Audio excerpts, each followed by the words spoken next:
Thought I told him you'll never catch me slipping. I carry all my cousin's pain, I know his daughter miss him, yeah. I skipped class, I ain't never paid attention. Had money on my mind, your little snack goes on a mission, yeah. I had to count it up like 1, 2, 3, let's go. They hating on the kid, you'll tell me something I don't know. I started at the bottom, now I'm at the top floor. I'm counting up them commas, now I'm about to count more. Let's go, hey. And I ain't see you in a minute. Tell me what you want, yeah, we can catch up, we can kick it. Counting all these commas, yeah, I made it independent. Hating on the kid because I made it and you didn't. And I ain't see you in a minute. Tell me what you want, yeah, we can catch up, we can kick it. Counting all these commas, yeah, I made it independent. Hating on the kid because I made it and you didn't. But what's it like? What's it like to be on top of the world? So what's it like? What's it like to be on top of the world? I'ma want a Jaguar, I'm about to cut that shit. Never been no plan B, I'm rapping in that shit. Never been no plan B, that's why I'm so damn lit. Made these niggas mad as fuck, that's why I never quit. Used to have to save up just to get it in a month. Oh, remember when my mama tried to put that boy in sports? Now I play the field, I'm the leader of the squad. Hotter than the backside of a rocket taking off. Yeah, I'm gone. And I ain't see you in a minute. Tell me what you want, yeah, we can catch up, we can kick it. Counting all these commas, yeah, I made it independent. Hating on the kid because I made it and you didn't. And I ain't see you in a minute. Tell me what you want, yeah, we can catch up, we can kick it. Counting all these commas, yeah, I made it independent. Hating on the kid because I made it and you didn't.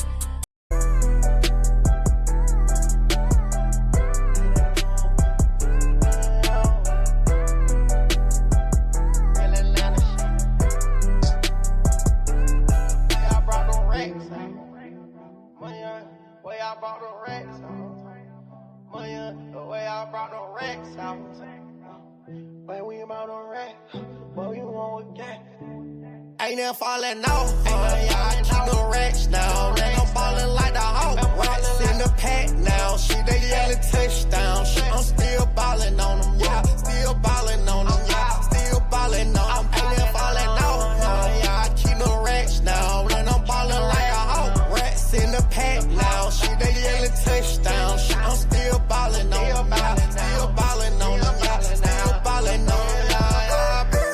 Did the dash, stand in the bitch. Molly on the then his ass. Real bad bitch, did the perky dance.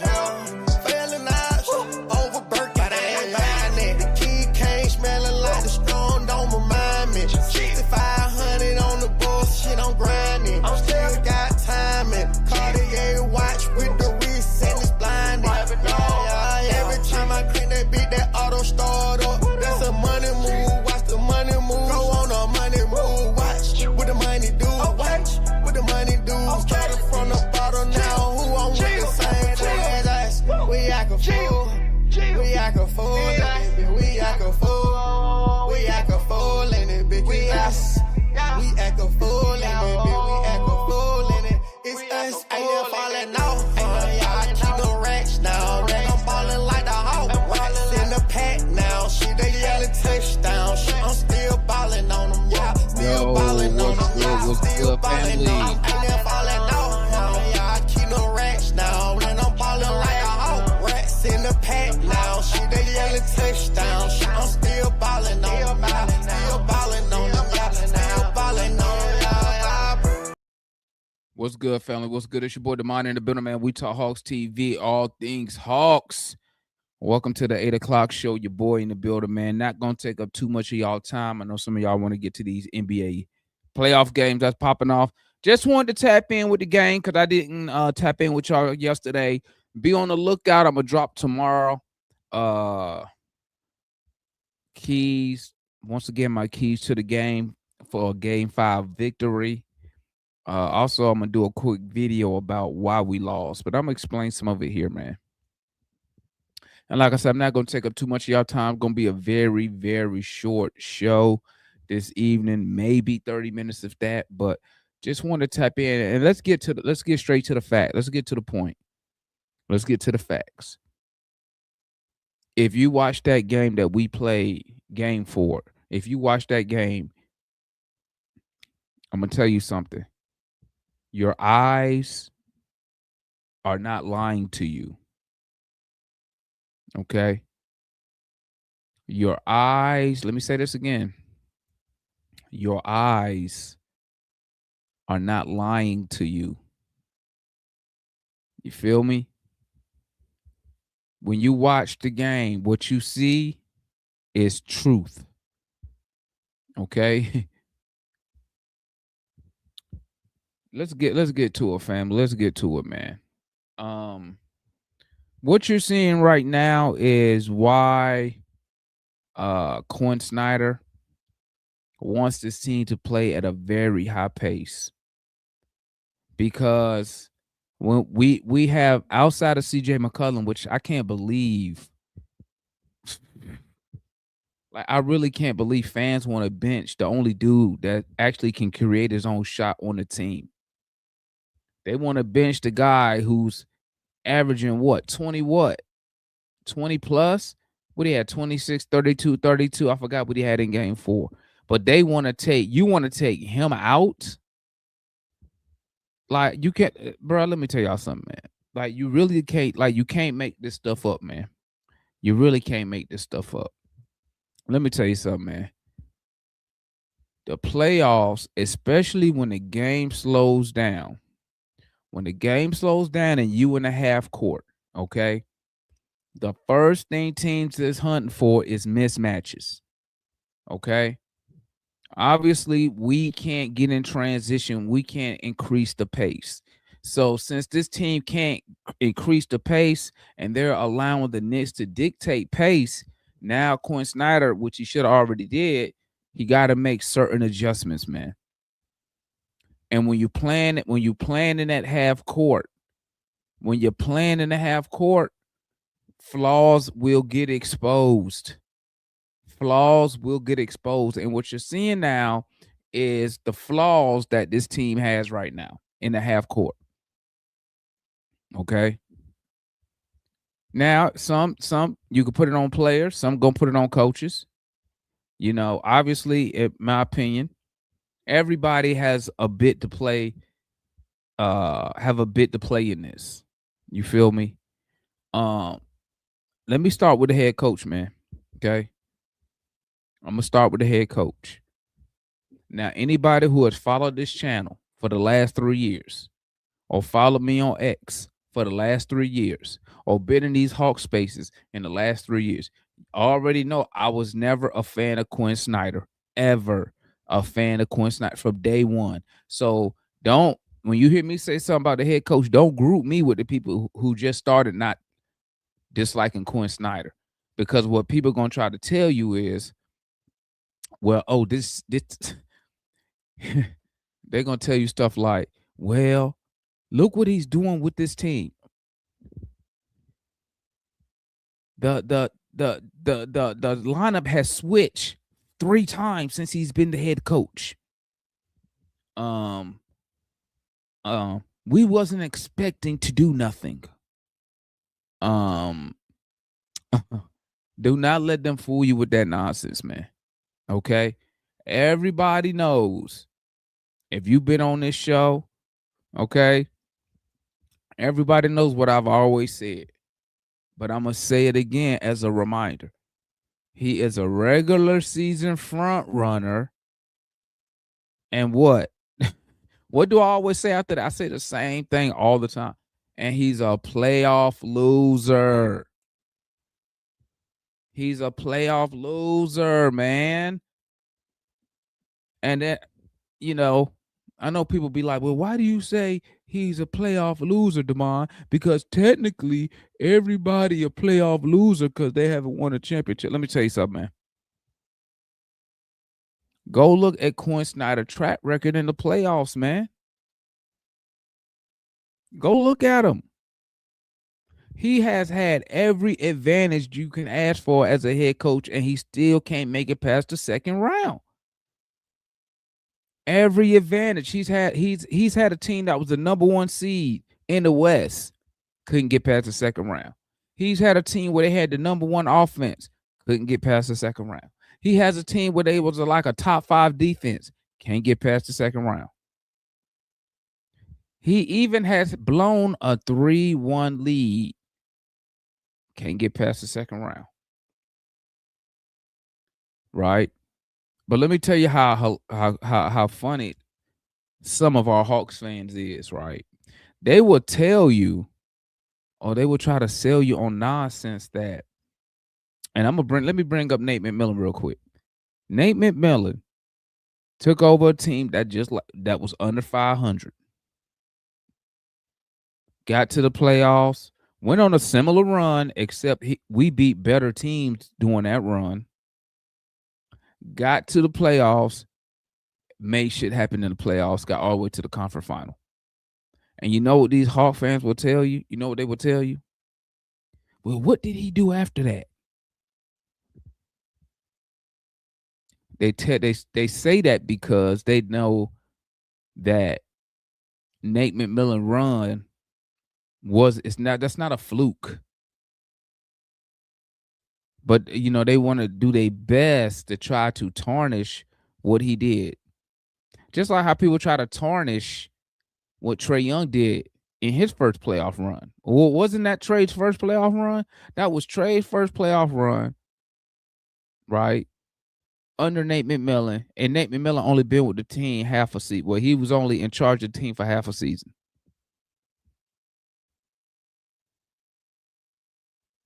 And you know what's so crazy? You didn't have no lockdown. Who was our lockdown perimeter defender on that team? Who's a player? Who's the starter on that team that just went out there and just defended because they couldn't shoot the basketball at all? Let me tell y'all something, man. Okay, your eyes, what you seeing during the game, and you seeing on the court, your eyes are not lying to you.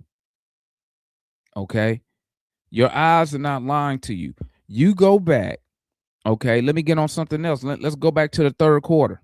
Okay, let's go to the third. Let's go to the third quarter. Okay, you go to the third quarter. Okay, Brunson get hurt. You down 7. Brunson is out. They bring in Jose Alvarado. You down 7. By the time Brunson come back in the game, you down 15. What happened?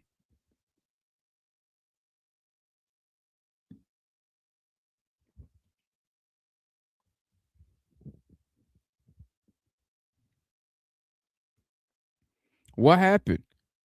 You up, you down 7. You put a run together, cut the lead to 7, right? Brunson go out. By the time he come back, you down 15. What happened? Or what do you take away from that? I'll tell you a couple things I take away from that. One is that Cat is the one that will lead that team to a championship. That's who we need to be concerned about. Not saying Brunson is not to be accounted for. Okay, that's not what I'm saying. What I'm saying is Cat is the one, if he decide to take control, they will blow us out these games.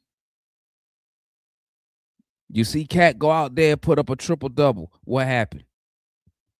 We got our ass whooped. Could never got that lead close again for the rest of the game. Okay. Then you look, I'm looking on the floor, and I'm looking at Dyson Daniels. And I know. People are always like, Demond, you be always hating on Dyson Daniels. You don't like, it's not, let me clear something real quick. It's not that I don't like Dyson Daniels. But at the end of the day, let me tell you something, man. I am not player FC, bro. If you're not doing your job or you're a liability, it needs to be called out. It needs to be called out. It doesn't need to be protected because you like said player. Okay? But let's talk about that third quarter. In that third quarter, okay, he had Jose Alvarado on him. and he did absolutely nothing against Jose Alvarado. Dyson Daniels is 6'7". He's 6'7", man. The fact that he didn't go again, he didn't even attempt to attack. Bro, Jose Alvarado probably a little taller than me, bro. And the fact that he decided not to attack him and try to take advantage of a mismatch is crazy to me. Okay. But once again, what people are going to do, they're going to keep trying to throw these numbers at you to try to trick you into thinking that it's good to have a guy on the floor who is a disadvantage on one end of the court. If the same people who talk about Trae Young defense, just flip it. It's the exact same thing with Dyson Daniels. He only good on one side of the court. Let's move on, because I ain't gonna spend a lot of time on. Because I mean, I don't know what else to tell y'all. Let's move on. Let's move on. I mean, CJ McCollum. CJ McCollum is out here to score the basketball, man. Okay, let's be real here. Let's be real. I haven't seen anyone since CJ McCollum has been in the league that say this guy's a good defender. I haven't seen one. Somebody find me a tweet and say, man, this guy CJ McCollum is an amazing defender. We know he can't defend. Now you add on the fact that he's 34 years old. Who you think? Who he's? Bro, the only person, I don't even think CJ McCollum could really guard Jose Alvarado right now. If I'm keeping it a bean. He's here to score the basketball, man. That's his job. That's why he's here. That has been his whole career, is to score the basketball. The defense, not good. It ain't. So now I got a dude who can't score, a dude who can't shoot, and a liability on offense.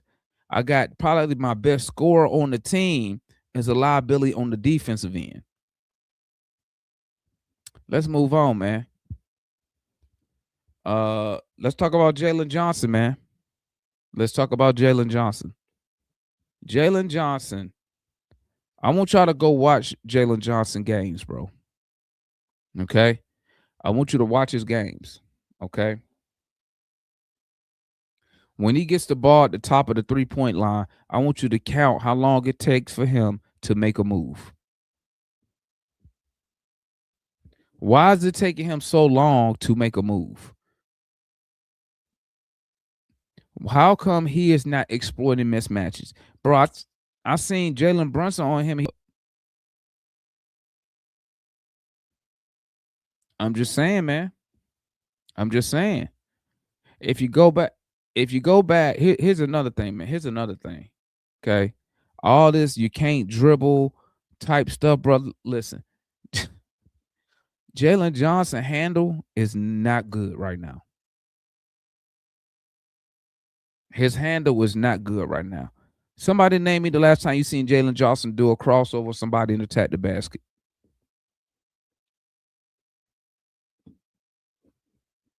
Somebody show me the last time when Jalen Johnson beat somebody off the first step.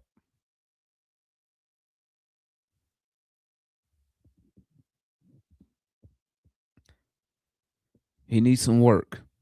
He needs some work. He has to process the game a lot faster than what he's doing. He has to understand that he need to be able to look across. He need to be able to look across and see a dude opposite of him and say, this dude can't guard me. I'm taking it to the rack. This dude can't guard me. It seemed like to me he is hesitant. He gets the ball and he's hesitant. Even when he had got the ball one time and I saw Brunson on him, he was still hesitant. You cannot be hesitant, man. Make a move. But here's the thing. This is what I want people to understand. And I'm gonna tell you here's probably the most important lesson that I think Jalen Johnson is learning in this series. And you know what it is? It's a whole different ball game when teams game plan to stop you. When teams game plan to stop you, it's a whole different game. Right. And that's why I thought it was funny when I forgot I think the announcer name Stacey Perry. That's why I thought it was funny. He was like, well, Trae Young couldn't do nothing. He couldn't do nothing in Miami. Man, that dude's 6'1", getting game plan for by a whole organization. Fresh off of 25 and 9 year. Like, come on, man. What? That's why I be like, bro, I only think some of these has to be really watching the Hawks, man.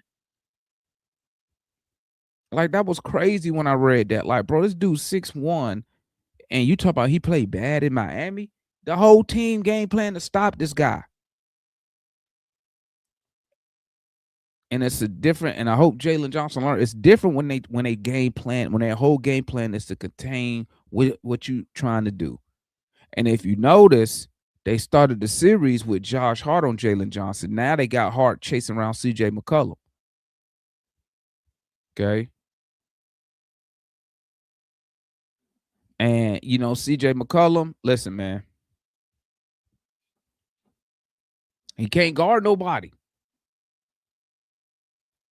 He can't guard nobody. Even though personally, I will put CJ McCollum on Josh Hart. I will put him on Josh Hart, to be honest. You feel me?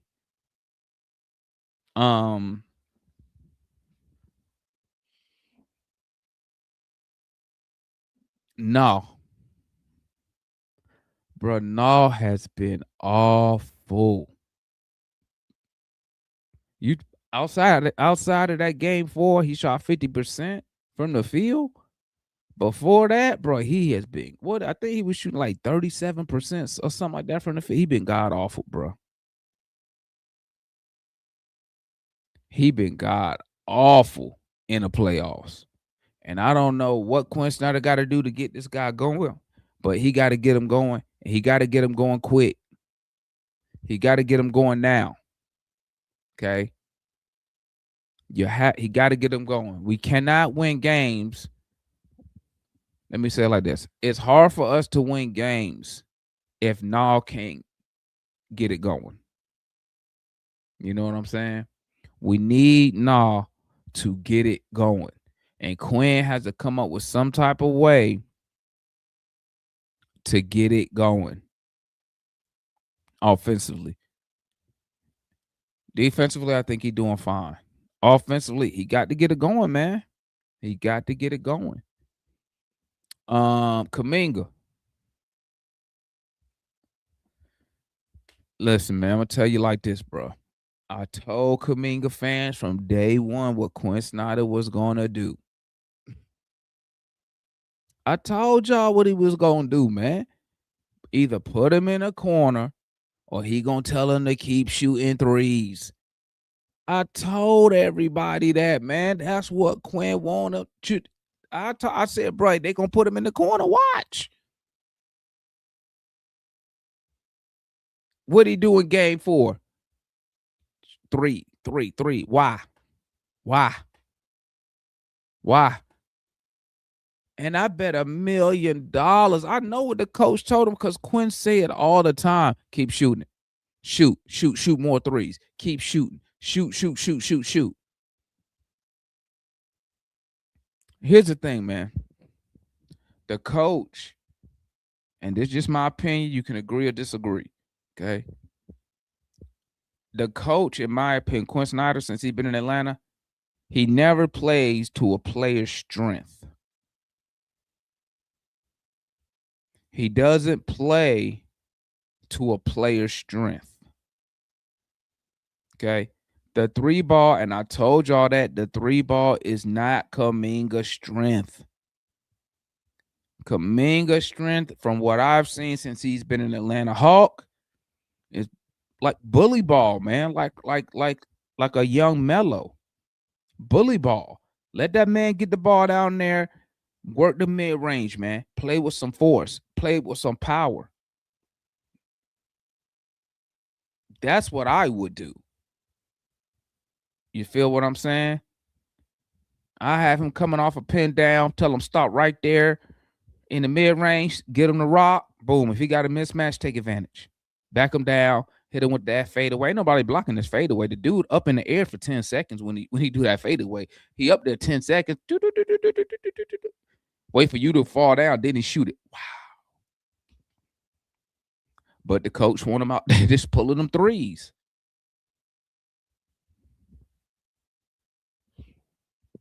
And I say the same thing about what he did with Trae Young. We was pick and roll heavy with Trae Young. Trae Young have a career year. Quinn Snyder come tell Trae Young just shoot all these damn threes, even though I know you're not really elite at shooting threes. And then you saw all of Trae Young shooting. You saw his efficiency just.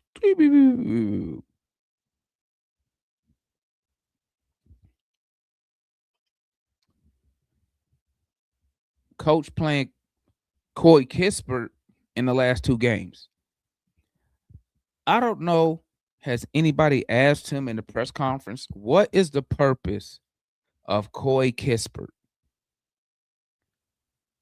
What's he supposed to do in the playoffs? When Quinn put him in there, I wonder what Quinn expects from Corey Kispert. He a 3-point shooter, but when he come in the game, sometimes I don't even know why he put him in the game, because he be in the game for like 30 seconds, then he take him out. I'd be like, what are you supposed to do in that little bit amount of time? But I would love to know what is Quinn expecting when he puts him in the game?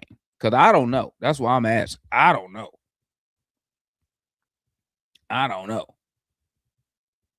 Mo G come in the game. Bro, I'm going to tell you like this, man. Okay? If Mo G don't got that corner 3 against the Knicks, he ain't no good on the offensive side, bro. Let's keep it a buck. He ain't going to post Cat up. He ain't going to post up Mitchell Robinson. So if he not hitting that corner 3, what is maybe he there for defense, I guess. Wonder how many blocks Mo G got in this series. Man, listen. I need the coach to adjust his game. Whatever game plan, he need to adjust it. Period. He has to adjust it. The plan A should be contain Cat. That should be priority number 1. I can live with Brunson because I can throw any dude on Brunson, to be honest with you, and just put your hands up. Just stay in front of him. Put your hands up. Just make it hard for him to score. But the plan needs to be, how do we contain Cat from putting up a triple-double? Because they made the run to really blow the game, to really take control of the game when Brunson went out in the 3rd.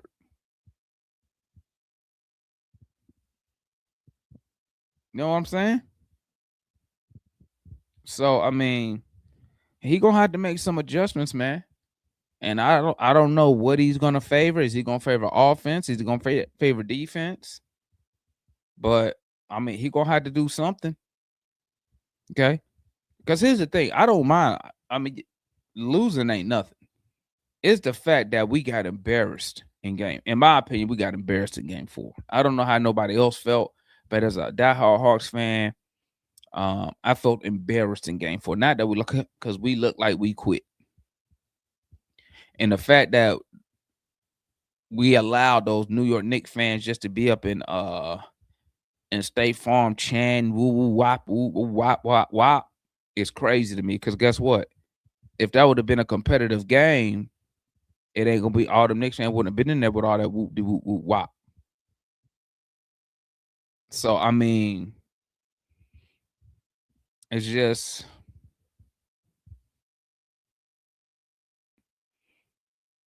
Yeah, that was awful, bro. That was awful. The fact that they talk all that smack, we gonna go down and make it MSG South, and then you look up, 3-4 minutes left in the 4th. That's what it looked like.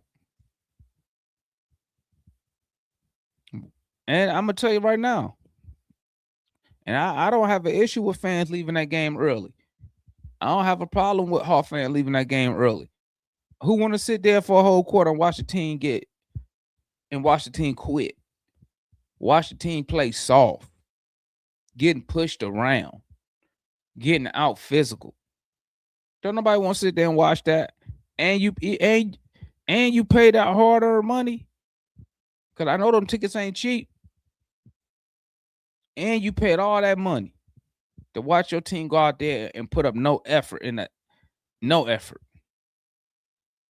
So Quinn gonna have to get it together, man. But like I said, y'all already know I'm not a big Quinn guy. I am not a big Quinn guy. Y'all know this already. So, I mean, the adjustments, we're gonna see what he do. We're gonna see if he not gonna change the starting lineup. I know that already. Okay, he not gonna do that. I would love to see.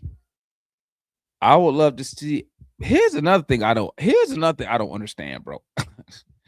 This what I don't understand is why does, and maybe it's just for the minutes, but why does he sub in Gabe Vincent and Mo G before Kuminga? Why does he do that? That's crazy to me. I'm looking, I say, oh, okay, I see Gabe in there, Mo G's in, and I'll be like, where is Kuminga? And then Kuminga come in like a minute later. I'm like, bro, why you just don't send him in with the rest of the dudes? What you trying to steal some minutes or something? Just put him in the game, bro. Like that, really, I was trying to figure that out. Like, what is it? Why does he do that? Just put him in the game. Why are you subbing like that?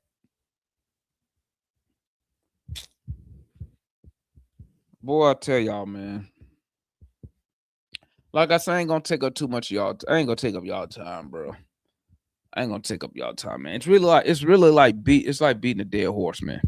I mean, because unfortunately, in the playoffs, it ain't really much you can do. You know. Hey man, I saw real quick. Let me switch it up a little bit. I seen this thing about Zachary Richardson on Twitter, man. Listen, hey, them French fans over there mad to the mug. They're like, they were like, Zach, speak up for yourself, man. What the hell? Why are you not playing? They like that. They were saying Zach scared, man. And I mean, not scared to play, but scared. Like he just scared of the coach, man. And I told people. I told him, I said, the reason, and I said this before the season started, bro. I'm like Negro Damas over here. I said, if Zachary Richardson doesn't develop this year, it's going to be because of the coach. Okay. And I'm going to tell you something else. So I see the videos of Buddy Hield working with Zach, right? Damn, I'm out of my juice. I see the video of Buddy Hield working out with Zach. And you know what I was thinking to myself, man? I was like, first of all, why is the coach not doing this? That's one. Okay. Why is the coach not doing it? Two, why y'all wasn't doing this last year? Like, I don't like, my mind be blown as it's like they're not gonna put no effort into this guy getting better, dog. I promise you, man. It's like they have no. It's like, bro, we ain't. It's like Quinn was like, bro, we ain't got time to help you, bro. We ain't got time. And I'm like, damn. Like, why is Buddy Hield coaching up the player? That's the coach's job. Now, let me add this because I know how people is. I understand that development of a player I say about 90% on the player, but that's during the off season. But once again, why is Buddy Hill teaching him that move? That's something that should have been taught to him last year. Like the front office should have known where he was limited at. You know what I'm saying? The front office should know where he was limited at, and they should have been working with him on it. They should have been working with him on it. Because I mean, Zach trade value probably nothing right now, bro. Nothing. You probably couldn't get nothing for Zach. Maybe a second. Might get a second round pick, and if you're lucky, you might get late first. But you ain't gonna get nothing. So I would think it would behoove the team to coach, even if Ansi didn't want Zach. I would think it would behoove him to have him out here looking good as possible. Well, as much as possible, as much as you can do. If you plan on moving him, so you could at least sell somebody a dream. You feel me? You can't even sell nobody. You can't even sell a GM a dream with Zach right now because the Hawks doing him so bad. To get multiple DMPs is crazy to me. It's insane. You telling me you can't use this guy as a spot up shooter? You can't. And that's what everybody say. Well, DeMond, he can't dribble. I don't need him to dribble. This is what I need Zach to do. Make threes, crash the glass, play some defense. And all I'm saying is, once again, when I say that, play him in spurts. I'm not saying play him 25 minutes. I'm just saying spurts here, spurts there. He might be able to help us out somewhere. But I know one thing, he can't help us out sitting on the bench for the last 3 games. And I think the coach did the shit on purpose. He said, I'm going to play him in the first. I'm going to play him in game 1 for 2 minutes. Then if he don't look good, I'm going to take him out. And never play him again. Because I don't see what playing Kispert, what has Kispert given us? What has Mo G given us?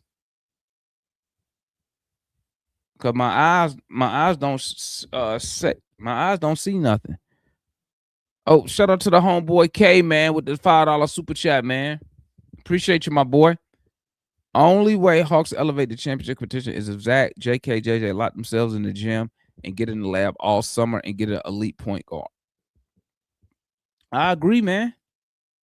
I agree. I think the point forward experiment is really showing its ugly head right now. And I think it's due to Jalen Johnson's limited ball handling and not processing what he sees faster. That's what I think it is. You know what I'm saying? So, I mean, yeah, you're right, man. What about he could have ran Ace out there for us, bro. Game 4, some of them boys look like they had no effort on the court, bro. I saw more effort when Asa, Zach, Kispert, when they came in, I saw more effort in those last 3 minutes than I seen from all the starters.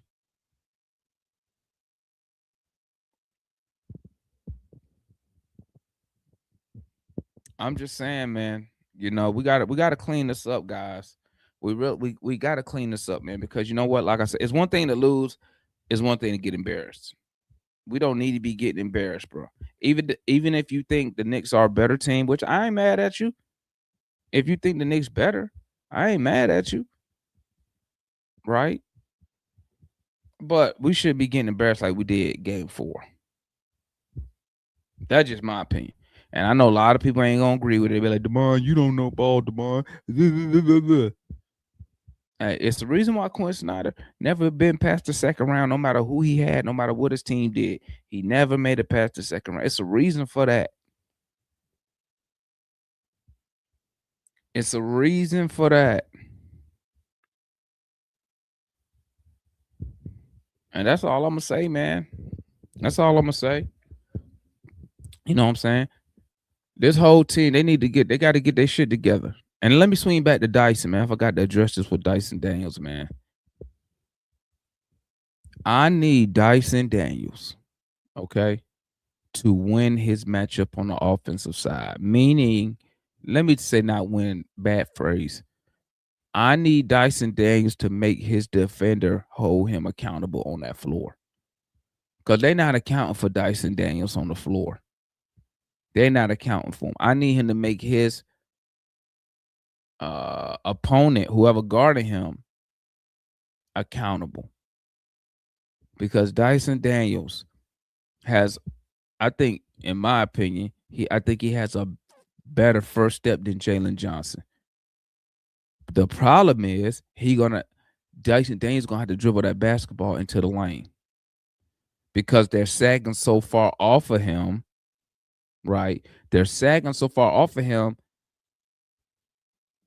They plan him to attack the basket. Well, if it's a Brunson out there or it's a Alvarado, just get close to the paint and do the little floater thing that you do, the little push ugly floater thing that you was killing with all year. Do that. But I need you to make whoever guarded you, I need you to make them defend. I need you to say, I need you to make those dudes account for you on the floor, man. You know what I'm saying?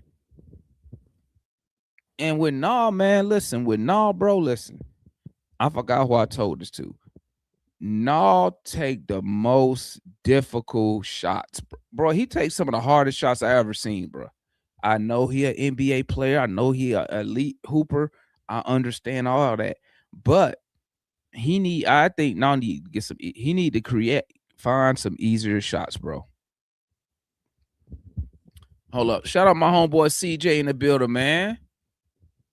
My boy with the super chat here. CJ says, do you think they overuse Dyson to the point of diminishing returns? I feel like they should swap his amount of minutes with Kuminga. Yeah, I do. And I will say this. I could almost accept that if we didn't have Kuminga. I could be like, you know what? We don't got nobody else. But now you got Kuminga. But here's the kicker. And it's the same thing with Dyson. You got to have another shooter out there. But I think Quinn trusts Dyson Daniels. I think Quinn likes his defense. I think Quinn likes the chemistry between Dyson, Jalen, and Okongwu. That's why I don't really see like a lot of changes happening, right? Which I would say, like I said, you don't have to bench Dyson Daniels, but what I'm saying is you might want to bring in Kuminga a little earlier. I think, bro, hold up. I think in the first, was that the first half?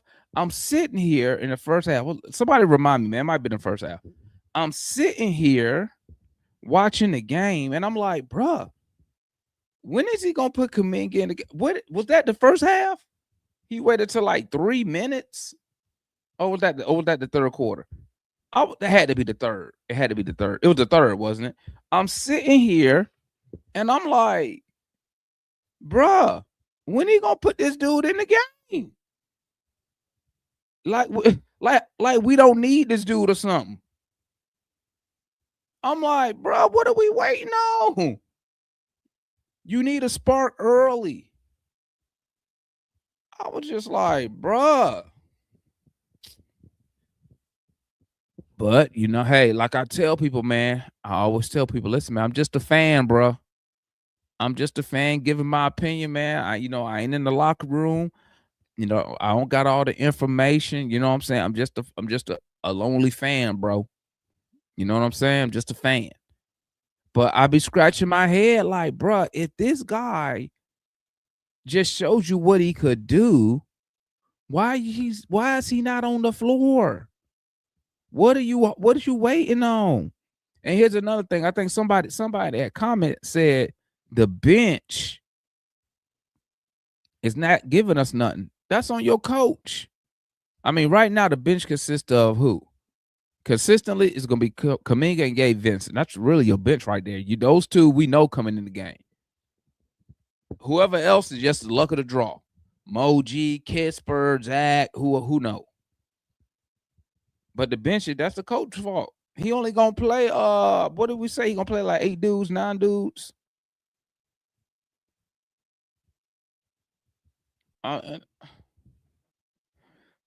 I'm just, and I know people be like, "Well, Damon, we playing with." Listen, man, I think we have an opportunity if this coach can get his head out his ass and just play players to their strength. I think we got an opportunity to win this series, man. Like everything always got to be a learning experience. Why we can't come out here and say, "Hey, we finna win this. We finna dominate." Everything it's always an excuse for us, man, that I learned. Well, this is their first time. Well, we wasn't. Why we in this right here? We shown we could beat these guys. But the coach, in my opinion, refuses to stay with what works. And he wants to play and win his way, man. That's just how I feel, bro. That's just how I feel. You know, not saying I'm right or nothing, but you know. So what you say outside what worked last game? Nothing. But what worked game 3 though? What worked game 2? Game 2 and game 3, what worked? You know that you didn't see it wasn't a lot of after game 2 and game 3. I didn't see a lot of one-off numbers being posted. Did we? Whoever on X. After game 2 and game 3, I didn't see a lot of plus minus going around, man.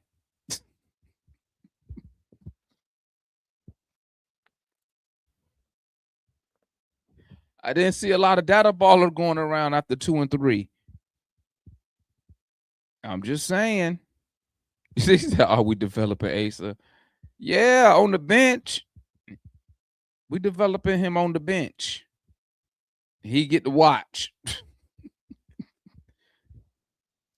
Hey, what's it called when you learn never mind, I ain't even gonna say that, man. But what time is it? Man, I'm gonna drop the link, man. I got about 15 minutes, man. Before I got an appointment. I gotta go link up with my homeboy, man. So I got about 15 minutes. I'm gonna drop the link, man. If anybody want to tap in, if you got something you want to say real quick. There go the link. Y'all know what time it is. Follow the link, cut your camera on.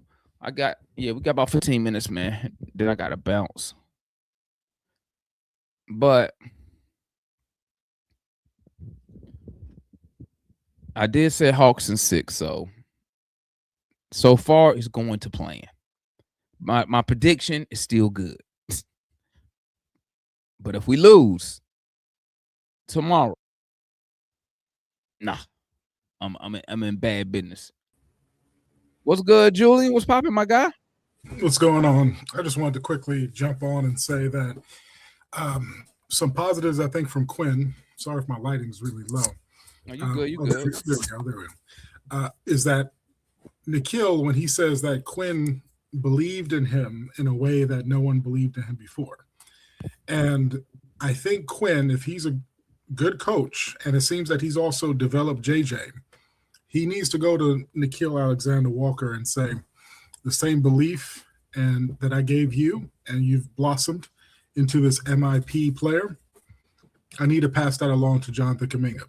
Because for this series, we need someone that's physical and consistent in the mid-range and attacking the basket.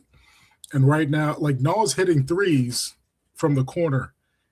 He's struggling driving. He's struggling in that floater mid-range.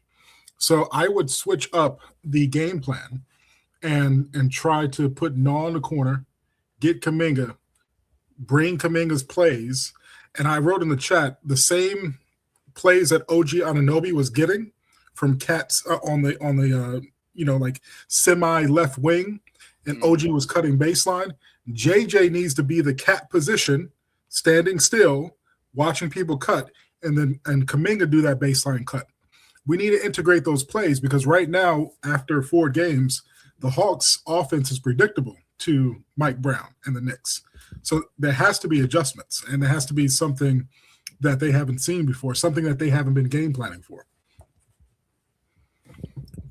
Man, listen, unfortunately, I don't see the coach making any type of changes.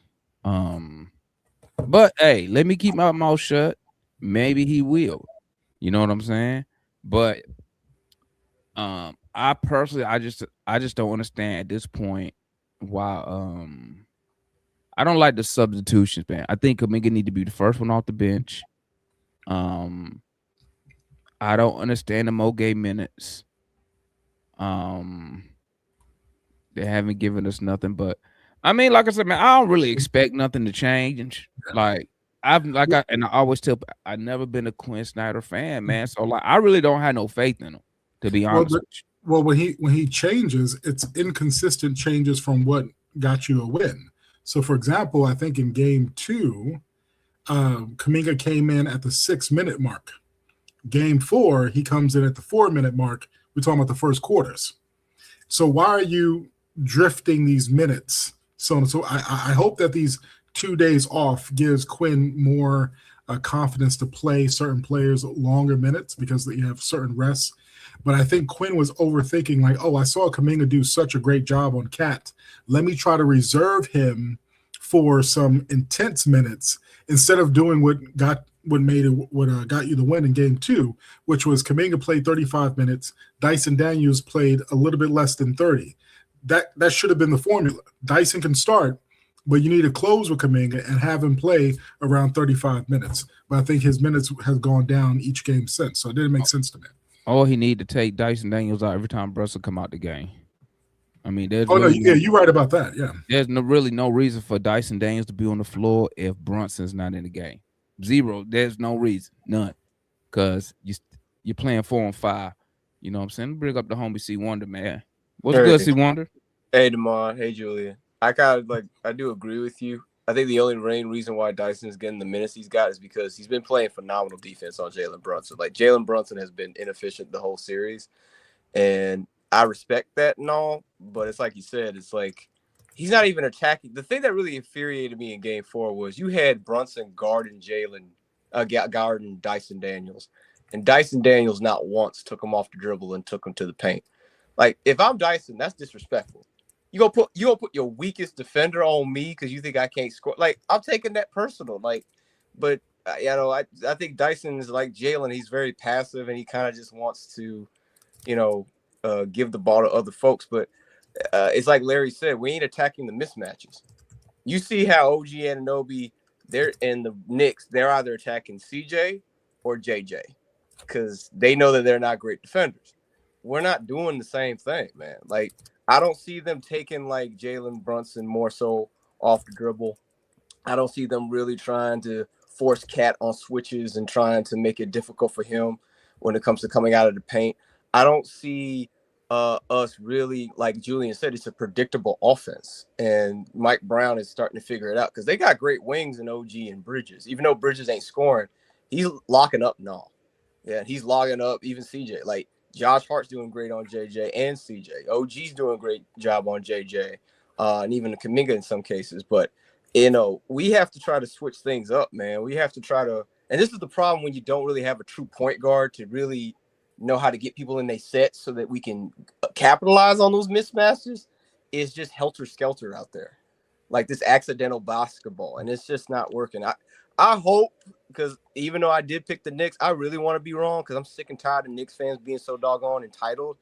But I'm like Damon, I'm not confident at Quinn because he's stubborn as hell, man. He is stubborn as hell, and he doesn't really like switching things up. He wants to stick with what that brought him to the dance and live and die by that. And that's been the reason why he hasn't been successful. But yeah, man, it's frustrating, bro. It's frustrating. Oh, yeah, man. I feel you. Hold up, C Wonder, because he was breaking up. Hold on, let me see something real quick. Because he was breaking up. Let me try something. You there, Darian? Yeah. Damn, not again, bro. Everything breaking up on me. Hold up. because everybody can hear y'all. On my end is jacked up. Y'all go ahead. Go ahead, Darren. I got about 5 more minutes, man. I'm gonna get up out of here. But my StreamYard is it StreamYard or it got to be StreamYard? It probably is StreamYard because I've had that issue too sometimes when I come up here. Remember when I kept because on my end, all y'all sound broken up except Julian didn't. But everybody sounds broken. I don't say. I think it happens sometimes. Because sometimes when you come up here too, everyone else sounds broken up. Yeah, everybody sounds broken up, or we lose the connection. Because I've had that happen to me several times, and our internet's fine. So I don't know. Hold up, let me see something. Hold up, y'all. Oh, my bad. Hold on, no. Darian, go ahead and say what you was gonna say, man. I'm just gonna refresh my screen. I'll be right back. Oh no, I was gonna say, to me, the main thing is, as much as I love Dyson, Quinn has to be willing to not play him as much as he has. Like, he has to come off of that because it's killing us.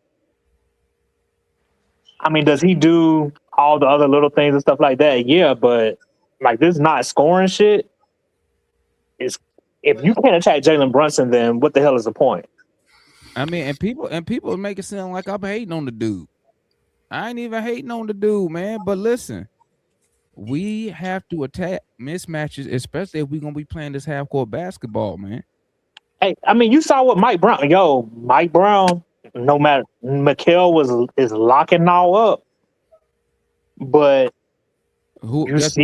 guess who ain't getting see locked what happened? Up? Guess who ain't getting guarded? Like, you gotta, he has to. Oh, and you gotta. I do think Zach needs to play. That's me. Yes. But I think Zach needs to play. What? Corey Kisper's not really doing anything. Corey Kisper's in there to take threes. I don't think he's made a three since he's played, right? Has he made a three since he's been playing? I don't think so. No. Darian, a reminder. That's the guy we prioritize over draft picks. Just to let you know. That's what I said, man. I said the little bit of time that Corey Kisper played. What was his purpose of coming in the game? He's not a good defender. To get cardio, bro. I told y'all. I said I would have taken the picks. I ain't taking Corey Kispert because Zach. I told y'all if Corey Kisper's just doing that, like, y'all do realize Zach actually hit more threes in this series in limited minutes than Corey Kispert has. But it's not even just the threes aren't my main. Like, does Corey Kispert need to be hit? Yeah. Does he need to hit threes while he's in there? Yeah. But my main thing is the one game Zach was in for like those couple of minutes. What did he do? He rebounded the damn ball. Rebounded. Yes, he did, Darian. He did. What are you getting killed on? Rebounding. Yeah. Like, I don't get it, but that's our coach. Hey, man, it is what it is, man. Yeah, just check. He hasn't hit a three, and that's what you pay him for. So that's why I think a few people have suggested Draymond Green. He on a thread say play Buddy, because Buddy, he'll give you hot and cold. When he's hot, he'll give you 60% for about 5 straight games. But when he's cold, he'll give you under 30%. So you have to monitor that. But if he comes in and he hits like 3 out of the 4, then that could really change a series. Let me tell you what's funny, man. Let me tell you what's funny, right? That's silly, man. You could play Zach, right? But he shouldn't even. And Zach will come in the game. He do his thing, right? Come in the game, and then I will see fans say, "Oh man, he's awful." But then when it's a player they be like, "Hey man, but this just his first time in the playoff, man. You got to give him some." Oh, I hate that excuse. You got to give him this. You got to give him that. You got to give him this. You got to give him that. Listen, man.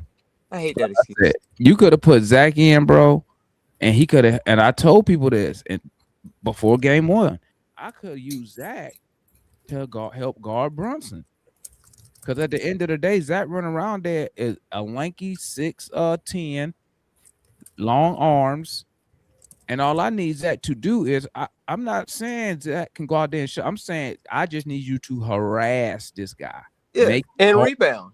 But and then I got a guy who can crash the glass, and if y'all notice, Zach has really started getting good at least swatting the ball out if he can't get the rebound. Yeah, multiple times he just swat the ball out so we can get an offensive rebound for another possession, man. And know what what and Damon, what did we get beat by in game 4? 50-50 balls. Like Zach, he'll go and he'll dive for the ball. He'll go and box people out. Like he is good hustling for us off the bench. He gives us max hustle. And we need energy right now. Like we need guys that are gonna have like play with fire in their butt. You know what I mean? Like it's because game 4 was ridiculous. The lack of energy from the entirety of the team. And I would have Man, put Zach out there. Let me tell you something, man. I'm gonna tell you something about me, man. If I was on Atlanta Hawk on that court, bro, I would have gotten in the fight, bro, before we get blown out. Yeah, I'm man. Yeah. I'm just to fight, spark bro. somebody, just to get Like something. bro. Listen, I'm not gonna sit. I can't believe. You know what? I can't believe that they actually built the lead when Brunson went out in the third. I just knew we was finna come back right there, bro. Bro, Let me ask you a question. It was 2 moments that they blew the game with that. I was gonna bring it up for you though, but it's 2 moments that they completely blew the game, man. You know, like you said, when Brunson went to the bench, and yeah, if those 2 moments go differently or whatever, I mean, you know, I mean, who knows what might actually happens as far as momentum and things of that nature goes. One of them, I'm pretty sure everybody remember off the top of your head, was the what do you want to say, the turnover by that whatchamacallit grabbed and got Alvarado or whatever, had snuck up on CJ. Oh yeah, He picked him straight Oh, up. what that though? But yeah, that was the score at that time. we were down 8, right? Mm-hmm. we were yeah, it was yeah, the score at that time. So all right, so this is one of, well, hold on, let me show one of them or whatnot. Now I'll say the score right now is 59-51. All right, we get this stop here. We you know, we going the other way, basically with a chance to cut it down even less. You know, right now we're down 8. Mm-hmm. So you guys see what happens here or whatnot. Cat with the ball. Jalen missed OG completely, dog. No, that's not Jalen's fault. Oh no, you're right. That's is that who is that? I'm trying to see. It looked like Jalen fought to begin with, but it's not. That's Jalen. Dyson had no business going for Cat. That was ridiculous. I don't know why Dyson did Dyson that. unnecessary. Yeah, he unnecessarily went Unnecessary gamble and late or whatever. Just, I mean, I talked about this before. It cost us in the Heat last season in the play-in. Dyson made a bad leave off of Hero to go and try and steal the ball, gamble to go get the steal. Doesn't get it on Davion. Davion kick it out to Hero. Hero, boom, bang, hit the big 3. Right now, I just needed Dyson to play solid defense on Alvarado, but he too busy trying to do that. And it's like, that's a problem that Dyson tends to have. If it's not a legit assignment for him, he can be prone to do some dumb stuff. My bad. I got the 2 like like this. So with no Brunson out there or whatever, and he don't, and he more so like can just be out there and defend like kind of anybody. Like if it's not like a star offensive guy or whatever, like I said, but Dyson has moments where, like I said, I don't know. To me, it's the equivalent of, like I said, me getting on Trey throwing the alley-oop when it's like, bro, we need to guarantee certain stuff at certain time. Like, bro, I did not need you to go for this steal. That now puts JJ in a bad situation, who's already a bad defender to begin with, though. But he's in a bad situation right there, 2-on-1. I can't blame him on this whatsoever. You're right. That's Dice. So again, that was that one play right there. Boom, pushed it back to 10. Unnecessarily, we didn't need that whatsoever. And then y'all remember the other one. It came not too long after. Let me see or whatever. When we just careless with the ball and let Alvarado sneak CJ from behind. I think they hit a 3 after that one too. Again or whatever. And again, I think we were like, it was 8. That was another time where it was 8. That was a few possessions later where we was able to get it back under 10 slightly. And then, yeah, man. Those 2 moments, bro. I feel like. Yeah, I agree with Mike because I love Dyson, but you're right. He gambles too much sometimes, you know. And like you said, you got to know when to gamble. Because Cat is good at top of the key, knowing how to read. Like it's like Julian said, they were beating us on them cuts. And he can see over everybody on our and he team can see too. everybody. So to that me, was an easy read. Dyson, it was an easy read. So if I'm Dyson, you gotta stick with your boy and just tell Jalen, hey, stick with OG and know. And this is a problem too. We don't communicate on defense because we kept getting beat on that back cut on the repeat. And I can't understand how nobody communicated Jalen or anybody that was guarding OG be wary, especially when Cat was at the top, because that's what they did every time when Cat was on the top.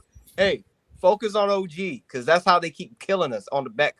But we never tried to communicate or clean it up. We kept getting killed over and over. It was ridiculous, and I don't even know why. A lot of times on those they should have switched. They should have, yeah. And instead of switching, like I saw on one of them, Nah was trying to push Jalen Johnson. I'm like, bro, just switch the OG. Just switch there. Just switch the thing. Yeah, and then once he slashed under the basket and the Cat see it's not there, you good. But he tried to push Jalen Johnson out the way so he can get to his guy. So OG just ran the baseline. I don't even know on that play. I don't even know that was the biggest problem. It's like sometimes these dudes don't realize that you use that damn baseline as a defender. Use the baseline as a defender. You didn't have to go where OG was going. You could have played over the top of that and been fine. That's how they stopped it the one time they did. The other one, you snuggle. Yeah, there it is again. This 61-53, and then I don't know how OG really scores this, but man, just I don't know. But once again, that's Cat at the top of the key, basically dictating where the ball go. Yeah, it is. It is. Like I said, it's that just bad time, turnover, big steal by Alvarado, impact steal, and I don't know. I still feel like OG shouldn't really score it like that, but hey. Well, let me say this, everyone. I think we are like, yes, the Hawks should have played better, but to me, it's clear, and I've been in the chat criticizing my guy. Everybody looked tired, and I think it's human nature having those two big wins, and you're up 2-1, and you have a cushion. Yes, you want to go up 3-1. Yes, you're at home. You want to keep the home court advantage, but everyone looked like they were not thinking. They were not sharp. They seemed to step slow, just like you saw CJ just kind of like dribbling that ball up. I think there's going to be a much better effort next game. And from what I saw from the Knicks, if we bring that effort, Brunson's hobbling a bit. He has a few knick-knack injuries. I think Cat is only good for maybe one good game of another. So he's gonna have one good game, one bad game, one good game. So I think that we should have confidence that we should be able to beat them in NYC. So Julian, I will say this though. Somebody outside of CJ has to step up, though, because if we have to rely on offense on a 34-year-old guard, that's going to be a problem. And you can see the problem that I have now is that the Knicks, they're starting to switch their best defenders on CJ and get the ball out of his hands and trying to wear him down, and also working him on the offensive end by hunting him and JJ, and that's tiring him out.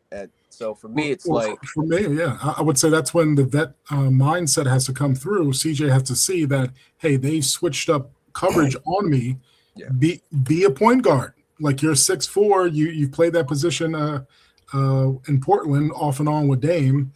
Draw the double team and hit whoever's open. Doesn't matter who it is. I think you saw that though. I think you saw that because in Game 4, CJ didn't come out super aggressive because they put hard on them. Mm-hmm. So I'm looking at I'm looking at Jalen Johnson. Where's the mismatch? You know what I'm saying? I was about to say I'm looking at Dyson. I'm not looking at Dyson. You know what I'm saying? Because he can't take advantage of it. When you got Jalen Brunson, I'm just saying though, like you see them make the defensive adjustments. They focused from Jalen Johnson. Their priority was to stop CJ McCollum and see if anybody else was gonna step up, and nobody showed up. What's the point of the CJ and Noah pick and roll, but they don't do pick and roll with anyone else? Why are the two smallest guards always constantly picking and roll for each other? All of our actions are in the middle of the floor, top of the key mainly. That's the main action stuff, and the main people who are involved in those actions are basically your two guards and JJ. That's it. And then is Onyeka not a good pick and pop player? Like what's I mean, he comes into the mix of the things. I'm just saying what the main stuff kind of is or whatever is like the. When the last time you seen roll to the basket? The ghost screens. I mean, he said pop though. I was about to say that's all O does is set ghost screens. That's what I'm saying. He didn't get involved in the little slip ghost crap or whatever. But like he set the ghost screen. And then he float right to the 3-point line. He do the same thing. Yeah, bro. I mean, Julian, it's really just an offense. Because to be honest with you, bro, like, and y'all talk about Kaminga, like, it is, bro. I've said the same thing with like Zach a lot of times. Not just put him, but I feel like honestly, it's part of like Quinn's system. I'm like, you don't want to be the 3. in Quinn's system, in my opinion. Like, yeah, because that's just when he's gonna put you in the corner. This Kuminga, Zach. Like, yeah, I feel like if you in the small forward position, yeah, you just kind of. He did the same thing with Ingles. Dyson. Yeah. And then. But I don't know if Dyson. Well, I guess he might be, but Dyson's like, I don't know if I call him the small forward necessarily. He's a point guard, really. No, Dyson is the center in this offense. Well, I'm talking about when he's in the starting lineup. I think this what happened. Look at how they use him. Look at how they use Dyson. No, you are right. That's That's why I laughed. Hey, You're right. Hey, This this is how what we happened. use him. I've been saying this from day one, and people, Devon, you just hating. Combo and Dyson Daniels, when we run action, it's like they swap spots. That's why Dyson Daniels be getting 10, 11 rebounds, because he'll go down there in the dunker area, because they know you can't do nothing with a guy who can't score who can't shoot the ball. So and then O comes in, he'll set a go screen. He always flare out to the 3-point line. He never rolls ever. Why? Because Dyson is already down there at the bottom. He already under the basket. But when I told people that, Demond, you just hating. I say, bro, they just swap spots, because at least O can shoot a little. Dyson can't do nothing, man. So, and then it's like Mike said, what Mike said about us running all our action at the top of the key, right? And that actually caveats on what you said earlier, Julian. The offense is predictable. We already know. Hey, this all you got to do, Julian. The ball come down. Whoever in the corner is not getting the ball unless there's nothing that comes from the action. They'll never get the ball, right? Then they'll try to have them crash the glass when the shot go up. And then you ask yourself, how come there's never a guard back waiting? How come we be getting beat down court? Like, bro, it's crazy. Like, Kuminga's first shot should never be a 3-point shot. It should be his third option in the game. Let me tell you something. Under Quinn Snyder, that'll get you on the bench. Hey, man, that shot gonna come. To be honest with you, y'all, I ain't even mad at his three. He can make it. He just me neither. I'm not really mad. I just wish he would. I'm not upset at it. Just can't be his first made shot of the game. Because next year, Julian, mark my words. All y'all Kuminga fans, mark my words. I'm telling you what's finna happen. He gonna shoot them hoes next season, bro. Next year, he's gonna have a career year shooting three. I ain't worried about it, bro. He got to, man. In my opinion, man, for Kuminga to be who a lot of the fans, y'all feel like that he can be, and I'm not saying he can't when I look at him, but in order for him to get there, though, like, yeah, man, he's gonna have to shoot. But he also has to take initiative of his own mindset and not listen to the coach all the time. Because there's about three. That's gonna get him on the bench. I'm under the bench. Go ahead. There was about 3 of those threes, but I'm going to talk about one in particular where he was wide open. Jordan Clarkson tripped, and I think Onyeka was pinning one of his men. Kuminga should have just gone around that and dunked that shit. But he in his mindset is like, oh, I'm open. He has to understand when to take that three and when he has like a wide open lane for that. Because Clarkson was falling out of bounds and was not able to get back for that defensive stop. So he has to balance it out. And again, on the coach, that can't be his first three. It can't be like, okay, all the offense is not working. Let me dump it to the corner, because you don't have the right people in the corner. You're supposed to have Bruce Bowen type of guys in the corner to be able to knock those shots. Well, Julian, I just want to say this. It's like, not a streaky shooter. Right? You are right, but that's just, unfortunately, Quinn's system. Like, he doesn't, Marion, if he was here, would tell it better, because he's been saying it from jump. Quinn rarely really gets his guys playing to their strengths and what they're good at.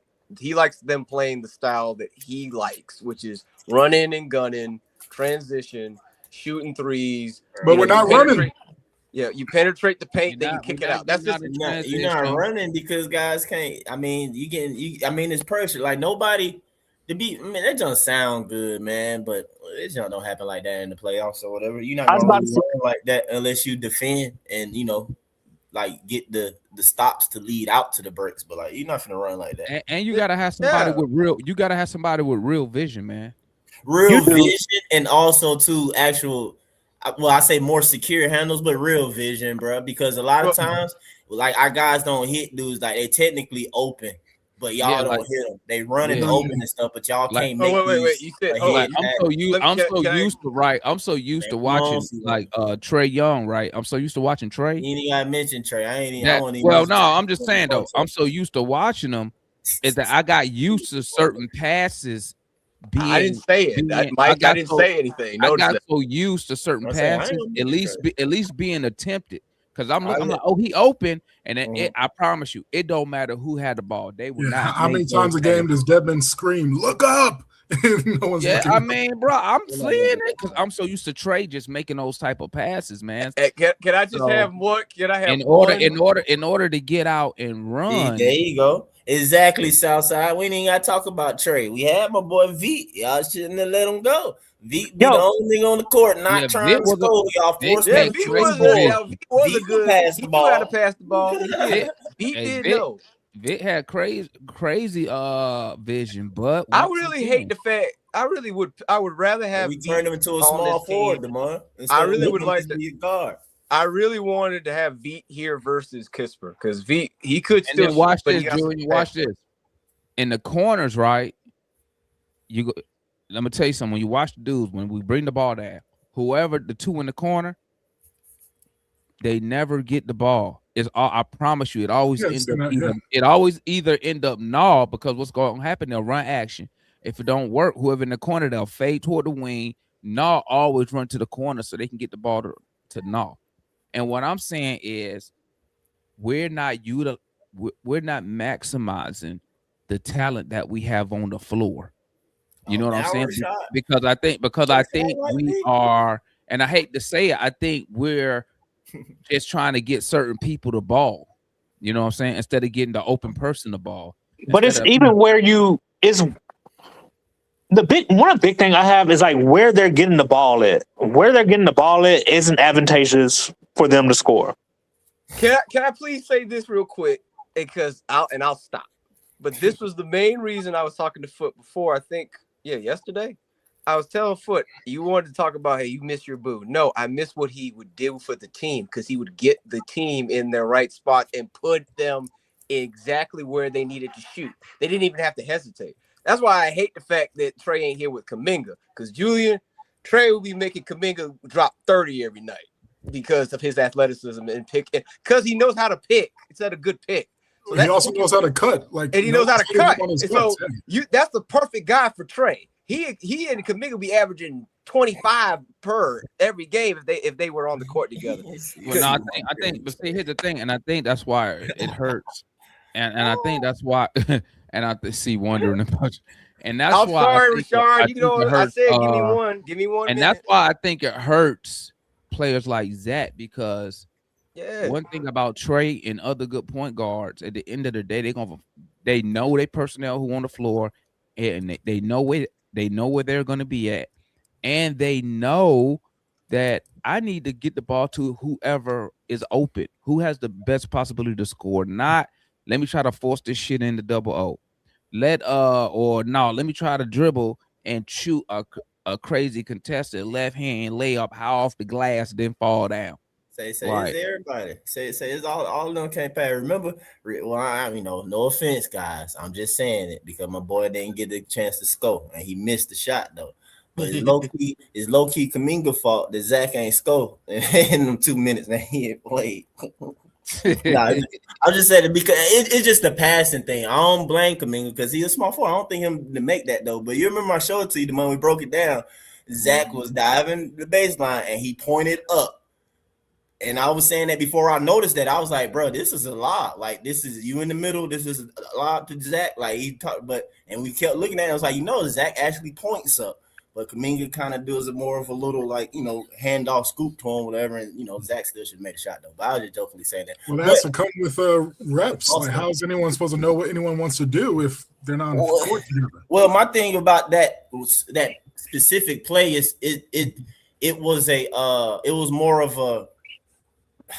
Let me see how to say it the right way. No, you're right. Basic. It's more of a. If you hoop, you're a professional. Yeah. You did this motion and all this type stuff enough times in basketball with anybody that me being out here, I just got that feel and I know because I got to the middle. I know you just dive in a dunker spot. Like, bro, that's routine, like over the top pass. Because if Kuminga was swapped or whatever, he would have been the same way, wanting it to go over the top, so him to just dunk it. I'm trying to figure out, have we ever really had somebody throw a good lob? It's just nitpicking. I'm just like, to what Damon and the point we saying, somebody with the actual better feel of stuff, it would better help, some of the guys to get these simple buckets at times when they are moving and stuff. Hey, I wonder if the Pelicans will take Dyson for Murray. You want to rescind the trade? Well, Murray's not a two-time defensive player, so maybe. I still rather. Listen, Murray is a dog, bro. Damon, ain't no he had a chance bro. to get dog. What that dude did for us in that second half of the season, bro. Oh no, DJ was balling. He's a dog. I'm sorry. The thing I remember is Game 6 when his cohort did everything he could in Boston in Game 5, talked all that trash on IG, and then laid an egg in Game 6. I'm sorry. That's why I remember. Trey laid an egg in the second half. Trey had 25 in the first, ain't do shit in the second. And DJ because Boston started guarding him more aggressively. And DJ carried in the second. But at the end of the day, man, listen, if we had Murray here as the point guard, bro, we'd be cooking right now. Do you think Quinn makes any changes for tomorrow? No. I'm gonna say yes because I'm gonna be an optimist. I'll say yes too because I want to be wrong. I want us to win. Yeah, he's gonna surprise us. There's gonna be something different.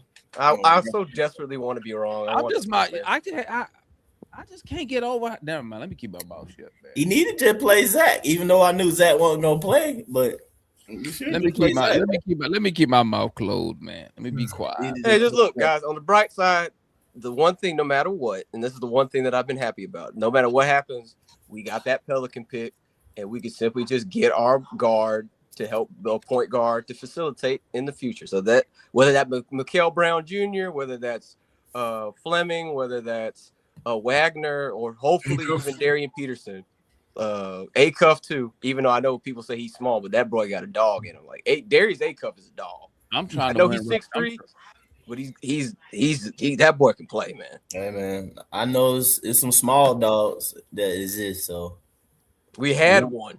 I don't need no short dog. They say them little dogs. I had to kick them.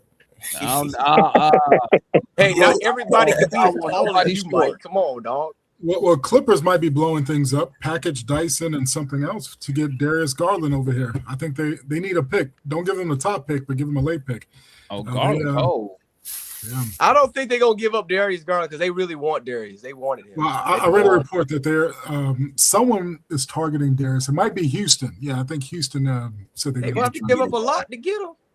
Houston need a guard, man. I'm trying to stay. I believe that's what Anzi doing until further notice or whatever. I see differently though, but we trying to stay big. I think I can't see Anzi going small again. No, he ain't going, bro. He not getting no short. No, I know. I'm saying if it's a quote unquote guard or whatever, they're gonna be at least 6'6". I think that's why I say I think it's either Mikael Brown Jr. because he's 6'5", or Darius Peterson who is 6'6", or Wagner from Illinois. Like 6'6". I know some people are gonna think I'm crazy, but I've said it a few times. I think Lonzo Ball would have been great for this bench. And people think that he wasn't, like, he's still injured. No, he just wasn't shooting well. But his defense and his passing was still top notch this year. And right now on the bench, you have no one to get guys involved. And he could be a cheap option for the bench. I hate Lonzo, man, because he dissed the Hawks. He talks smack about the Hawks. Oh yeah, you're right about that. Well, I don't watch any of his. No, he dissed the Hawks, man. He banned. I never seen that. It's fuck Lonzo for me, man. And then too, we reached our maximum of dudes who can't shoot, man. We yeah, Dyson enough, bro. Hey, what about Dyson for Giddey straight up? Anybody would do that? Dyson for who? Josh Giddey? Would anybody do that? No. Giddey don't play no defense either. And we got Jalen to worry about.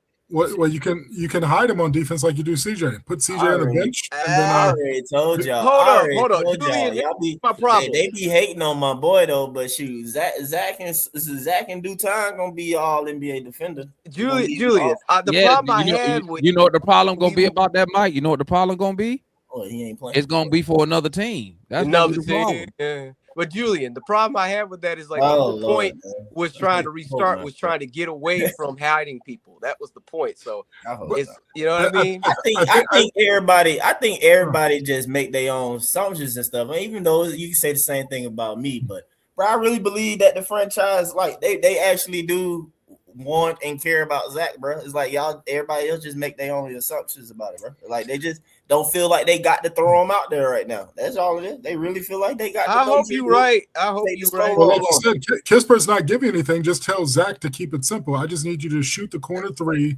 rebound, and when you get that rebound, just find someone to pass it to. Keep it as simple as possible and play defense. Quinn not a favorite. He don't really favor playing young guys, period, bro. So at least not for the Hawks. I ain't. Mike, I get all that, but it's like Julian said. What Zach can provide is much better and living in limited minutes than what Corey Kisper's doing. Yeah, all Kisper's done is like hit layups in the transition. That's it. That's all Corey Kisper's done. You don't think Zach can't do that? I agree completely. Hey, trust me. I mean, I get it. It's logical. You know what I'm saying? And the reason they want to play quote unquote Buddy Hield is because he can supposedly, like, that's literally Zach. A 6'10" for Zach, and literally I don't want to say you don't know, but literally, man, they just go out there and let that man actually play or whatever. Zach had been popped off for 20 in one of these games for us easily or whatever, and literally be an impact that way. But the coach ain't gonna give him a chance. But and another thing that confuses me about that is, like, throughout the season, it's not like Zach and Jonathan Kuminga played really well together, in my opinion. Yeah, subbed them in together. Yeah, they did. Quinn stopped it, man. And I mean, it just stopped. Hey, y'all, don't worry though. Don't worry, because I said this now. I pointed it out to Matt jokingly, and Demond, I think you saw it. Hey, man, Anzi was at the last game, bro. The last time I saw Anzi sitting in the stands, not smiling, the nigga was up out of here. You know what I'm saying? Like, he got Kobe up out of here. You know, he was watching Kobe in Summer League. He ain't like the way it was looking. He like, all right, nope. You know what I'm saying? But, bro, I don't think, man, Anzi ain't necessarily fully like, I don't think because he said it yourself. We're going to go with the young guy. You know, he going to let Quinn do what he do or whatever. But like I said, he going to tweak jump going forward. Listen, Mike, I said this, and I think I told y'all this. I honestly don't think this team is that. It's not a winner right now, bro. It's not good. Yeah, you don't think the team is that good, man. Now, don't get me wrong, and Mike already know I'm one of them fans. I get carried away real quick, right? But I do understand that it's a reason why this team was struggling. Okay, it's a reason why the team struggled during the regular season. It's the reason why we won 11 in a row against bum organizations. You know, I'm gonna keep it a bean. I told y'all. I'm gonna keep it a bean, right? I told y'all. But the playoff is a different animal, and I think Ansi is really trying to see, do certain people fit a certain role? You know what I'm saying? And I think he's seeing it right now, and he's probably like, okay, we need this, we need that. This guy is not who I thought he was. We're gonna move him here. This guy might be a little bit more than what I thought he was. We're gonna move him here. What I haven't figured out is this: does Ansi believe in the coach? I think he believes in the coach. Because remember, Quinn is not Ansi's guy. Ansi didn't hire Quinn Snyder. Quinn Snyder was already here before Ansi even got here.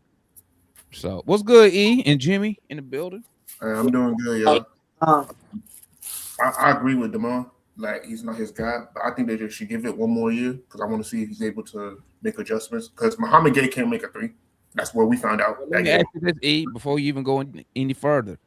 If this pick we get and it's top 4, do you have trust in that coach to develop that player?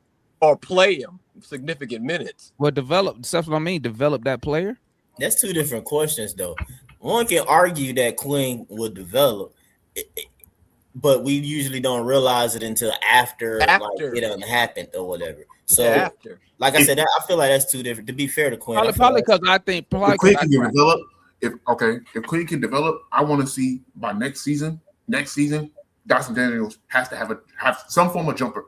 Ahmed Thompson has a mid-range over there in Houston. There's no reason he can't get at least a mid-range. None. Technically, Dyson shot straight last season. He just regressed like crazy this season. I mean, I'm not dismissing what you're saying. I hope he get one. I'm just saying technically he did. I haven't seen Dyson. I've never seen Dyson Daniels shoot a straight up jumper. Not no mid range. You can't shoot a mid. I never seen him. I've never seen Dyson shoot a mid at all. I have. He's done it in a game. He's done it in a game. The shot clock was winding down, and he hit that shit, and it was smooth. Yo, it was smooth as fuck too. I'm like, yo, why you can't shoot that shit? Like that is a 3-point line. I've seen Rudy Gobert hit a jump shot too. Doesn't mean that it's going to happen. But that's why he's a pro too, though. I be trying to tell you, Clint Capella hit a 3. Yo, I'm not saying he can do it on a consistent basis. All I'm saying is that the shit looks better than what he shoots at the 3-point line. It looks like an actual damn jumper. I think we should put No on Fraud Watch. Ooh. But here's the thing. But here's the thing though. Here's the thing though. He not only make. We do the same thing with JJ. I ain't tripping. Not gonna be making 25 million next year. I ain't tripping. I ain't tripping. I didn't see a mid range from Nah all playoff. I have not seen one. If he's not in the corner and shooting threes, he's making finger roll layups. I want to see him shot create. I want to see that from him. CJ, we did not bring CJ for that, right? You know what I mean? Like, I'm expecting that from Nah, and he's less. And I mean, don't get me wrong. From 3-point, he's been a good 3-and-D, but that's not what we were looking for. I get dope. Somebody at the door, man. What's good, I ordered food. Let me go. Okay. That DoorDash, hey, make sure your DoorDash bag is sealed, bro. Make sure your shit sealed. You know they nasty out here. I'll say this: if Mike Brown can lower Mikal Bridges' minutes, Quinn can do it for somebody on this team as well. Because Bridges is making $25 million. He's going to be making $33 million next year. But Mike Brown says, "Okay, this series is not yours. I need to play somebody more minutes." Somebody else. What's your the difference is that Mike Brown, if I'm not mistaken, has been to a finals and he won, right? No.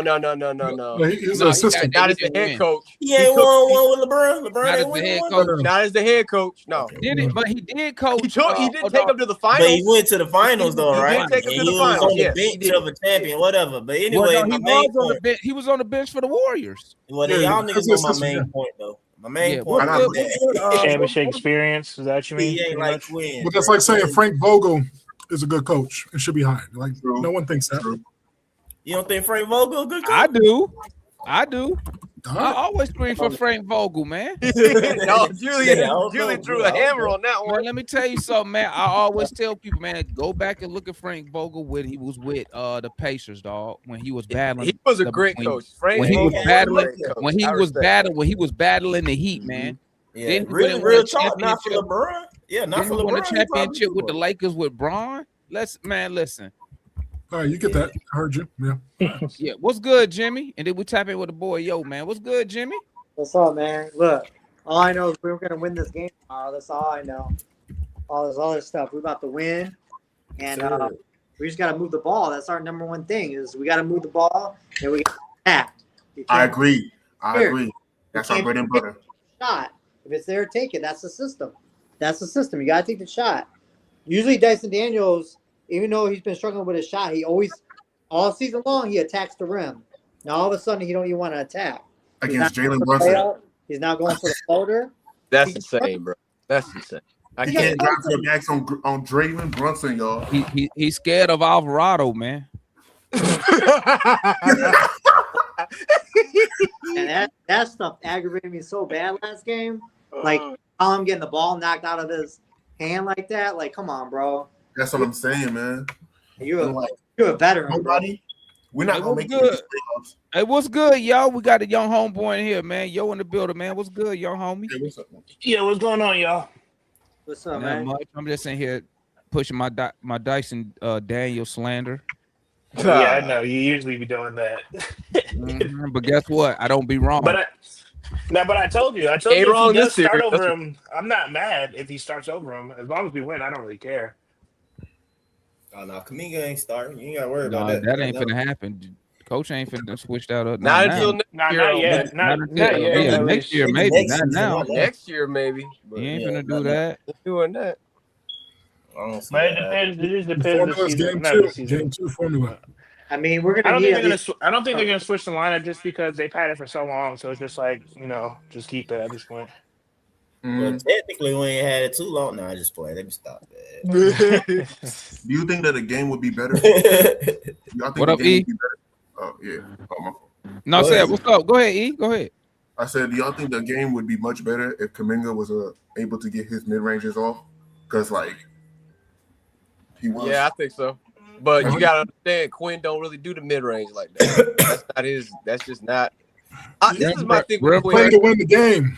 Rim pressure, this is rim my- pressure, and threes. Yeah, that's one person. My thing is, y'all got to go back to what was their rookie in Utah? I forget. Was it Moody? Somebody, but Ezekiel, somebody. And he was Moutier. talking about Everybody dismisses what Moutier said, man. We Yeah, know Moutier it's said. about He to- said Donovan Mitchell, I think Bogey, the other Bogey, they all were mid range shooters. Quinn came in that season. I think when Moutier got drafted and said no more mid range. We're doing solely threes and kicking out. Yeah, And I'm that's listening to, weird, though. and I'm listening to it like, bro, you mean to tell me you're taking away your team's best asset and trying to do this more analytical shit? Like that's why I And hate it don't work. Play It don't devil's work. advocate, But, though. but I mean, let at me this push point, back I feel against like that. It don't I work. feel like this I'm not series. a Never Quinn. worked. Look, hold on, guys. I'm not a Quinn fan. Y'all know that though. But at the same time, though, if you watch us for real, bro, you can't say that Quinn bans mid range jump shots. That's what I'm Because you got saying. guys- No, I'm you not got saying guys who that he take bans mid-range them. I'm just shots. saying that he doesn't utilize them. No, I mean, This doesn't- series he kind I of don't- has though. He kind of has no Yeah, choice it's this kind of hard. series. Yeah, I'm about to say it's kind of hard for me to say he don't utilize it or whatever. Yeah. I mean, it's been there since the whole season because guys pull it up. The thing with Kuminga, and I was like trying to, and we was talking about in the chat. I think I was talking about with Demond in the chat. Like for Kuminga to get his mid range off more so and more consistently, I think, and that more quicker flow and stuff like that. He has to take advantage of the moments when the space is there and it presents. Like just when he is moving and just boom, pull up. The way CJ can, weave around the screen, get that boom, the spot is there, the defense, that space there. Oh, he pulling up in it and knocking down the shot. Kuminga, in my opinion, ain't quite got the, the natural pull up in it. Oh, you got that space there? I'm pulling up in it and I'm knocking it down. It's a he'll get it. He'll kind of bounce the ball. He'll kind of, put somebody on his back, pound it a little bit or whatever, and then turn and, do his thing, or whatever. Versus, so it's like he developed that part to it. Like I said, like that. Like he'll really start. He'll be, I don't want to say it, but it could be Ant-Man-ish. You know what I'm saying? Because like Ant can kill in that, you know what I'm saying? Oh, every little space is given, defense give you, like, bro, he gonna take you all the way to the hole and kill you or whatever, or he just gonna pull up and pop whatever the little miniature space that you do give him off the dribble. But boom. Mike, You said Antish? So much for him though. But Mike, I understand that, but I've seen Quinn when he does, because I've seen Kuminga, he has tried to do that, and I see Quinn look at him in the bench, say, "Hey, I don't need you to be doing that." Because I remember the first game, he was driving and he kicked it out. Or he didn't drive it, but he drove it and he laid it up. And Quinn said, "No, you need to kick it out." And I'm like, bro, he's right at the basket. Why are you telling That's him? what I'm saying. Dyson Daniels do that stupid shit too. I was like, why are you telling him? That's two different things right there. No, that's insane. I was pissed. I was like, why are you understand what telling him Mike right is at the saying, rim and, to pick out? He did. Yeah. You didn't see him? Maybe see, He was in the first quarter. Yeah, y'all longer time people who watch Kuminga. Do you understand what I'm saying, or am I off on that a little bit? Or what? No, you're absolutely 100% correct, and it's not that he doesn't have it in his game, because if you have that 35-inch mid-range vertical, then he just hasn't implemented, because it's like, okay, I got to get mine, so I'm going to do that back around fadeaway or drive, but if you gave him a green light, it's just mostly of him telling him, hey, you're allowed to do this.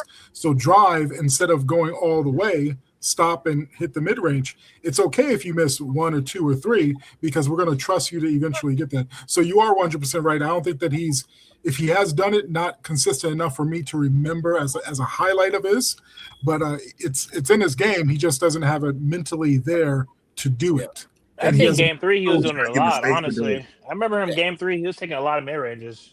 And I think he'll pick up those things, especially like I said. I ain't the biggest Quinn fan, but bro, like I said earlier when we were talking about, bro, we kind of realized some stuff after the fact. You know what I'm saying? Later down the line or whatever, you know what I'm saying? What kind of like, okay, the benefit from them being under Quinn and how, you know, the guys. So I can see that he'll get some of those things.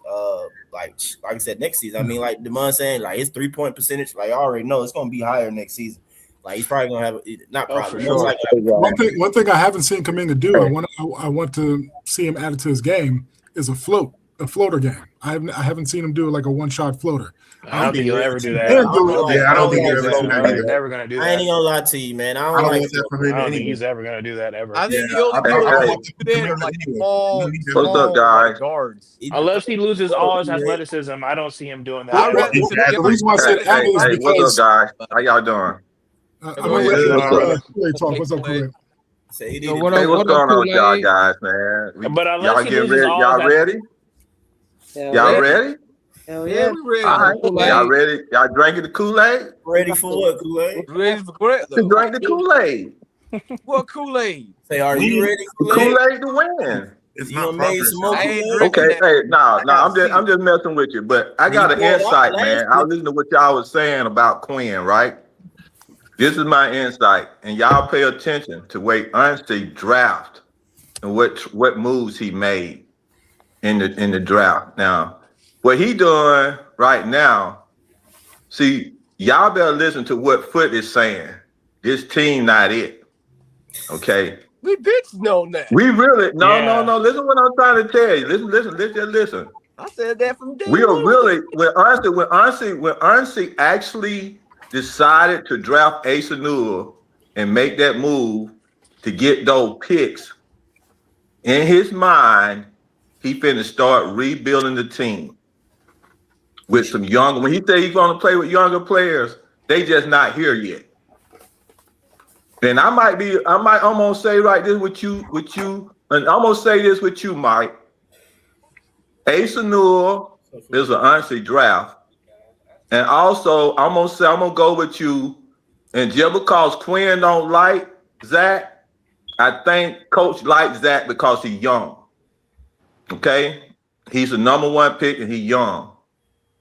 Now the thing is that what Quinn is doing, he taking his last ride. For the last 2 years, Quinn been playing with his bench vets. And he hadn't won. This is his last ride with his bench vets. This is what I'm telling you. Because if he don't win with his bench vets this year, he gone. And Quinn and honestly gonna start and finish the process of the rebuild with those draft picks and the young players. He keep telling you why he's saying young, but the young players right now ain't starting. There ain't no young players on the team in actuality that is too like the way you talk about the Hoppers and the Bryants and the Edgecombe. Them guys, no, it ain't none of them on the team. It ain't no young Wimby's on the team. We don't even have none of our draft picks playing. So he got to go Snyder's get not them. going anywhere unless he wants to. Right now, I'm telling you, man. I'm telling you. And if you were to look at, I think, like Mike said, I think Ernst is sitting on the bench, looking at what he was looking at, and I'm telling you, he giving Quinn everything that he did and every move he made was for Quinn. Quinn got everything he wanted. He got the players he wanted. Hey, I'm telling you, he ain't finna keep going with these old bench players and rotating the old bench players and bring them in and bringing them into the team now. Because at some point in time, you got to do a real rebuild. And those real rebuild come through the drafts. Okay? Just like OKC, just like what San Antonio done. That rebuild is coming through the draft. And and your boy JB talking about don't play the young boys. You see all them young boys getting sharpened already in San Antonio and in other teams. They getting sharpened already. We gonna be behind. So when he made those trades, he made those trades to go get them boys out of the draft, man. That's why I kept asking, who in this draft do honestly want for him to make that move that he made last year to get those picks? It depends what pick the falls to. If you get 1, 2, 3, if you get 1 through 3, you're getting either AJ or DP, no matter what. If you get lower than that, then probably the 6'6" guards from over there too. But it really just depends where you're gonna land at. If you get number 1, you either get AJ or DP. There's no question about it. You get 3, you get Caleb Wilson. That's what I think. Gary Staycock would do amazing wonders. That way, no, he wouldn't. No small guards. Why? We should have just kept Trey if you want to get him.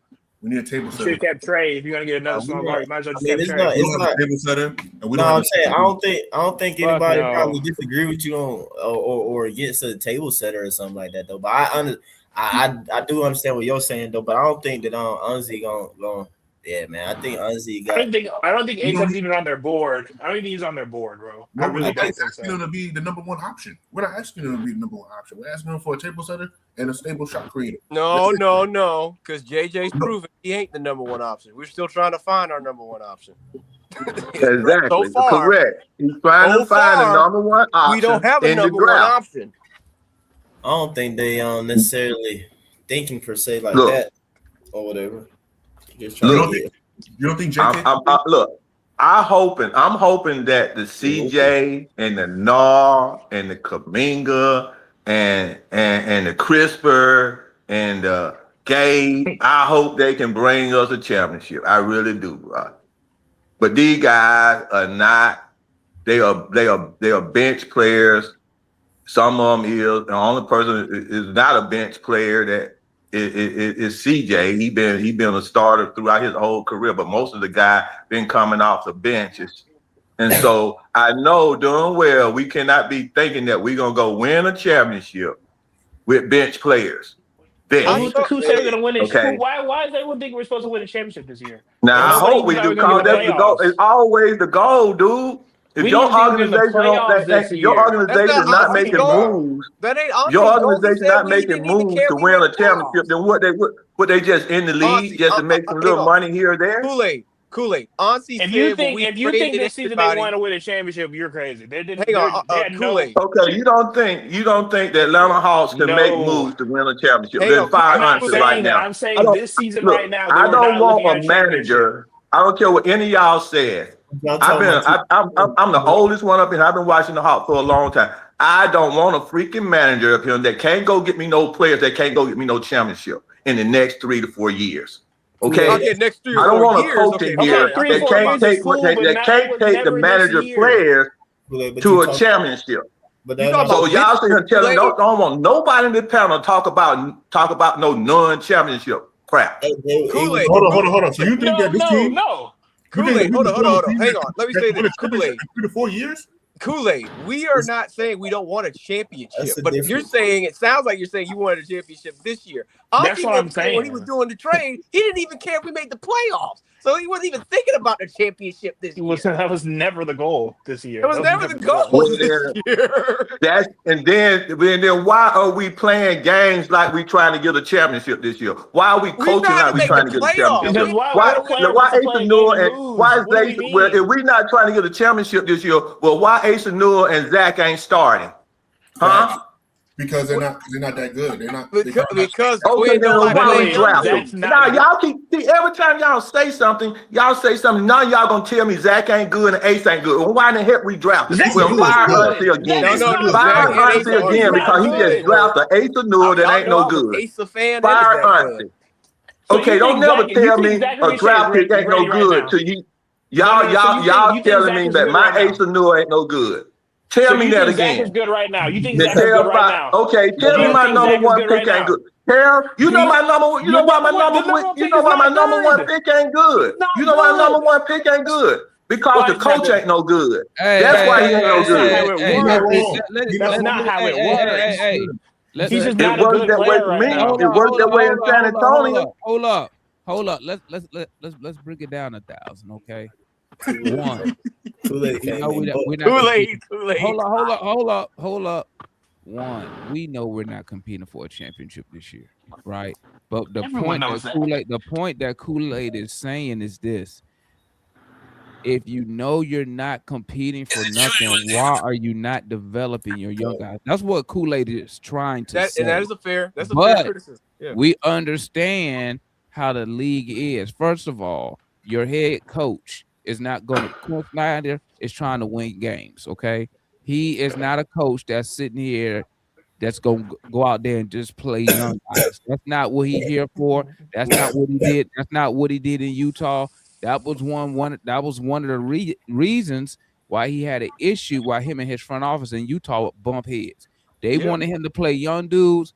Quinn said, "I'm trying to put the dudes on the floor so I can win games." Because that's why he left. That's why. Guess what? Quinn Snyder not gonna come up here and tack on the extra 50 losses on his record.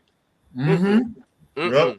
Nope, he ain't. He's not finna do that. Y'all not Quinn like no. Quinn would probably. I bet you if they even tried to say, if they tried to do that, he would probably quit. But I'm gonna tell you something else. If you go back and you pay attention, Landry Fields low key forced Quinn to play young dudes because when we had all those injuries. Why wasn't we sitting up here wondering why is what was Kool-Aid? David Roddy. Roddy was starting at one point. What's the dude that went to Philly? Barlow. Yeah. Dominique Barlow. Wasn't we on this show saying why is Barlow starting? And if you go back and look, if you notice, even with all the injuries, Landry Fields didn't even sign nobody to 10-day contracts. He low-key forced him to play Barlow. He low-key forced him to play Moji, because Moji was supposed to play last year. Low-key had no choice, but Moji took a jump last year. So I understand the point. I understand the point that Kool-Aid is making, but we all know once you start winning games, it's stuff kind of your goal, short-term goal kind of switch. All right, let me see what we have right now, because you could look at this and say, and I think I said it earlier, like. If I'm honestly, I'm sitting up watching the games like, okay, I thought this guy was going to be ready for this, but right now he's not. Okay, this guy right here, he needs some work to be in whatever role that I thought he could be. So you get some good takeaway from the playoffs. But we once he got rid of Trae Young and Porzingis, right then, and he said it, we're going to play young guys. It just so happened the coach wanted to win games because I think Quinn the one that said, look at the numbers. The analytics say, hey, the minutes we played CJ, we're a way better team. Yeah, you wouldn't be starting CJ because if Quinn was really trying, if the Hawks was really trying to win after they traded Trae, CJ McCollum would have never came off the bench to begin with. Exactly. He would have been a starter on the team. Yeah, exactly. So I mean, I understand what Kool-Aid is saying, right? But also, San Antonio has a better advantage over us. They had higher picks. They already have their star players. Then they went and added another star in Fox. Over here, we're still trying to figure out right now. You probably couldn't get a consensus if you ask, hey, who the number one player on who's the number one option on the Hawks? And then if you ask somebody, well, who's the best player on the Hawks? I guarantee you'll get numerous answers. But when you look at a team like San Antonio, they're already organized for that stuff.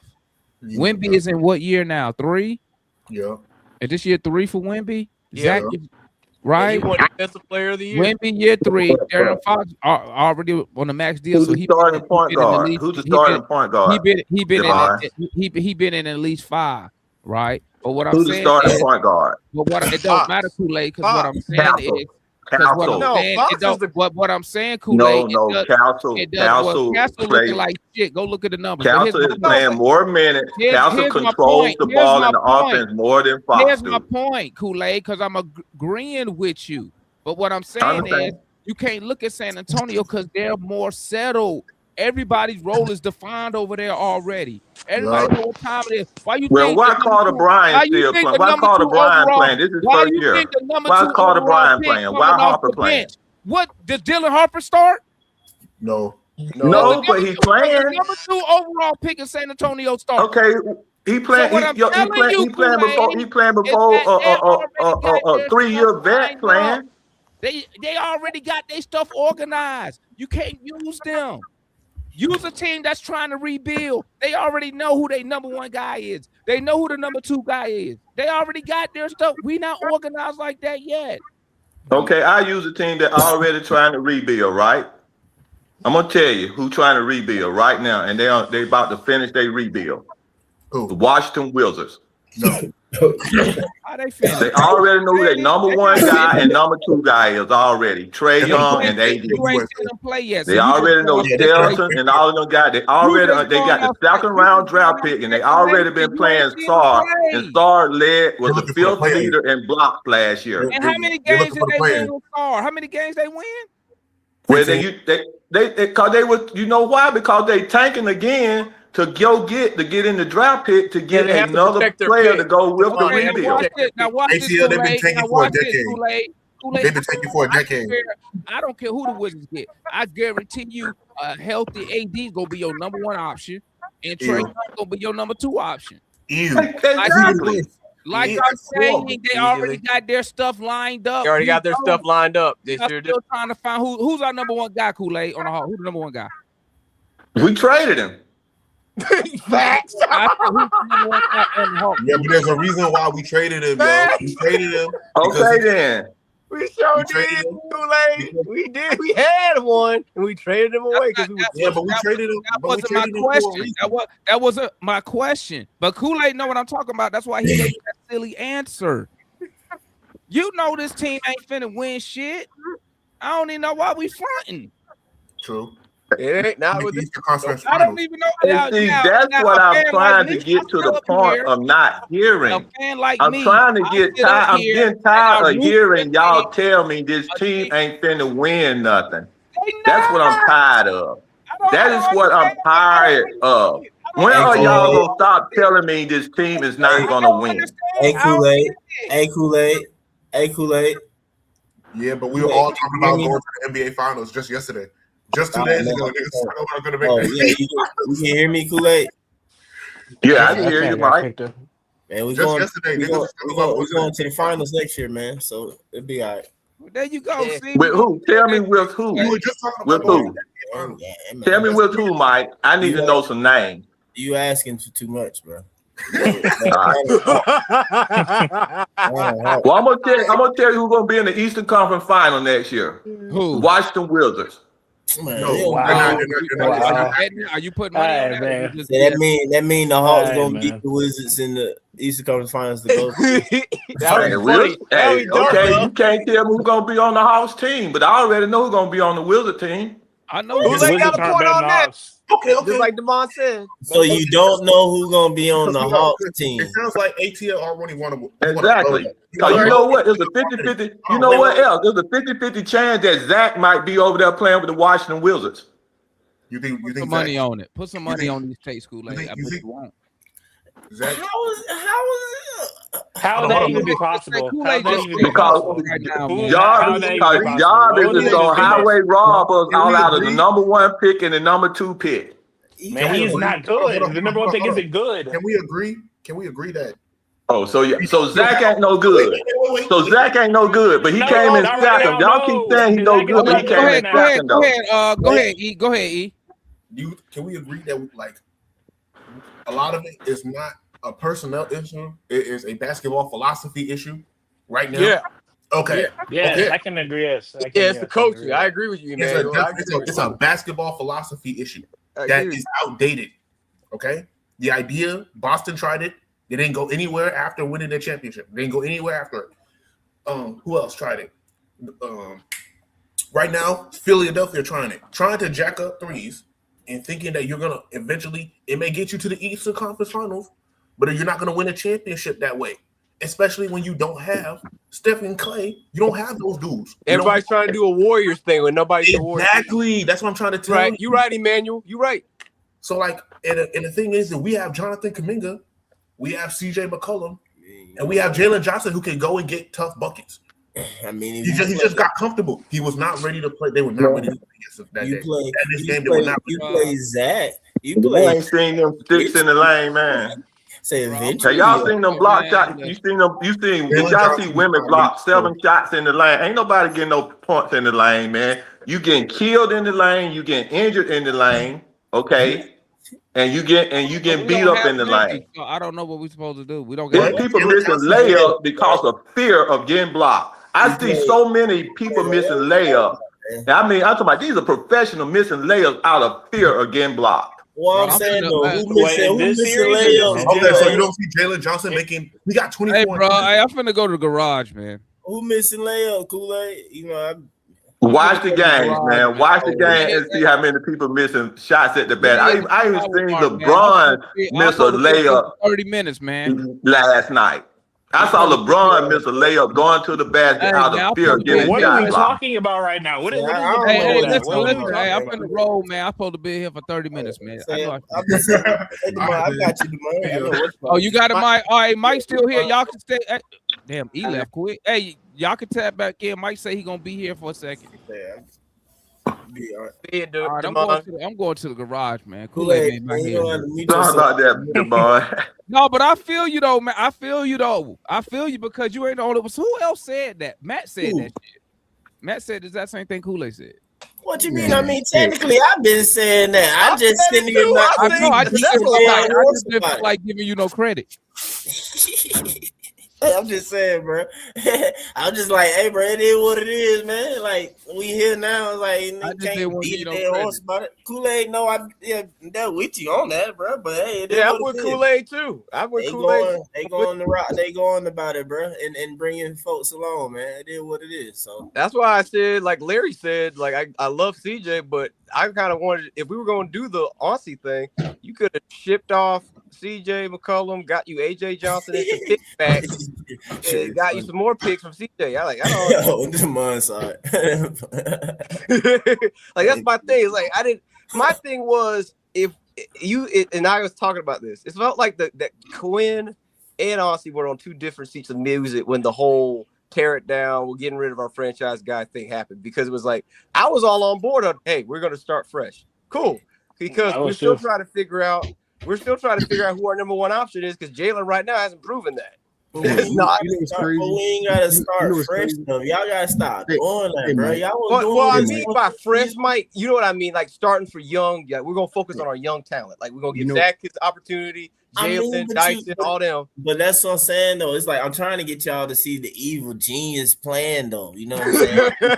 We get mad and stuff, bro. But it's like we can do it. But anyway, man. What up, man? What up, Dan? What up, y'all? Hey, real quick. What's going on now? All this young crap, bro. We got a young team. I'm so confused. The whole core. I don't know why they actually were so old. Hey, you got Yaxel Lindenberg about to come out. He's 24. He's literally Jalen Johnson age. I'm so confused, bro. You want to get your core playoff experience, the younger core. If we had an older wing, like say if our wing was CJ McCollum, and he was the so-called quote-unquote player that they brought in, I'm pretty sure Zach will probably still start. It's the fact we don't have a guard. You traded your star player, so you brought in a vet guard to run your young core. Like I really don't get the understanding. You talking about bringing AJ Johnson? You bring in AJ Johnson, we don't make the playoffs. Yeah, no. Dude, I don't care about making the playoffs. That's you. Us going up in the playoffs. I heard you. I heard you. I told y'all for sure. I didn't give a crap about the playoffs. Look, listen. You don't listen. You don't care. Dyson Daniels ain't never played in the playoff game. Young core, 22. Jalen Johnson, first time as a player in the playoff game. You just got Nall. You see Nall put up 20 points per game during the regular season, and now he's the main guy and he's targeted in playoff series. These are things you read and you like, okay, I need to not, maybe I can't count on him in that particular role. You only find that out in the playoffs. You don't find that out during the regular season. They have to get there. So, I mean, to sit here and talk about some damn AJ Johnson who about to be out of the league in 2 years, Like it don't make sense. Y'all sleeping on AJ. Me and Leon were talking. Nah, AJ is cold. He's AJ is cold. mostly raw. You sleep if you want on him, Damon. Yeah, let the Mavs figure it out and let that boy pop off. Hey, how many teams he been on so far? He's only been on 3. And he been in the league how many years? Yeah, because no one's giving him a chance. How many years he been in the league? Hang on, you have a Bucks team that was trying to win with Giannis. So just like Zach, they didn't really want to develop him. Then he went with the Wizards. And with the Wizards, he actually dropped nearly 20, almost like 4 games straight. I watched the kid. Man. Now I would say AJ is really raw. Yeah, he's really raw. So that lets me know you don't watch these dudes like I do, because I watch these young bucks. Hey man, y'all gotta stop. Y'all gotta stop trying to lose Zach now, man. All right, we'll see. What'd you say, that second round pick in the 2024, the weakest weak draft. There wasn't no second round pick. The brother was in the first round. See, I know you don't pay attention because he was a second round pick. He was a first round pick by the book. What's the first round pick? I can guarantee you will not be in the league for long. But this the thing, man. The idea, Johnson, is pretty nice. So I'm gonna let the other guy say something. I'm gonna come behind. I'm gonna come last, Mike. Let me come last after everybody say something. Okay, Mike. I got a point I want to make. All right, if Dan was finished, whatever, we're gonna get married. Go ahead. Yeah, nah, that was pretty much it. Mainly, it's just like y'all just slow your roll. We figuring out what we need for next year. Obviously, you need a big. That's you need an alpha. Focus. You need a number 1. That's the main focus. Is you need a big. No, you need a point guard in a big. Man, God, Lee, how long you been on here? We heard you, bro. You say ignorant nonsense. I gotta correct y'all because y'all say some of those ignorant stuff. Bro, it's obvious we ain't got no number 1. Man, listen, he's over here talking about, and he in agreement with Kool-Aid about the Wizards making the playoffs next year. They are. If they're healthy, they are. They're a good team. What are you talking about? That really matters. If AD is healthy or not, that really matters. That really matters. I guarantee if they're healthy, they are going to make the playoffs. Well, put some money on it next year. On prize. I don't gamble. Okay, well, shut up then. Like, I don't get why you talking about. How long have you been on here? You don't even know that I don't gamble? Like, do you pay attention? No wonder you block me because you're ignorant. You don't even know what I do. Why are we talking about trade? But at the end of the day, we need a big, bro. I think that's the next step. Get a big. And of course, it don't help bringing in more playmaking. I don't think no undersized guard come there though. But yeah, I'm done. Okay, I can tell somebody else. Go ahead. Oh, I forgot. Let Marion go. Yeah. No, you go. I've been there for a minute. I've been listening. I've been listening a little bit. I might have caught up a little late, but in terms of some of the things that I've heard, yeah, we do want to make the playoffs next year. You don't miss these opportunities because the windows are small. You miss your window with players. And then next thing you know, players get hurt. You never get a chance to get back. True. So take advantage when you can. We are at a good place where we got young players. They're healthy. We have an opportunity. We got to take advantage of these opportunities and not talk about. I mean, I've been a Hawks fan for a long time, and for a long time we've been rebuilding and rebuilding. That's why I call it year 79 of a multi-year rebuild. Because for most of my time is watching the Hawks, the fans have believed that we're going to bring in one more player, we're going to groom them, we're going to build them up, and we're going to rebuild with the player from the draft that we drafted and put them with these old guys, and hopefully they're going to groom up and become good. That don't never work. The only time that anything worked is when we got a whole lot of trades done that brought in some players who were middle-aged players who knew what to do, and we put them with the good players, and the next thing you know, we won 60 games. That was basically our best season. So in terms of the nucleus of that team, though, yeah, who was the draft pick?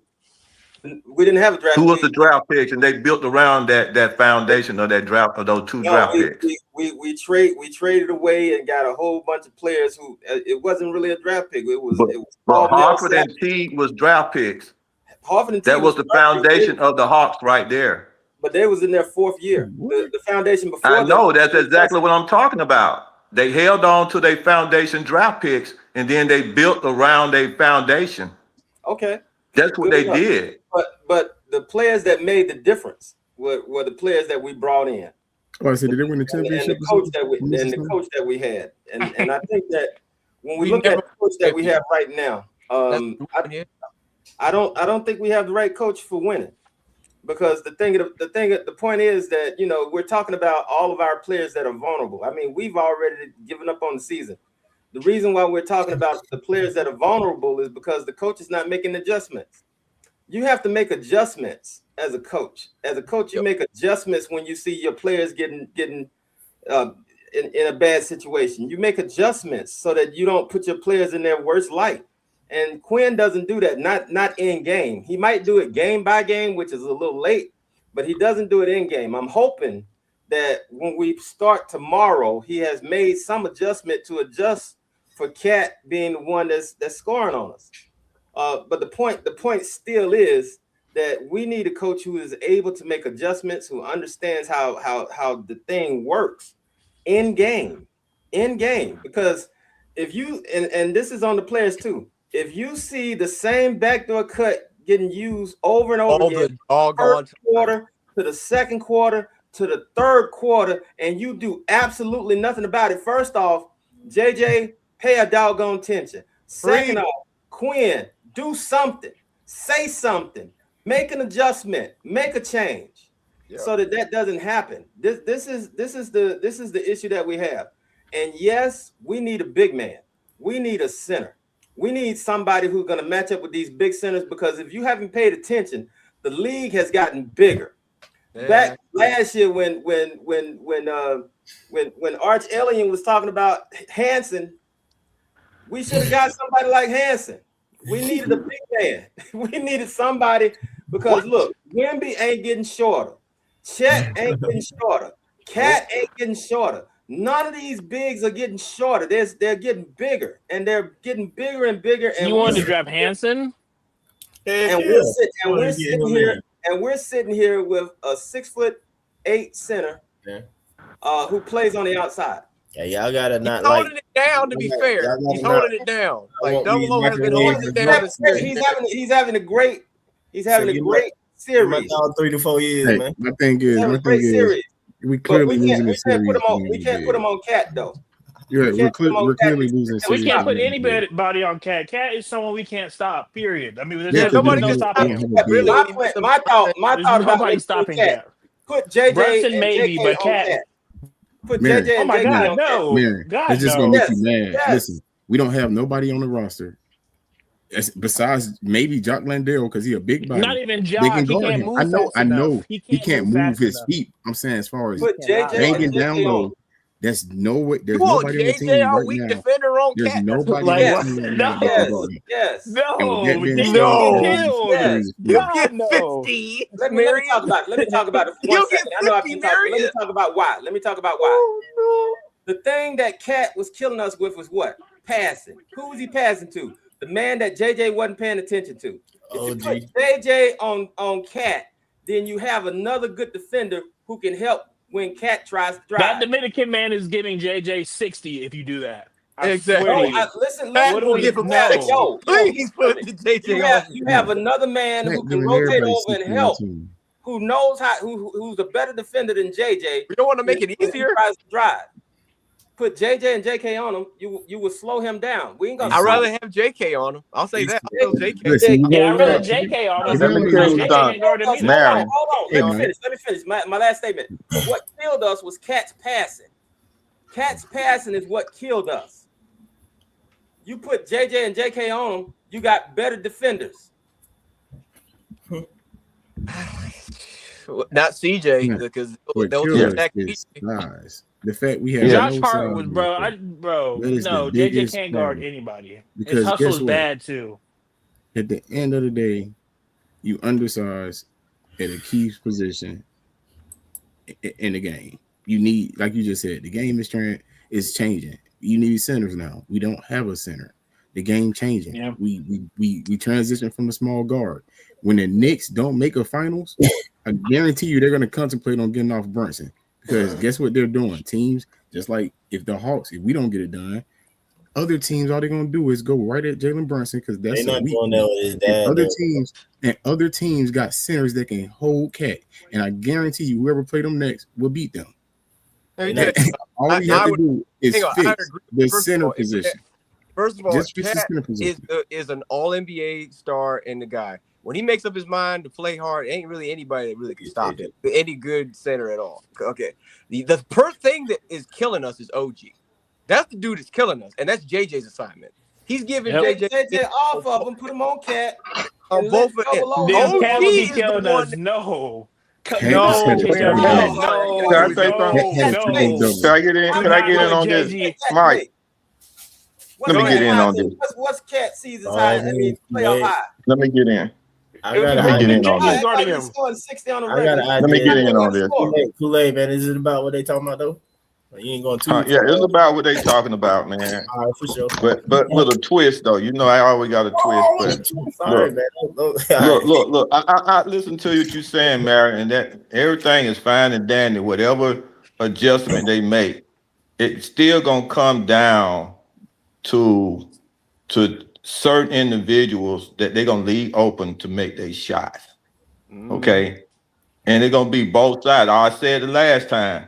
It wasn't. It's really. Now the last game wasn't. It wasn't. Cat beating us. It was Josh Hart making his 3-pointers, and Lil Alvarado making his 3-pointers. Okay. OG. Those that right there. As soon as those guys made, soon as Alvarado made his 3 straight 3-pointer shots. It opened up the floor because now you feel that you got to go out there and guard that little dude. So it changes the whole defense at the same time. Let's do it again. Those three shots that Alvarado got, they probably was 2 or maybe 3 of those was Cat assists. Okay. Also, Josh Hart 1 or 2 3-pointers was part of Cat's assists. Okay. So now. The last game when they lost, them guys were missing. Okay. The reason why we lost is because when they kicked it out to Kuminga, I don't care. He was shooting a 3. If he would have hit 2 of those 3s, if he would have hit 2 and not made and missed went 1 for 5, it would have made a difference in the game. Okay. We could rotate on that. Now, this is my twist on this.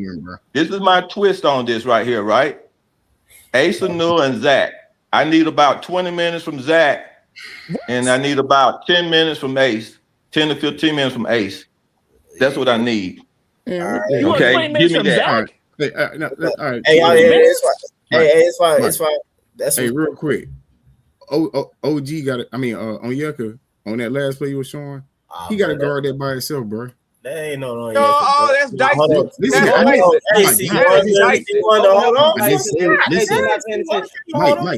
I never said. I'll show you. See, hold on. Mike, I never said nobody.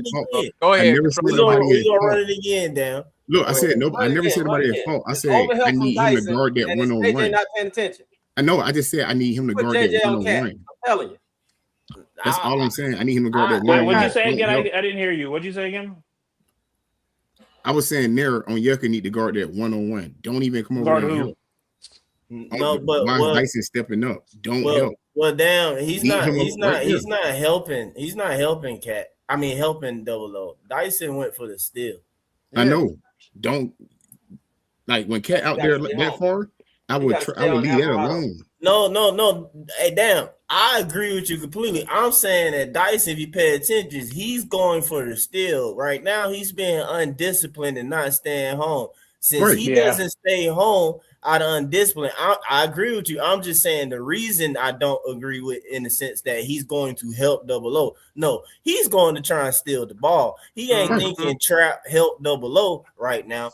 He leaves to go try and steal the ball because Dyson have said it's on film, but he's also said it multiple times in interviews that he likes to go for the ball when players have their back turned. And he, like I said, he's hurt us before like this, in my opinion. Not in my opinion, because it's on film. He did the crap against the Heat. Yeah, that hurt. That's what I'm saying. Or whatever. So now you're right. I agree. Like, leave that alone, bro. We need to play disciplined defense right now. That's what we needed to do. Dyson should have stayed home. I'm not even gonna fault JJ on this because JJ playing 2-on-1 right now. I'm not gonna fault him on this too much because JJ playing 2-on-1, bro. He playing. I'm about to say, Marion, what is he going to do? He's going to leave Alvarado wide open for 3. I would leave Alvarado wide open and hope Dyson can get back to him instead of leaving OG open for the backdoor cut that they've been hitting all game. I mean, a 3 is worse than a 2. Alvarado So, I mean, I just leave it Alvarado was cutting. That's Dyson Daniels' fault right there. OG cut. Dyson Daniels should have went with Alvarado. He stopped him. And JJ should have stayed. Oh, my bad. I'm just saying I blame JJ plenty of times for plenty of stuff. But this is Dyson's fault. This is Dyson do what he do to begin with, though. Nothing. He don't need to go for the steal right here. He's trying to go for the steal. No need. We in the third quarter. We in the third quarter, 9 minutes in. Down how many times do they have to run this backdoor pick before you say I need to pay attention to There's no pick though. There's no pick, Mary. Backdoor cut. There's no backdoor. But the thing is, hold on. The thing is, y'all say that we lost the game because of the defense. When OG cuts though, Backdoor cut. How many times do they run this backdoor cut before JJ starts to say, I need to pay attention to OG instead of trying to everybody else? Talk about this particular play. play. He's going to pass the ball to Alvarado. How does one person guard 2 people? I would let Alvarado have that and think that Dyson can get to him quicker. Marion. But you do know Alvarado knocked down a 3 or whatever. Down a 3 earlier. Let me say something real quick. Marion. Alvarado went in like he was cutting. Jalen cut him off. He flashed back up. OG cut behind him. Look at the play, bro. OG just made the right play. What are you talking about? What do you mean, I saw the play from the first quarter. Okay, then. Alvarado's cutting. He cut him off. No, this is not even that play, though, Marion. The play that you're talking about, they have killed us on multiple times. This is not it. This is literally OG just moving to the basket because his man his head is turned and he's guarding somebody else and it's open. So he just dives to the basket. It's just simple, basic crap because Dyson leaves his man to begin with.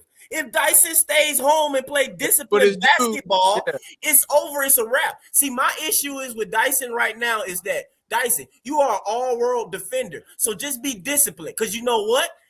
Because look, Alvarado literally can't score if Dyson literally just stays on him because you're an all-world defender. Like, you know what it is, though?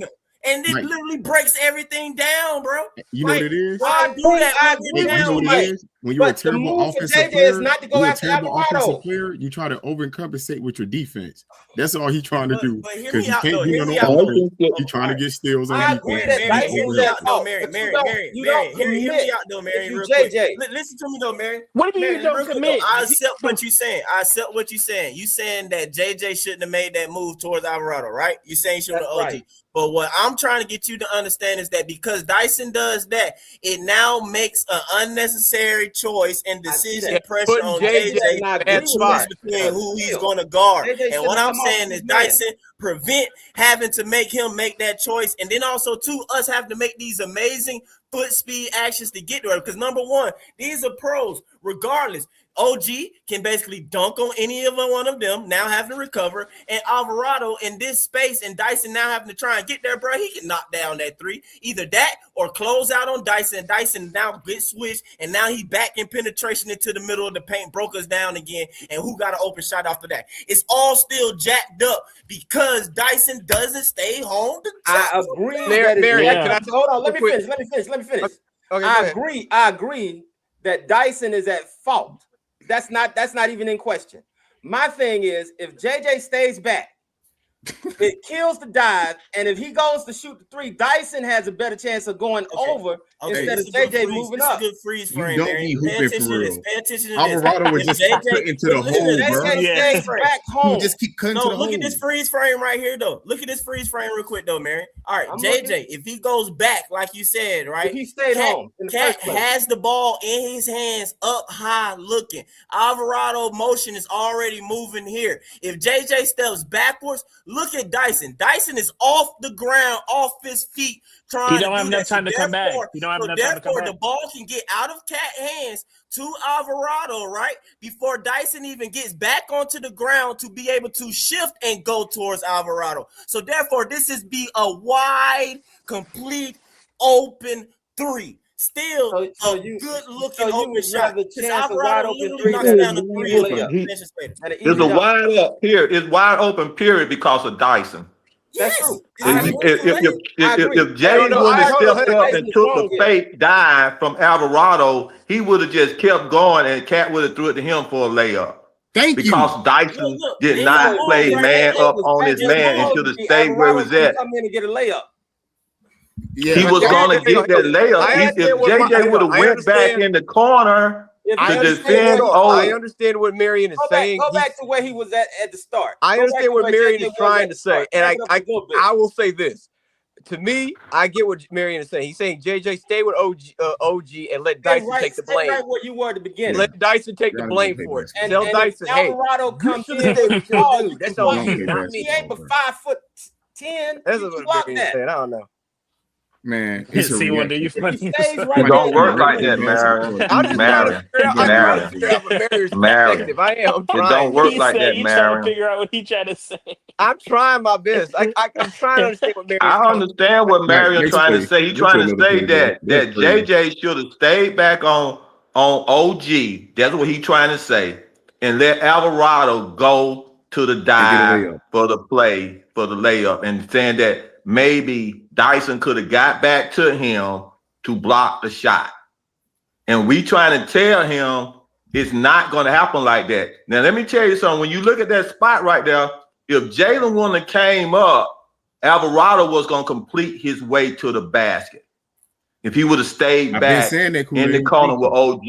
Yeah, only reason Alvarado shot back to the three-point line was to complete the pulling of JJ out of place. Okay?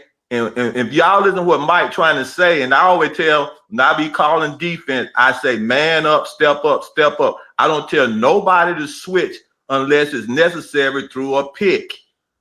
Now, Dyson, there was no reason for Dyson to get off of Alvarado to defend that offensive scenario. Okay? I agree. Now that's gambling. That's when you call gambling, and we lost on the gamble. And that's because Dyson gambled and we lost. We lost because we shot 8 for 30. And to That's Mike's why we point, lost. that as much as I No, love I ain't Dyson, talking about the 8 for 30. I'm talking about we lost on this play right here. I ain't talking about the whole game. I'm just talking about you're right. And you go back, and I guarantee you, them back cuts, and I seen that several times myself. Dyson went for that play several times.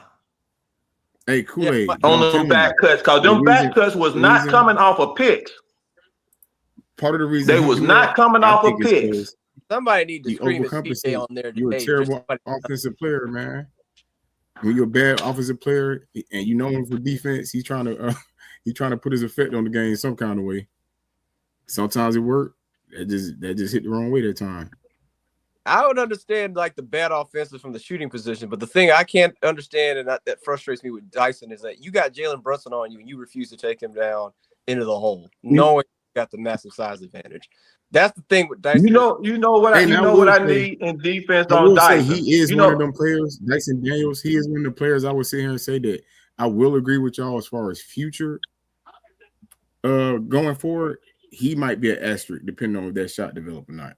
Because like we are, I understand that. Yeah, I admit I was big on with the Trae Young saying you can't win with Trae and Okongwu with an undersized big and undersized point guard that don't play defense. All right, now you playing 4-on-5. Now you got a point guard you playing 4-on-5 on offense with. Let's see. Hey, can I say this? I'll wait. Go ahead, Cool. Well, I just want to say this. I'm gonna say this. I'm gonna shut up for a little while. This is what I say about Dyson. This is what I need Dyson to do. Now, Dyson is really good on like an Alvarado type stealing defense. He does it better than Alvarado. I need Dyson to step up to be my good on-ball defender. Just go take that man and take him out of the game, and that's all you do the whole game. I don't need you flipping, flopping around. I need you running through picks, staying with that guy that you're supposed to stay with the whole game. On ball. That's what you just saw just then. You said what? That's one play though. That's one play though. That's bad. But you know Brunson is not one shooting JJ though, Marion. Yeah, I'm listening. But this one, I mean, the game. I mean, shoot, man. No, it went. This one, AJ off, or whatever. Hey, Mike. What's up? Huh? Gabe Vincent got to communicate better, bro. Or yeah, that's what I'm about to say. Yeah, I put that. Bro, on and then man, you can't get picked by no Brunson, bro. You Yeah. can't get picked by no Brunson, bro. They didn't get picked. You talking about Double O? Double O. Double O got bat screen. Yeah, I said Double O can't get picked by no Brunson. Yeah, but he got bat screen. I don't know. I mean, what he supposed to do? Yeah, Get Gabe a got to communicate. I know Gabe got to communicate though. That play was Gabe's fault. I mean, Okongwu don't even know he's coming. Like, what do you want him to do at that point? He don't know he's coming. I just want to say that's why I say you got to communicate. No, that's Gabe. All Gabe. That's what. Here's the thing I want to say. Hang on, can I say this real quick to Dame? Dame, listen, I know you and I, we kind of go back and forth, but I mean, just want to explain this when it comes to the group. I've said it before during the beginning of the season. I was cool with you trading Dyson and Okongwu to get Zubac and get you good size. That way you could have had Trey, Nah, Kaminga. Man, hold on. All right. SC1. You tell me, hold on, man, for y'all talking about stuff. Hey, listen, we got a game tomorrow, man. Nah and Dyson are not the same type of defenders. Man. Hey, man. They don't. I don't know. Nah's doing a good job on Dyson. Brunson. And then what we got Dyson, Mary, what you was trying to say, you say you wanted him off of it, right? We right now know you got OG on him, but they still the screen. So it's not. I don't want to say it's not so much just who it is, but it still work or whatever. And right now, Gabe, not just the communication or whatever, because in the sense the communication is like, I ain't gonna say won't do anything, but not gonna necessarily do anything without Gabe actually like jamming the OG up. Like he has to actually get from here to over here to the baseline or whatever, and basically like and a lot tighter and everything like that, and be in the OG way. You know what I'm saying? And basically like fight him right here. Like this is the physicality part where you losing and stuff. Like, you know what I'm saying? Like be up on that. Basically, like really, because like I was telling y'all stuff like they don't want calling crap, bro. So like you can do stuff, and then in my opinion, anyway it goes, it ain't a foul. And when I be telling you too, so I be saying stuff like you really ain't gotta let people move nowhere in certain ways. So it's like you see him setting the screen, be up on him closer or whatnot, and on Brunson closer, and get over there to where you can, like I said, hold OG up. So if anything, the best case scenario, OG got to post you up or something like, and they switched in the sense in that way, but you don't give up, you know what I'm saying, what you just saw or whatever. And maybe Mike, go back one frame. You and Double O can one frame, Mike. Back again. What's up? Go back one frame. Oh, hey, also, you see what else they doing to us, Mike? What's up? They just literally saying, bro, I'm bigger than you. If you had a true big, he ain't getting that pass over the top. You can put no pressure on that. You can't put no pressure on him. You said one more frame back? Yeah, one more. I mean, I agree with Dave. Right here. Yeah, I agree with that too. We do. But y'all don't want Bradley to play though. What you gonna say, Mary? What is he gonna do? What is Bradley gonna do? Starting center. What is Bradley gonna do? I didn't say nothing about him starting. Did I say anything about him starting? Hold on. No, What's Double O doing right here? Hold on. What's Double O doing right here? What Double O doing is he because I mean, in the sense or whatever, Brunson does. He getting caught in the pit. Oh no. But he's asking what Double O doing. All right. Right now, where is Froze at? If Double O don't do what he doing and Brunson continues to the bucket, especially knowing JJ being sorry, that's an over the top pass and layup, left hand layup for Brunson. All right, go forward a frame, just one frame. Gabe should have went on. He should have went on and win in the mismatch, man. That's the only choice you had: either run over Brunson or go into the mismatch. You could have actually. Yeah. You could have, if you knew what you were doing, you could have cut OG off and tried to get a charge if you like. Passed over.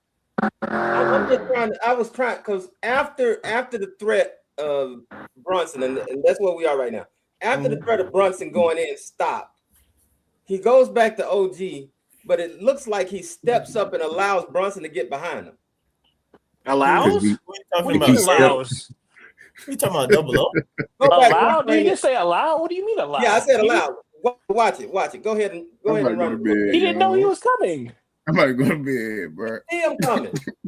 What do you mean? He didn't see him. He didn't know he was coming. He came behind him. He misread it. What he did was close the gap, right, between him and OG, or whatever. OG can hit that corner shot. But instead of taking away the baseline or whatnot, I mean, it's just like I said, it.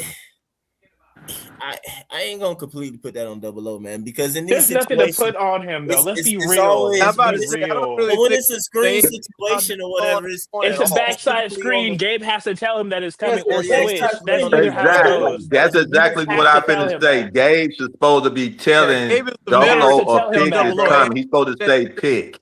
He's supposed to scream out pick.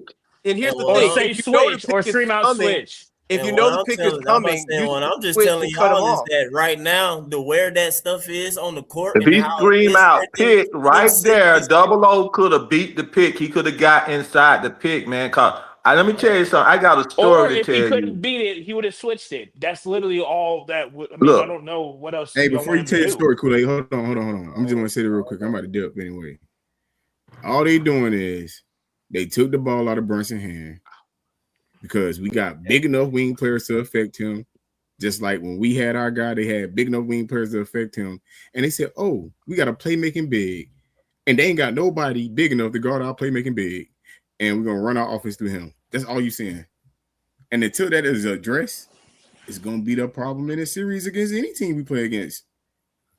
They got a big that you can damn near playmate with. I agree with you. I just got to see. I just got to see the playmaking though happen with better defense off the ball though. It's like at the same time I'm seeing us playing bad defense off the ball. So I wish Jack Landale. Let me tell the story on this play right here. Let me tell you a scenario. Let me tell you a scenario that I used to when I was the Hawks. I used to be sitting on the floor. Okay, we were playing against against the Miami Heat and Alonzo Mourning and Jason Terry. I called out every pick that Alonzo Mourning was setting, and Jason Terry, I called him at the right time. Jason Terry went through every last one on them. By me sitting there calling out those picks, we beat Alonzo Mourning and the Miami Heat. At the end of that game, I was so close to the court. Alonzo Mourning finally got through one of those picks and slammed and looked at me and growled. Because I messed this game up. I messed the game up the whole time. It was insane. What his name? Dad was the point guard trying to set those picks, and Terry went through every last one of them. Growl is insane. That's a growl. Hey, let me tell you, yeah, he growled at me, man. He was mad. Yeah, I messed his whole game up, bro. Because I called pick the whole time. Jason Terry went. Didn't nobody think we were gonna beat Miami that day, but we did. You see that? Junior, what his name? Junior was dad was the point guard. That's just better offense, in my opinion. I don't think Double O could have done anything else with that. No, I think if Gabe would have called a pick because he saw it coming, all Double O had to do was to slide right. All he had to do was slide right. He would have beat the pick. If Gabe would have called the pick, and because Gabe knew Gabe was the only one could see the pick coming, he would have called it. Put JJ on cat.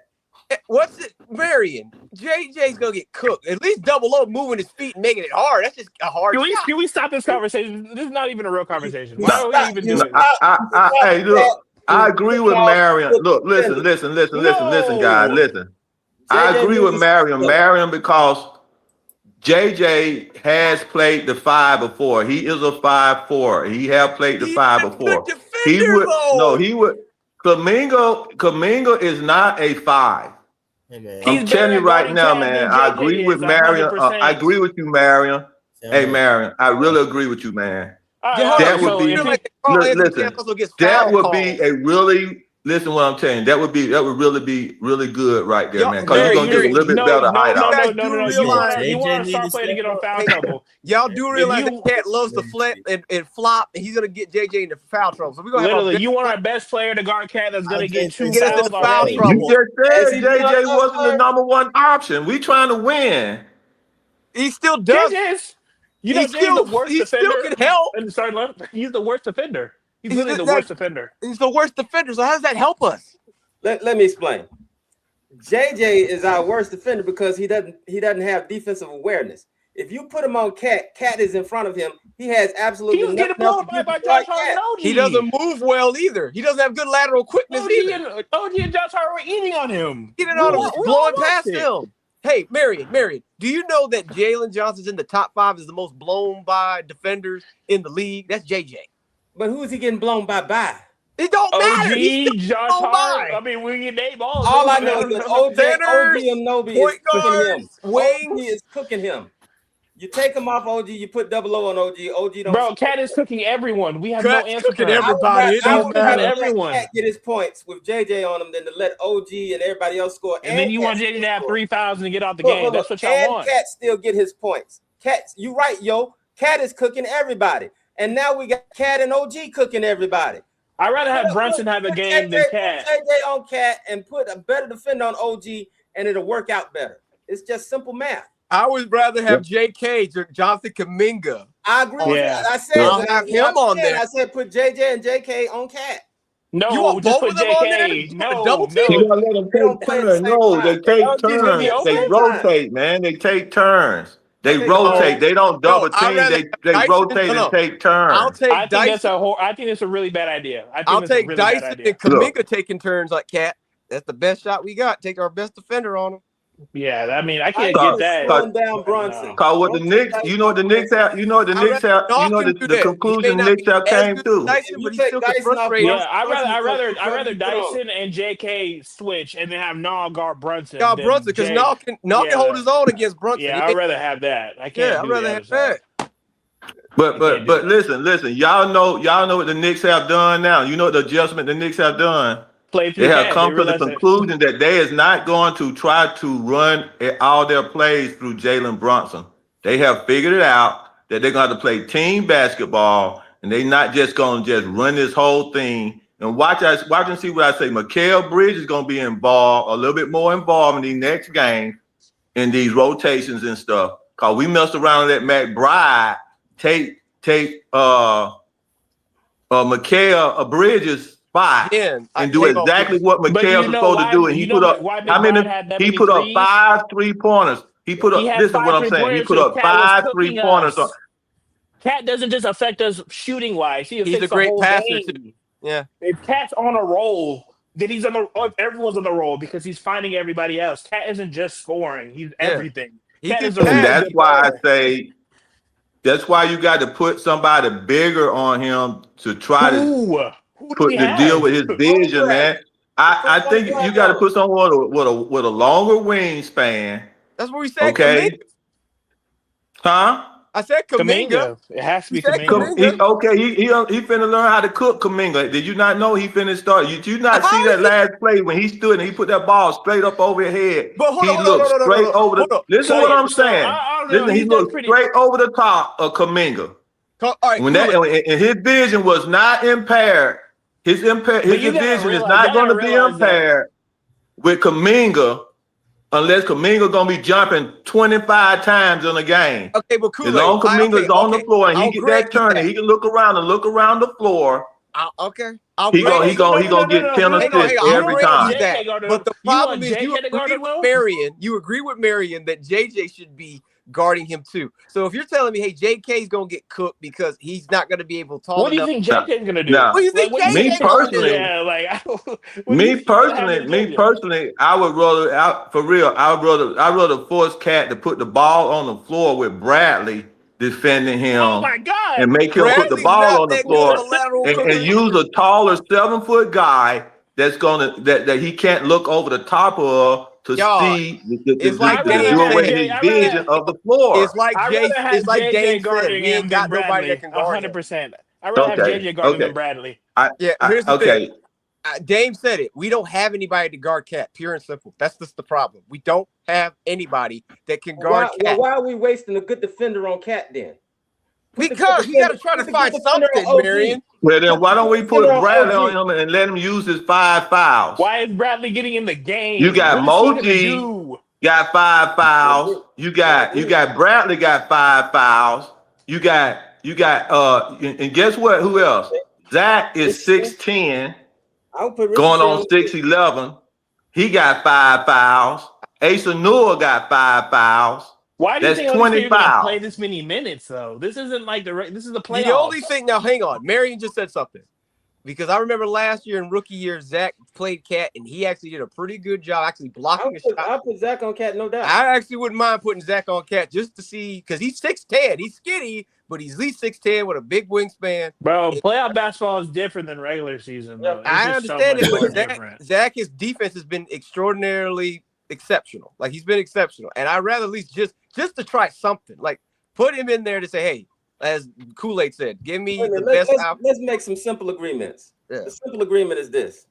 We're not going to stop Cat from scoring. No. 100%. No. Yeah, we don't. So why are we wasting good defenders trying to defend Cat?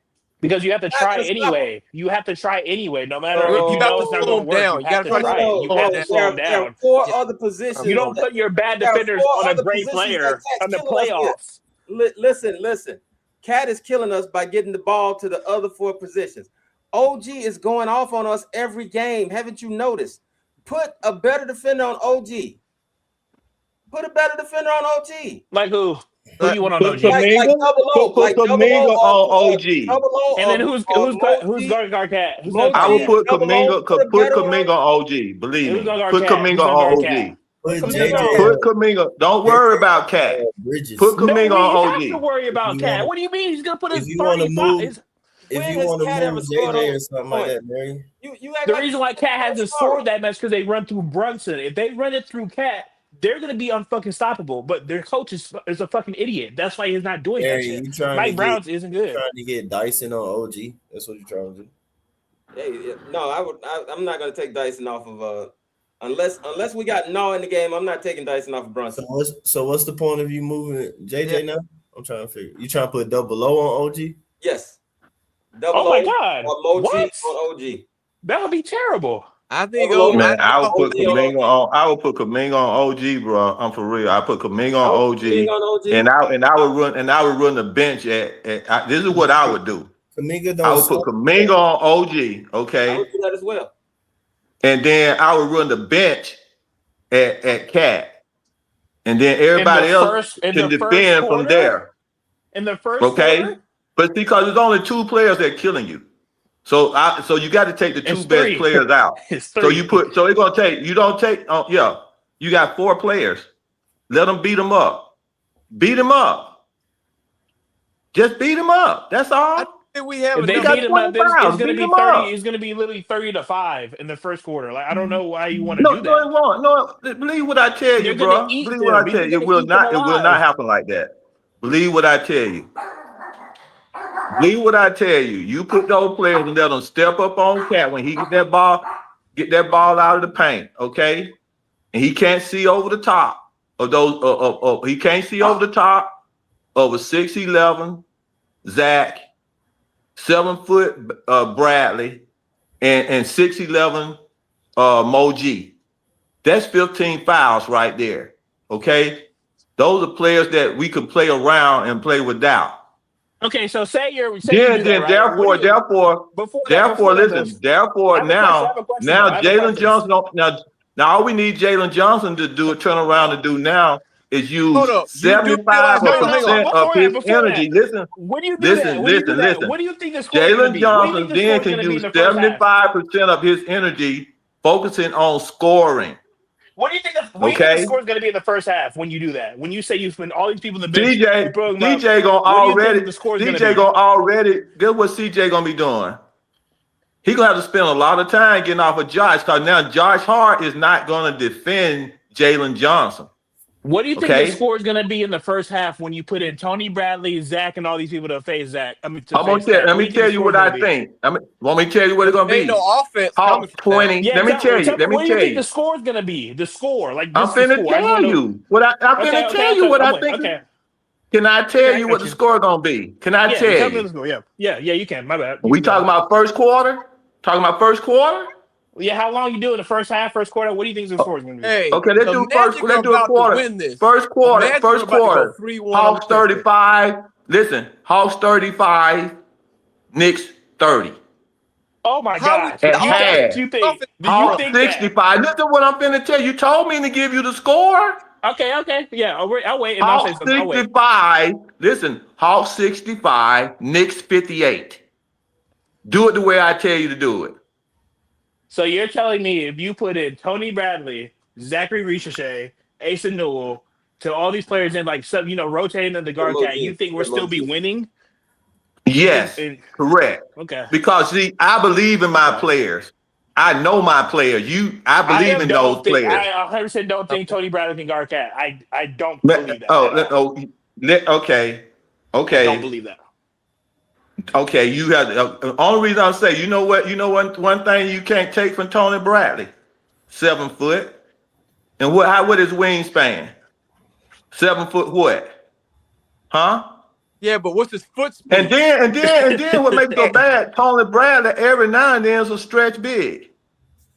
Mo G is a stretch big. Guess what? If one on stretch over in the corner, and either one of those guys, Zach, Mo G, or Bradley hit a 3, guess what they're gonna do? They're gonna open up the floor even more. They're gonna even mess everything up then. Kool-Aid.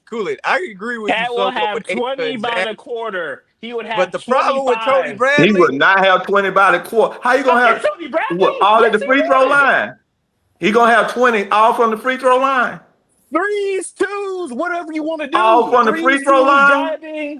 Kool-Aid. You think he's only going to be in the free throw Tony line? Bradley can't stick with Cat on as far as driving. Oh yeah, you know how Cat don't make a layup. Hard fouls. Okay, then that means Now you don't make a layup. and we're gonna be in the bonus. It don't matter. Yes, it does matter. I quit. Go ahead, Kool-Aid. If that's how you think, go ahead, bro. No. If you treat Okay. Hey, if you treat Cat physically, But how you know the referee gonna how you have stop playing hard. Cat will not play hard if you treat him physically. Just like how you know the referee ain't gonna call the game like that? Because Kool-Aid, they've been calling that the whole series in the Knicks' favor. Have you not noticed that? You think Tony Bradley can We've keep been up in with calls Cat? too. Do you Not think as Tony much as Bradley they can keep have. up with Cat? Do you think Tony Bradley can keep up with Cat? Yes or no? Do you think he can? Yeah. Tony Bradley. Yeah. Wow. I think he'll do. I think he'll do well enough to give him a hard enough time to take some energy from him. I ain't say Tony Bradley the whole game. We said in rotation. But you said you want him to foul, hard foul Cat multiple times, which is going to get us into foul trouble, which is what Jalen. Nah, you have to be smart about, man. See, you think Cat gonna be driving to the lane 30 He can times? do whatever he wants to Tony Bradley, Zach, or I'm sorry. Asa. He Okay. can do whatever he The wants. game we won. Think about that. Think about the I don't first understand why game you we play your played. whole The team in the first game we playoffs. won. Tony Bradley got playing time, did he not? Yeah, he got playing time. I remember he was up there. Okay. That's exactly what I'm saying. And he still It didn't have to be a lot of minutes, just enough. Just enough. It didn't have to be a lot. We'll be down by a lot if we put all three of them in the guard cat. We'll be down by a lot. Okay. Yeah, I guarantee you, we do it your way. We still have with to them score little the bitty ball. guys. You're gonna get. We still You know have what to you just. score You the know ball. what you. I don't even have to argue with you about your situation because you already seen it in the last game with Kuminga on him with your boy. Hold on. Growing, got 10 assists. You already seen your defense. I just seen your defense the last game. Joe Kuminga on Cat. I just seen it. We won 2 games doing that. We won 2 games doing that. The way that No, I just told you that game. One of the games we won, Tony Bradley got playing time. No, Tony Bradley got playing time. One of the games we won. He only played game 1, and he only played game 1. He did not play game 2 or 3 when we won. He played other games. He did game 1. What game he played? He didn't play. I know he didn't play both of them. I remember him playing game 2. No, he didn't. No, he didn't. I don't think he did. I don't remember him seeing him. I think he played game 2. I don't remember him playing game 1. I remember him playing game 2. He definitely played game 1. I don't. He played game 3. Okay, well, he didn't play game 2. Then we won that with a And small. I can't hear you. I'm going to my other phone here. Mike, I'm getting ready to send another request. Cause see, I got to straighten some stuff out here. Oh no! I damn sure got to straighten some stuff out here. Oh no! Come on, phone. But every time an Android get by, dog on iPhone, and Android start nutting up. Hold on. Cat would kill us, and we haven't even talked about Mitchell. Mitchell was still killing us too. His last game, and plus rebounds were insane. And I'm gonna say this now. Look, Josh Hart. You got to try something different. I don't know if you guys can hear me or not, but you in a position right now. You got to try something different. John, we can hear you. Got to try something different. You can't. Hey, Mike, send me. Wait a minute. Let me see if I can find that earlier request. I don't know. I think you're trying all you can. I think you're doing the best way. The best way. You won 2 games. You do the same thing. You really do the same thing because you won 2 games with it. He was right. I do think we need a point guard too. Hey, Mike, send me another. Send another one. I feel like we draft a point guard though. I feel like we draft a point guard. I got it. I'm cool with that. Hey, Mike, send me another.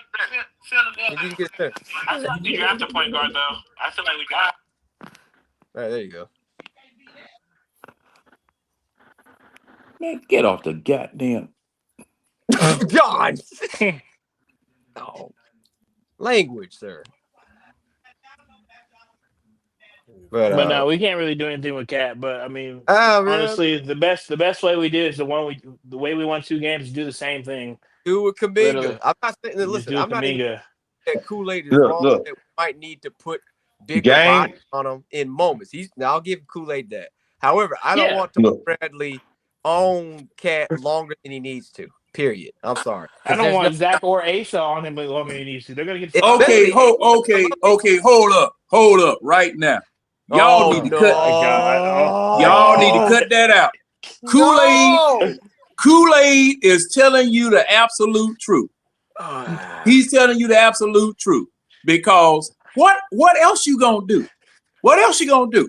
Who you gonna put on? I'm not playing Cat. Playing Kuminga, who that we won 2 games off of. Do the same thing. Kuminga, no, because you saw the adjustment. Hold up. You saw the adjustment they made and started pounding Kuminga inside. Kuminga cannot stand up. Kuminga will foul out. Plus, and that's the crazy part about it. And you think Tony Bradley won't? Let Tony Bradley foul out. But that man is 6'10", 240 pounds. He can put a hurt on Cat. I don't even think he's gonna take the whole. No. Shoot over. That was one. And see what? And no. And what Cat does? Cat drives to the hole and grabs and pushes you out the way. He tried to do that with Tony Bradley, and Tony Bradley blocked the shot. Am I collecting the pearls? He blocked the shot. Genuinely. So see, who do y'all think he is? I don't care what we think he is. Look. Now I want you to listen to this. Hold on. I want you to listen. I'm listening. Okay, you got Now look at what your coach and your general manager did. When Porzingis left, who did we get?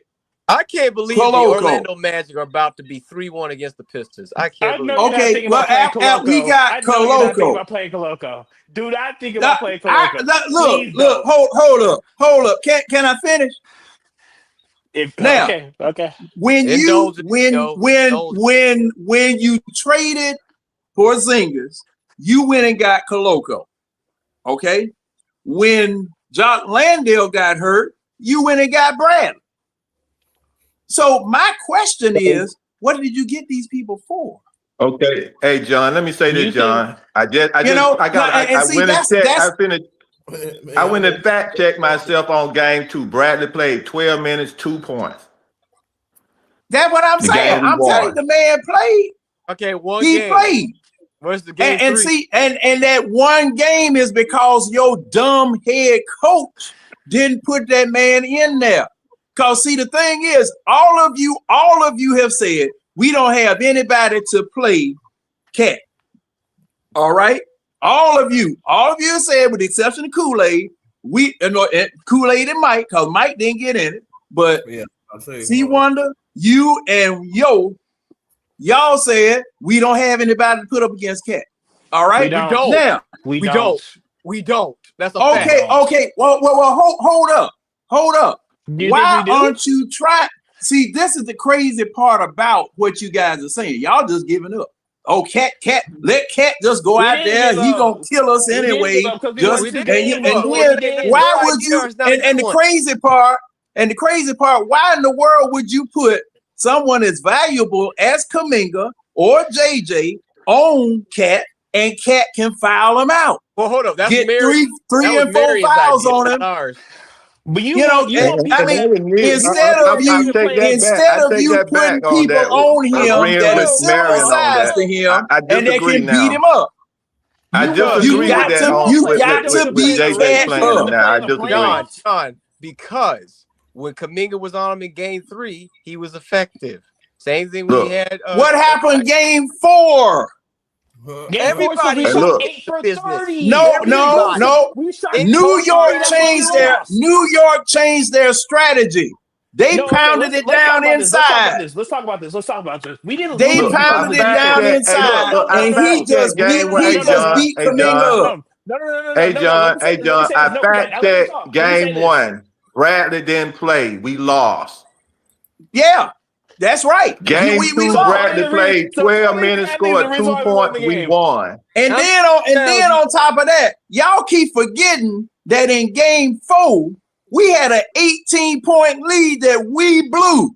Okay, John, here's the thing. We blew that and scrapped the dog gonna even win the game. Game 4, and we got blown up by 20. You see how we that didn't lose because of the defense. We lost because we shot 8 for 30. That's why we lost. And you know what? That is the problem. If you put Zach, hold up, John. Bradley, Tony Bradley is in there. You think we should? Tony Bradley, like I've been saying every time we come on after these games, and like Kool-Aid just said, that's 24 fouls. That's 24 fouls. They're not gonna call all of them. Send waves of people at Cat. You got to negate Cat, no matter what it takes. And gang rebounding and ganging up on him. Okay, other people are open. You're gonna sit up here and put 2 people on him and other people are open. John, hold up. Then on the offensive side, Dyson Daniels is worse than anything else that's going on out there on that doggone floor. That is fair. Because Dyson Daniels isn't even being checked for any offense. So that means that you got people that can double team somebody while Dyson Daniels is dribbling right with his head into somebody's stomach down there up under the basket. And I've been telling y'all that ever since the beginning of the year. Tony Bradley and Zachary Richey doing offense. Tony Bradley did not play in game 4. When he came in with the bench at the end of the game and played 7 minutes with the bench. Game was over.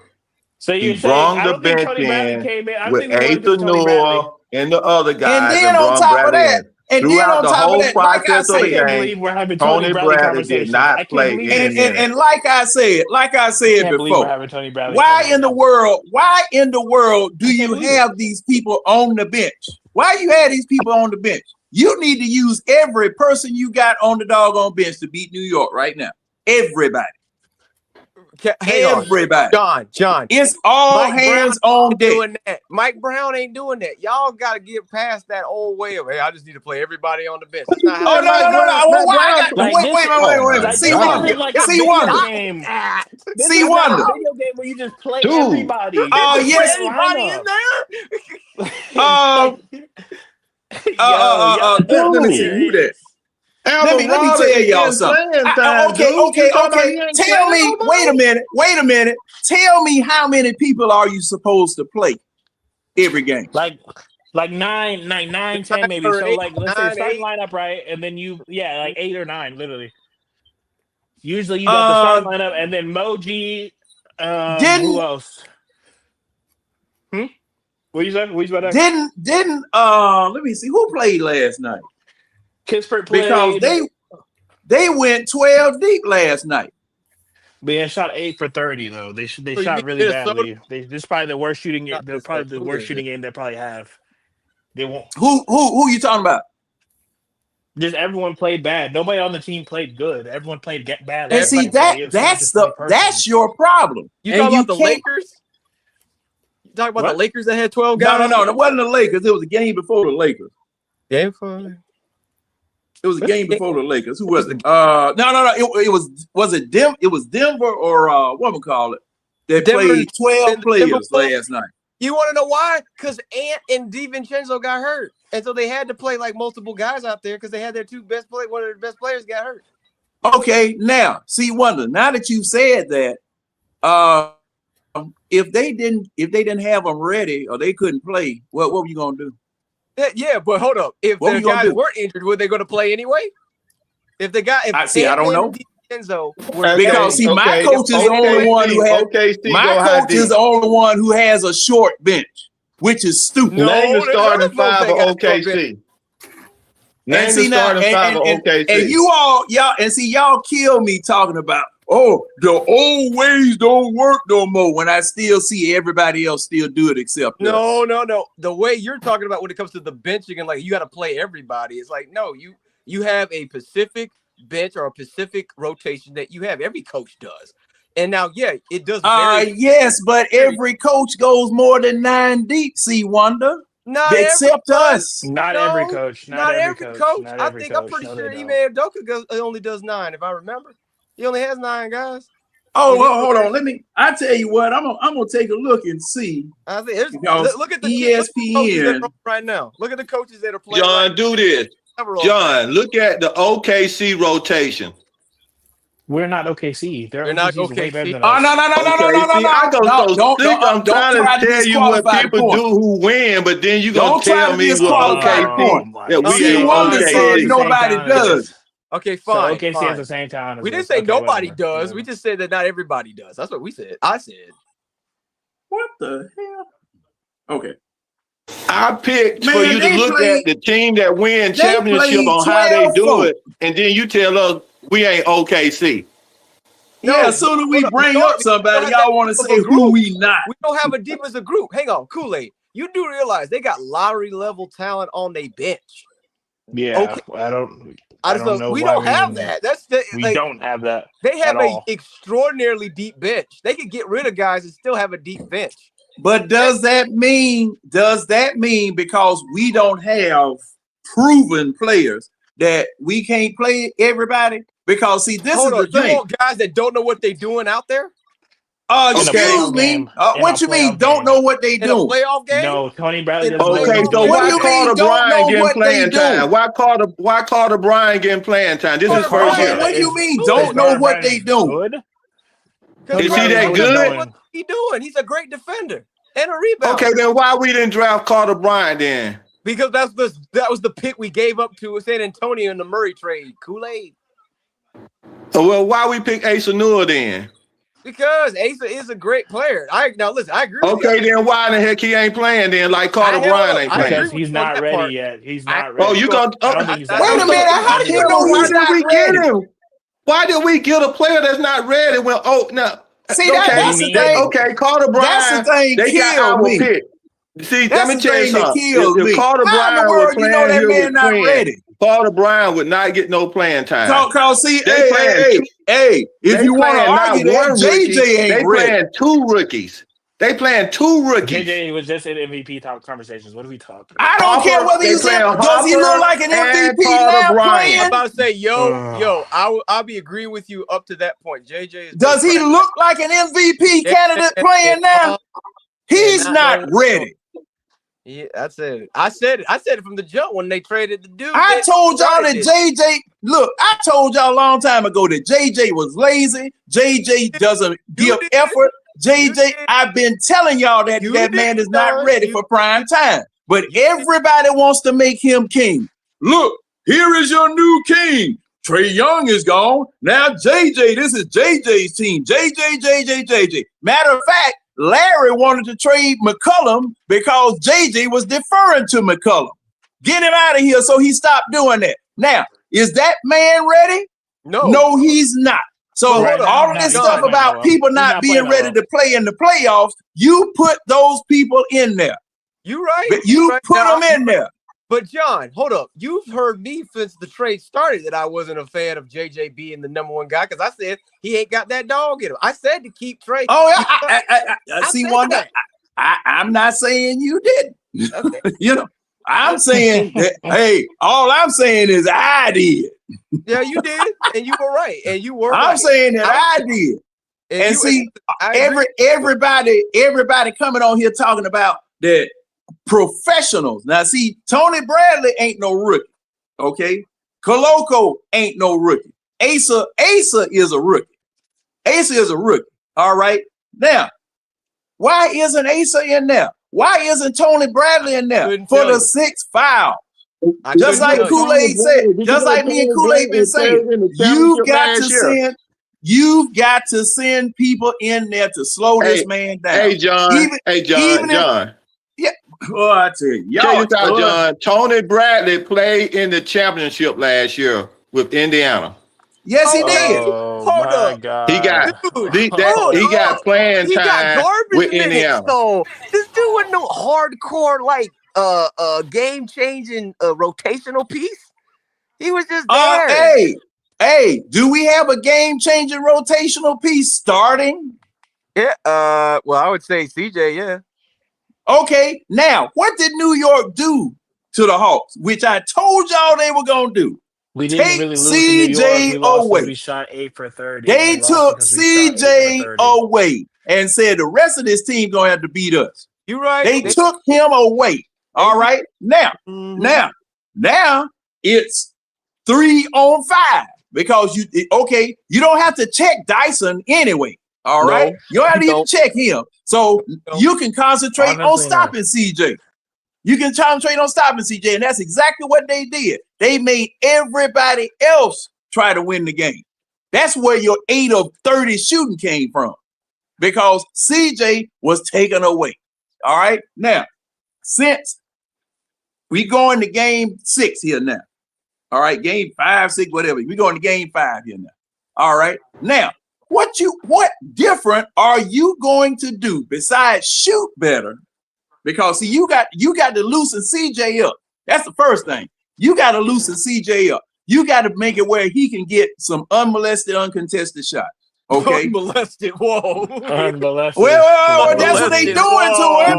Unmolested. That's what they doing to him. So you got to get him some unmolested, uncontested shots. Don't repeat it. Don't repeat it. Why? I ain't saying nothing wrong. Don't repeat it. I ain't saying nothing wrong. Whenever Cat's on the floor, hold on. So you think whenever Cat's on the floor, it's molestation. Just settle it. Okay. Hey, just settle that right now. Tell him, hey, Kool-Aid, these youngins with these tender years that always want to pause every time somebody says a word. They want to pause every time somebody says a word. Let me say this, John. I get my water out the fountain, not out the duck. Let me say this. Hey, Mike, you can fact check me on this. In game 4, when DeMond opened up, you know how you do his little strategy thing before we go into the game. Did he not mention Tony Bradley? Go fact check it. Yes. So DeMond himself. You know what? Wait a minute. Hey, so you think Tony to win was to play Tony Bradley some playing time. I heard that come out of DeMond. Kool-Aid. Hey, hold up, Kool-Aid. So he used to those games. Hey, Kool-Aid. Now, DeMond used to swear me down, saying that he didn't want Tony Bradley in there until this last game. Okay, I wanted Tony Bradley, I wanted Koloko, and I wanted Asa Newell in there to get a 10-day contract. They can't use him in the playoffs. Even if he wasn't on a 10-day, I don't want Koloko out there. Why would look? Okay, all right. So who you gonna put out there? Who you gonna put up against Cat? The same way we won two games. Jonathan Kuminga. No. You can't use that because they changed their strategy. They changed their strategy. Still use that. And they not look, man. See, this is the thing I don't understand. Now you saw. Now you were sitting up here watching the game, and you saw exactly what they did to Kuminga. Do you realize most of the shots we missed were open shots? Like they weren't guarded. Oh, okay. All right. Now, see, this is where modern basketball always falls short. So if you're not making your jump shots, Kool-Aid, Tell them what we used to do when they weren't making jump shots. Go to the paint. You did. Yeah, I know that. No. Not go to the paint. Pass it down into the paint with a center. You right. I agree with you guys. With a center. Okay. Now for a posted center or posted center, not slash into the basket. Not slash into the basket. When we passed it to the man who shook the finger, he shot. We passed it down in the post, and he shot his hook shot. Well, Tony Bradley and Koloko aren't the man with the finger. They're not. You better get out there and see. You better see. That's why I was excited about Yang, because Yang. You better. Let me tell you something about what I. That's why I was excited about seeing Yang to have that ability to play in the post like that. So you want? And guess what they telling? Guess what everybody telling Cat to do? And I ain't saying I know he's a good player. Don't tell me that. But guess what? All the players are telling the one of the best big 3-point shooters in the game, because he won the big men that won the 3-point contest. Guess what? All the prosecutors telling him to do: get in the paint, post up.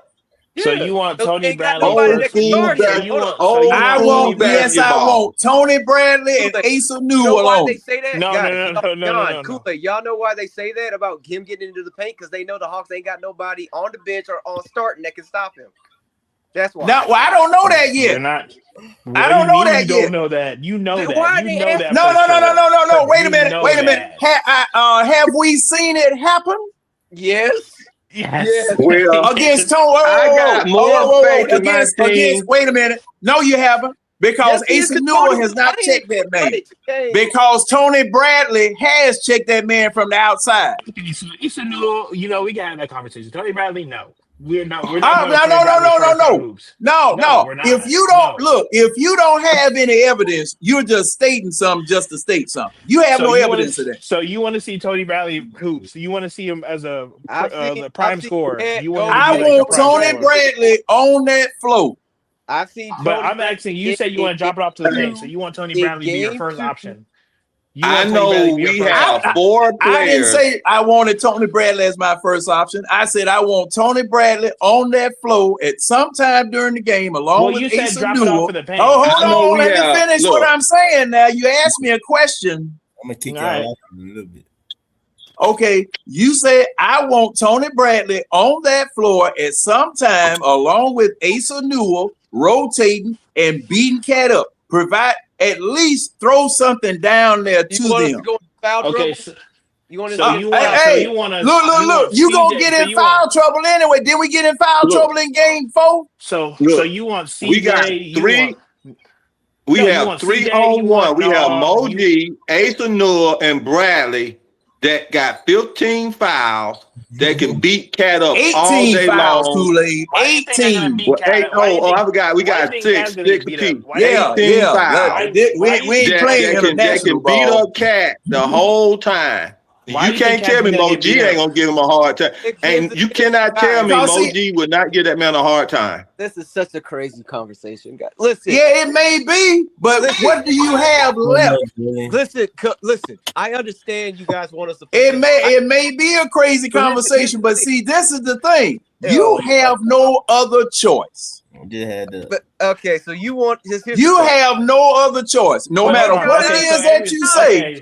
John, I understand. You have no other choice. But here's the thing: if you want to do fouling to a Cat, guess what's going to happen? We're going to get into foul trouble, and you're going to have Jalen Brunson and those guys going because they get those foul calls from the refs, and they're going to be going into the free throw line. Plus, you're playing. Plus, you're playing into their hands because they're a half court team. They like slowing the game down. They don't play fast. They don't play fast. Wait a minute.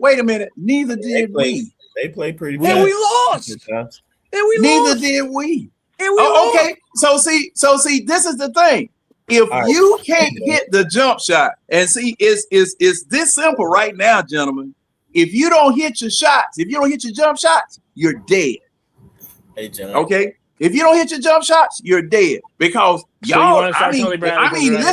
Listening to y'all is either hit the jump shots or we're dead. Hey man, I don't like the word y'all when I'm. Mike's like, don't put no. They know who. No, wait a minute. They know who I'm talking to. They know who I'm talking to. Mike said, don't everybody know that. They accept with Mike because I know. See, this is the thing. Hold up, John. You are supposed and see one of our weaknesses. So who wants Tony Bradley to play in the first quarter? Who does? Anybody wants him to play the first quarter? I want Tony Bradley. Play him in the first quarter, play him in the second quarter, play him in the third quarter, play him in the fourth quarter, play him in overtime, double overtime, whatever it takes. You see that? As long as the fouls allowed. I want him to sub out. Let me tell you something. I'm as long as the fouls allowed. Let me tell you what I want Bradley to do. When he sub out double O at the 5 or 6 point mark, I want Tony Bradley to come in and take up 2 or 3 minutes of that before he bring double O back in the game. There you go. You answered. Cool. Hey, okay. Man, go ahead. I have been listening for the past I don't know how long. Mike, I can't believe you even have. Okay. All of us are crazy. Let Mike say what he got to say. Say one of three things gonna happen. Either you know what I'm saying, I'm gonna end this and not go ahead and finish my night, or you know, y'all can stay up here with me and we can go over the last game or whatever. But we want to do this in some order. I'm cool with that. I like film study. Yeah, see one of y'all ready? I thought I was on mute. I thought I was on mute. I might say mute yourself, control yourself. Other than that, like I said, I don't know because I'm interested anyway because y'all just talking so, and I want to do anyway. I can go through it, you know, and say remove everybody. But anyway, like I said though, man, let's try and keep it based upon what we see because this stuff is being said. You know what I'm saying? And I don't want to go off of just like, you know what I'm saying, just because I hear, bro, you know what I'm saying, saying it's like, oh, we shot, ooh, you know, that's why we lost. And then you got the other things in this instant, like how to defend Cat. Ooh, so it's like, I mean, it's right there. So look at it. You know what I'm saying? Let's see what happened. Shoot.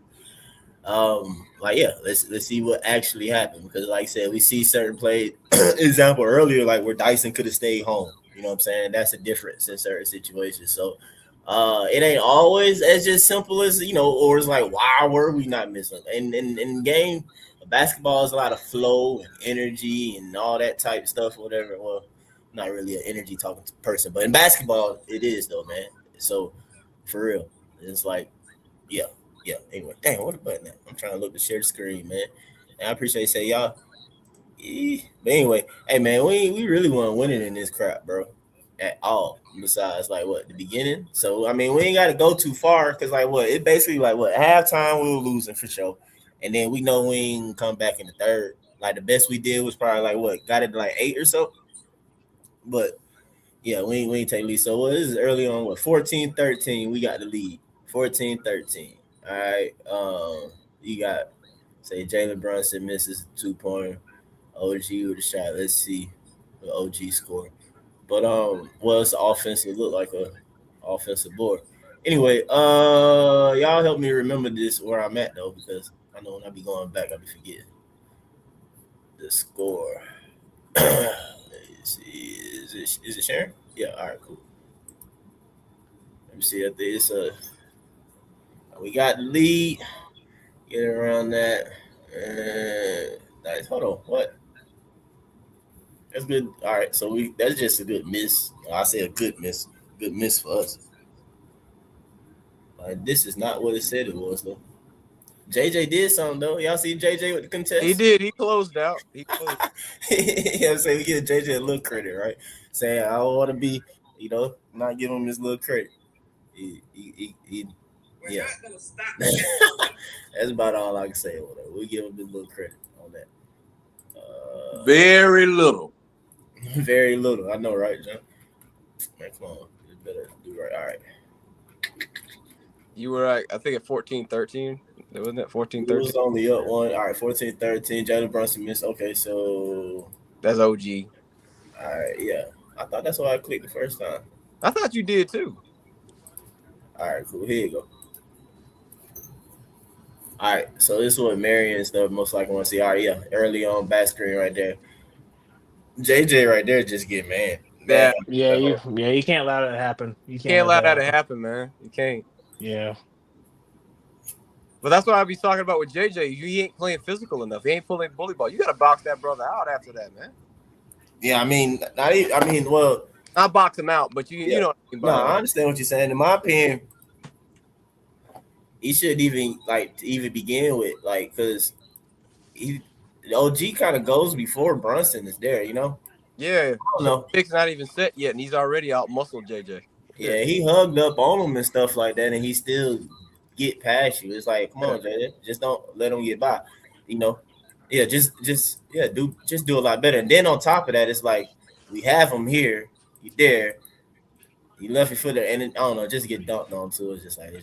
He should have stayed down and just kind of put his hands up to try to keep him from because he had the back, like they say, you have the sideline right there. That's your second defender, and I think what was that? Gabe? Who was that was with him? Was that Dyson or Gabe? That's Dyson. It's still early. Oh no, yeah, Dyson. So you got a good defender right there with you, taking it away. All you had to do is just keep him from turning around. But you can't get done. Go back. All right. Hey, stop that right there with Double O and Cat. What in the world? These jokers keep trying to sell stuff on this. This what they killed us on though. Say you got the playmaking and stuff like that, right? So I mean that's the part that Damn talking about. There's kind of what you can do is on ball. Me personally, I want to see us defend off the ball better. Mm-hmm. But I do understand having a bigger player on the ball can impact what Cat is doing as far as his playmaking on. Because that's the part that's killing. Because to be real, just okay. I can understand what y'all saying. It's all right, man, we ain't really got nobody to guard Cat. He gonna ooh. But at the same time, though, Cat shouldn't be getting double-digit assists. You feel me? So it's if he gonna score, okay, that's understandable.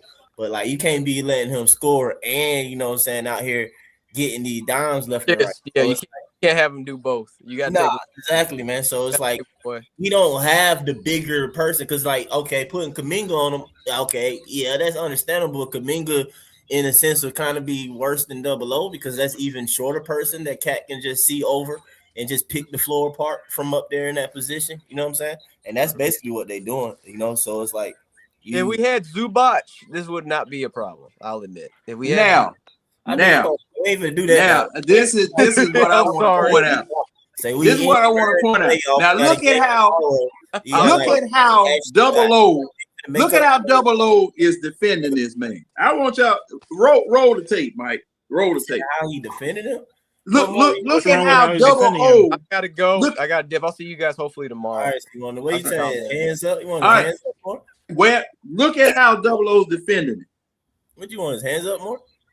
No, at least one of them. I understand. Okay. At least one of them. You sitting up there playing pity pat with the doggone man. All right. See, you go in when a joker, big man, is holding the ball down in front of you, you cut off where he's getting ready to swing the ball. You see what he does? He pushes O back. All right. I'm seeing it after you. Pushing O back. All right. They don't defend like old school stuff because you taught with had that one hand up anyway. And one hand see that's what I'm saying. You have at least one doggone hand up already. So it's already. It still isn't bad defense though. I'm looking. Yes, it is. Defense. That is bad defense. You have at least one hand up and not be so bent over like that. You don't be bent over into the man where you sitting up here. All right. So to get you to understand a little bit into what John get into, all right, number one is playoffs. No, I get what you're saying. Well, I'm just saying it's just the it's just in more imperative. That's all. So it's okay. So if you do get what he's saying, it's just we have to not make this simple, basically. You know what I'm saying? We already don't have the size person to kind of take it away. So Double O got to make himself bigger. Get your hands active. No matter what. And higher too. You know what I'm saying? Because you already short. So have your hands up and everything because also too, you want to have a hand up because also if he was a little bit say he behind the 3-point line or something like that, Cat could right here. Cat can shoot this. You feel me? Yeah, I feel you. I'm just saying, it's just not the worst in the world. That's what I'm saying. It's not great, but it's not like bad. No, it's not the worst in the world, but I'll say from a continue like that, this play right here, and I'll say it continued out through the whole game. This shows you us losing the physicality battle to start with. And see, and then when it goes down into the post, for Anunoby, JJ half jump at it. That's what I'm saying. That jump lame, bro. You at least like if you ain't got no foul yet, dog. Like I don't know. Somebody gotta tell me if he ain't had no foul yet here. Look at this. Look at that, worse, man. Bro. Like he should at least got a foul here, dog. Like I'm hacking you, bro. Like come on, bro. Like yeah, man, and I mean we will stand up there. See, Mike Fratello will be done, man. Mike Fratello will be done whoop somebody out there. He did get dunked off vert though, bro. Come on now. That was crazy. Yeah, that was crazy. That was definitely crazy. And then the dude is like your same height and everything. Like it's no size advantage here, bro. You got dunked off vert. Like y'all the same, bro. And the man had time to do a pirouette and then slam on it. Yeah, it's your bad, bro. Yeah, I agree. Oh no, look at here. He'd have been on the sideline trying to figure out who he was. Yeah, but I mean, we can't. Well, I won't say we can't, but yeah, man. But we like you said, John, and we know we had our issues, or we know, the issues that we had with JJ, man. Like he ain't. I don't know, man. He has no hustle. He doesn't have any distance with the Raiders. He can't really. I mean, he's active on defense when the ball. Well, he's guarding the person with the ball, but like off ball, he's horrible. We all know this, though. All right, so that made it 15-14 OG. Hold on, am I? There you go. Like even with the play where Hart, he was looking at the ref and Hart went for easy dunk. Like you can't be doing that. You can't be spacing out. I forget. And then Alvarado. Everybody knows his reputation and what it is that he does. And CJ got caught sleep. Around the 11-17. CJ got caught sleep. It was 6 straight points. We can shut down those. I don't know whether that was the first point or the last point. It was 6 straight points, and that was one of the doggone points. You sit up there and fell asleep, but this man just laying back here waiting to run and steal the ball from him. Man, Bradley played in the last game? I don't even remember. Shoot, right now, man, we seeing how this little gap took off on us. You know what I'm saying? So, all right. So, what was 15? He made it 15-14, right? LG. What was it? 2-point. Nikhil turnover. After that, I think that was that Brunson rebound. Dyson Daniel misses 2-point. I see. So, this could have put us up. Let's look at this one. From Dyson. It's probably something ugly. I don't know. That's the thing with Dyson, man. We probably gotta pray on Dyson's first initial attempt to score that he make it, because he prone. He miss it. He prone. Not even shoot no more. He made it. Yeah. See that crap. I don't be. It's like, did he really think this was going in? So I don't know. It's like the. I don't know, bro. Like, did he look at the goal? No, he didn't. He never does. Oh yeah, Joe. Like, come on, bro. Like this little flip over. Like, look where he at, bro. Now it almost hit, but he didn't know exactly where to put it on the backboard in order for it to hit. And he's going so doggone fast, he ran completely out of the doggone play. But that's the thing too, though, right there, though. It's like that's what's pissing me off right there slightly, like looking at this. And I'm gonna run it again, see if y'all see like Dyson, you suck, my boy. It's like I don't really need you doing this. Like, I don't like the floor. Like, I don't like the numbers. You know what I'm saying? Like, I don't like it. It's like I'd rather you just pull this out and let us run something. or really, you could have dunked, man. Well, you ain't gonna dunk, bro. But see, that's the problem. That's the problem. That's the problem. He could have dunked that ball. And see, that's one thing that I don't think he dunked that. Oh no, not off of this move right there. Yeah, hell no, he's not dunking out. I used to at 6'2". But I wish I see you. I tell you. I used to at 6'2". John, you want, man, I don't know, John. You think Hey, y'all, you don't have to believe it. You don't have to believe it. Saying, man. Hey, you don't have to believe it. You're fine, I'm not like getting mad at him. Getting mad at him. He went from a Euro and my stuff now, you know what I'm saying? But I ain't gonna talk like that though. You know what I'm saying? But shoot. Like, come, let's be for real, bro. He did a Euro and then you want him to dunk it with what, his left That's hand? That's what I'm saying. I don't know. You know what I mean? Like, Like, you can't, like, no. He may have, who knows? I don't know. Wait a minute. See, that's the difference between me and y'all. I know it can be done. And this man is 4 inches taller than me. You think he can go from a Euro and then dunk it with his left hand on defender? Who do you think that's the part. It's not too much the Euro part. It's the direction and the way he going down. His body is turning in a whole different way. Exactly. Like from here, he would have had to like full come speed. back across, left hand dunk it, basically. Like, yeah, Dyson ain't doing that, bro. But see, what I'm saying is that he ran past the goal. He just threw it up going past the goal. But if you do that Euro and spring up off of that last foot and hang there a little bit, you dunk. He moves like at 6'7", you dunking that. Do you think he moves like Kyrie? John, it is funny though. He run past the goal like horizontal. See, that's my point. Through the goal, he run past the goal. He ran past the goal like he didn't want to get any contact. Go back on the phone. And see, he could have dunked that if he would have had it. Hey, John, he could have dunked that if he would have had his mind made up to dunk it. Yeah, but my thing he would have went straight at the goal to dunk it. But even if that too though. But he can actually lay the ball up or dunk it better if pay attention to where he lands and he finishes. So look who's on it. He landed out of bounds. No, I got past the goal. No, I'm saying, John, listen. If he lands and goes towards the pad of the goal, that's the direction of straight down or whatever. That's what I'm saying. But look where he goes is down the baseline and towards sideline. Yeah, right. Away. Instead of him going through the goal where he should have been kind of landing down here towards the Kia or whatever and coming towards the pass or whatever and going through the goal that way. Yeah, I don't know why he's going to the side that way. Go see, I'm looking at dribble 1, 2.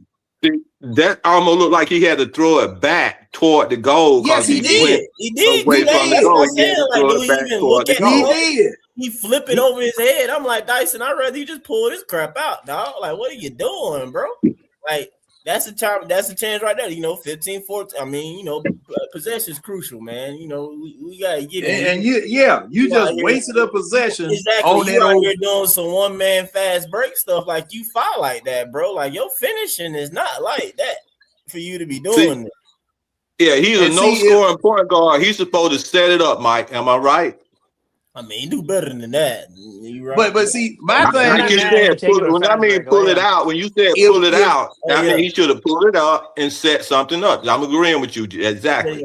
But because he's a no-scoring point guard, he don't have the ability and the athleticism to score like that.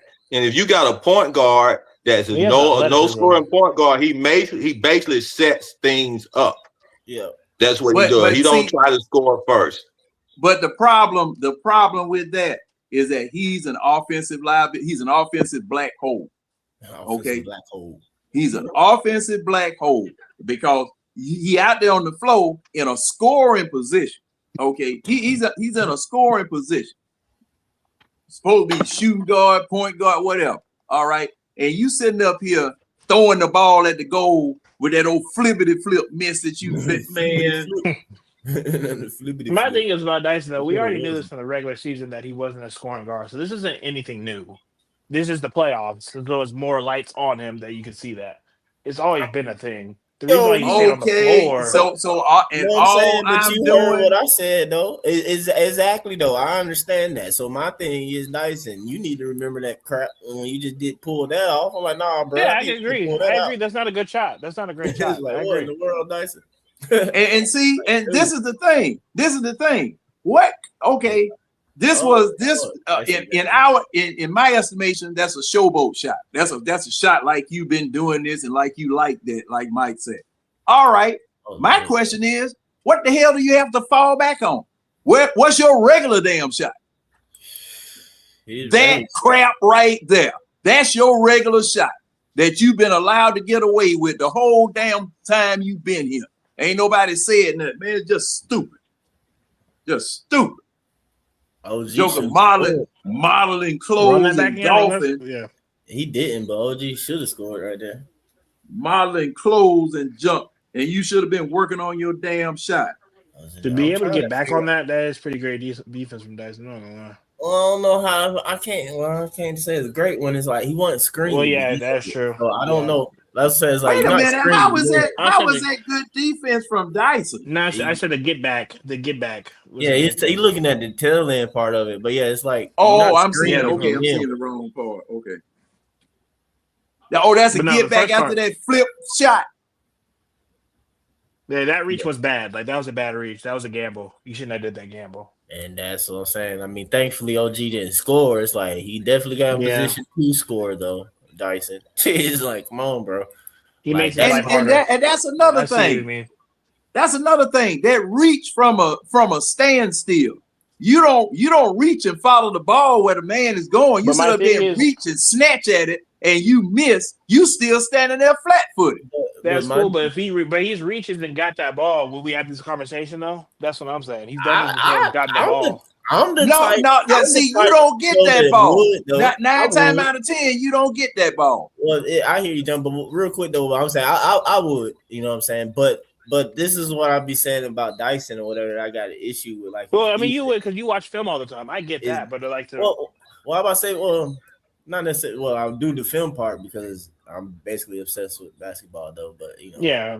And hoop and and coach, and shoot. Yeah, I actually work. So I get why you'd be upset by that, but I'm saying that. But anyway, I'm just saying, bro, disciplined defense gets you so much further, bro. Like we don't need that, man. In playoffs and stuff, we don't need this, bro. We don't. I can agree. We need solid, keep people in front of you type stuff more than you doing stuff like this. You feel me? And I hate to bring on Buck and folks go crazy though, but this is like deep dive or whatever. I'll be like, man, in due time, I'll be like, man, I'm not telling y'all Zach the one, bro, because bro, he man, just extreme discipline and all these other facets. Where we just gotta get him up on the other little stuff. But anyway, Dyson, bro. Like, and then we saw the gamble come back later. Remember? You feel me? Like, yeah, you can say, what if he got this? Yeah, you're right, though. But remember later on when we got it to 8 and stuff like that, we try to make it run. Him going to gamble, like that hurt us. Like, bro, we need just disciplined defense. And which is you said, you know, you get it. You're right. But I'm just talking about it still. Just bro. But this is another thing about that reach. Now, Anunoby has pushed him away from him. Okay, he's got his arm out and pushed him away from him.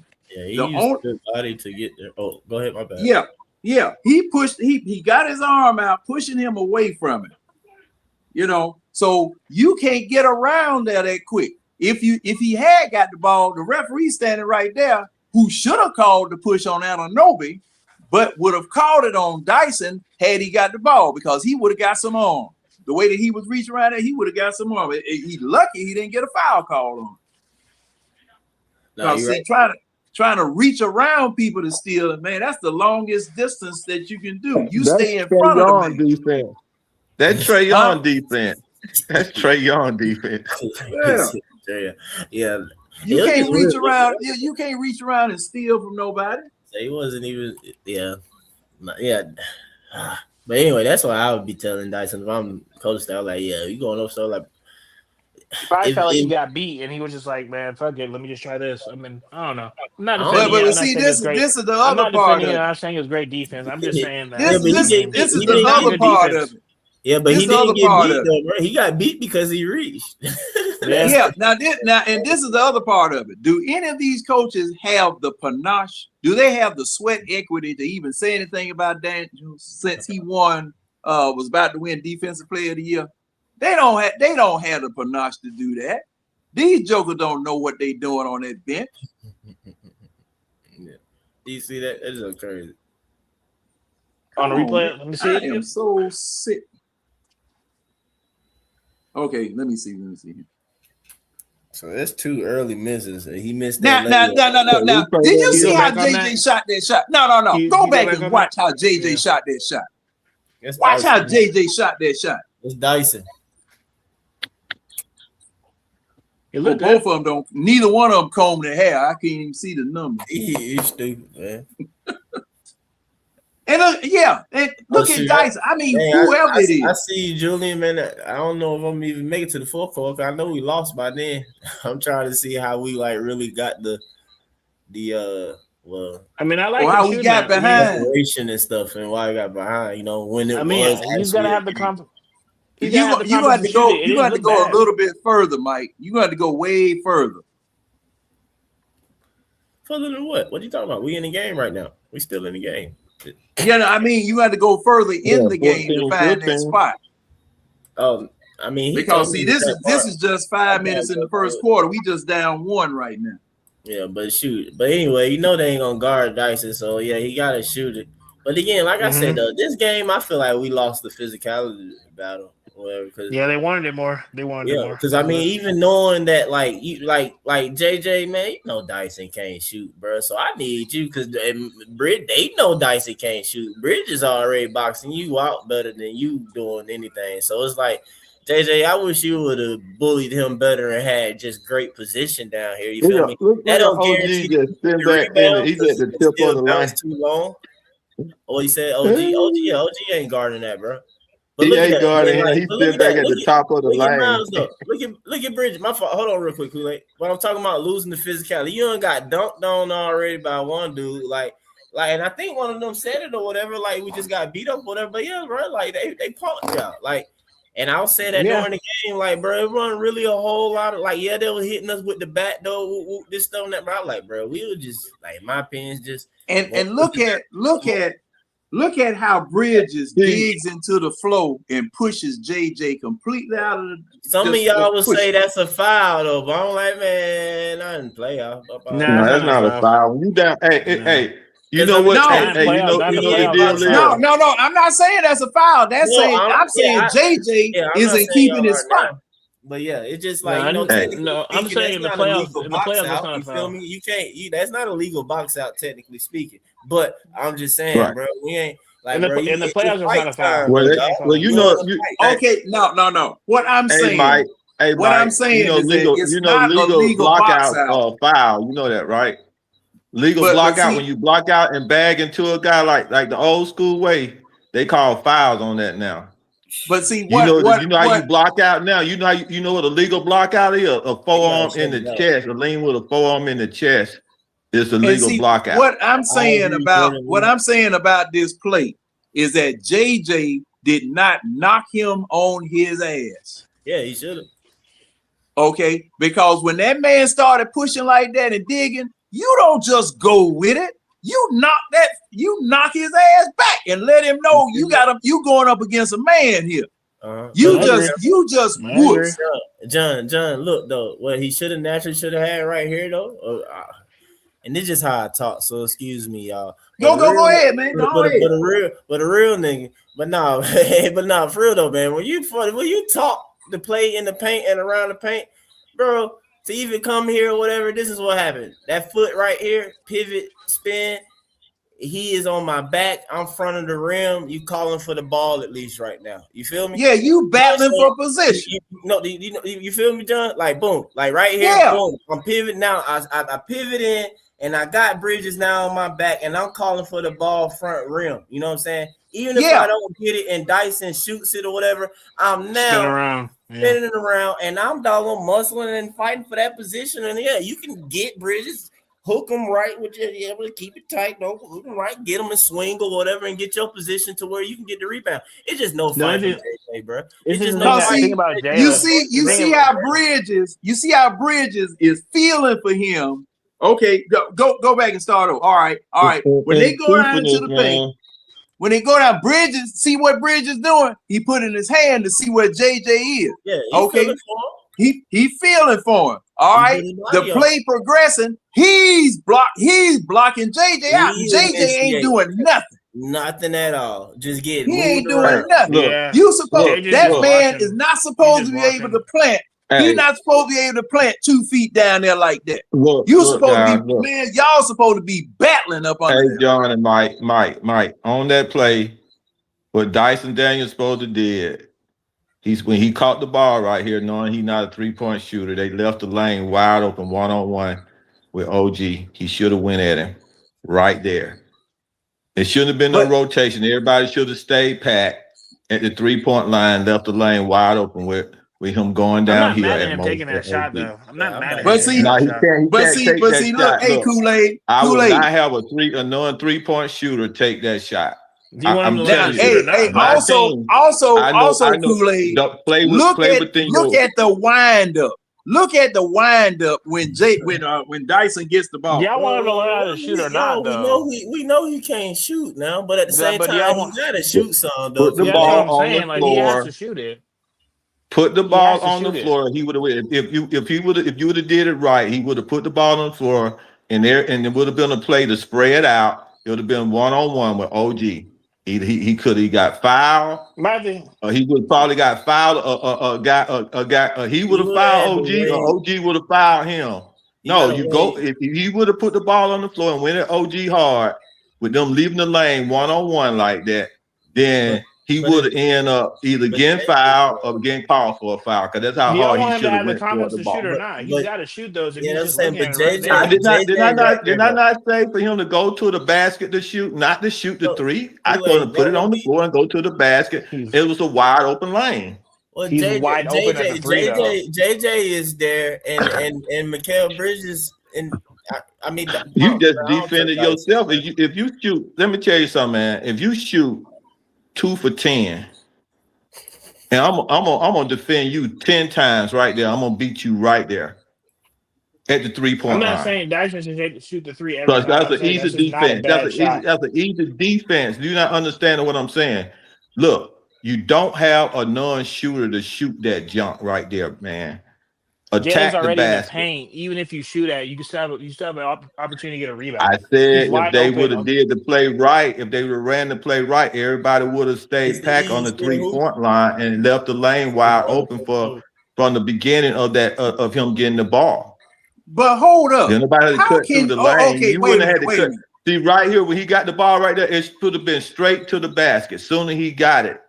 Right at the top of the logo, he should have. Yeah, well, I'm having to look at it on my other phone because that's too small for me to see on my phone right now. But he should have went straight. See right here when he caught the ball right here, he should have went straight down. He should have went straight down the lane right there. Not before he got the shot and they set him up. When he got the ball when JJ threw that ball to him right there, going and coming out of the logo, he should have been going down here right there. That way he should have been going down here. If you go back and see what JJ threw in the ball on that one. Waited too long to make a decision. You said Julio? Was that 00 that hesitated up top? You put that on. No, I'm not putting that on you. I'm just looking at the video. That's it's no problem, whatever, in the sense, whatever. But 00, I kind of they step up the lead. Cat.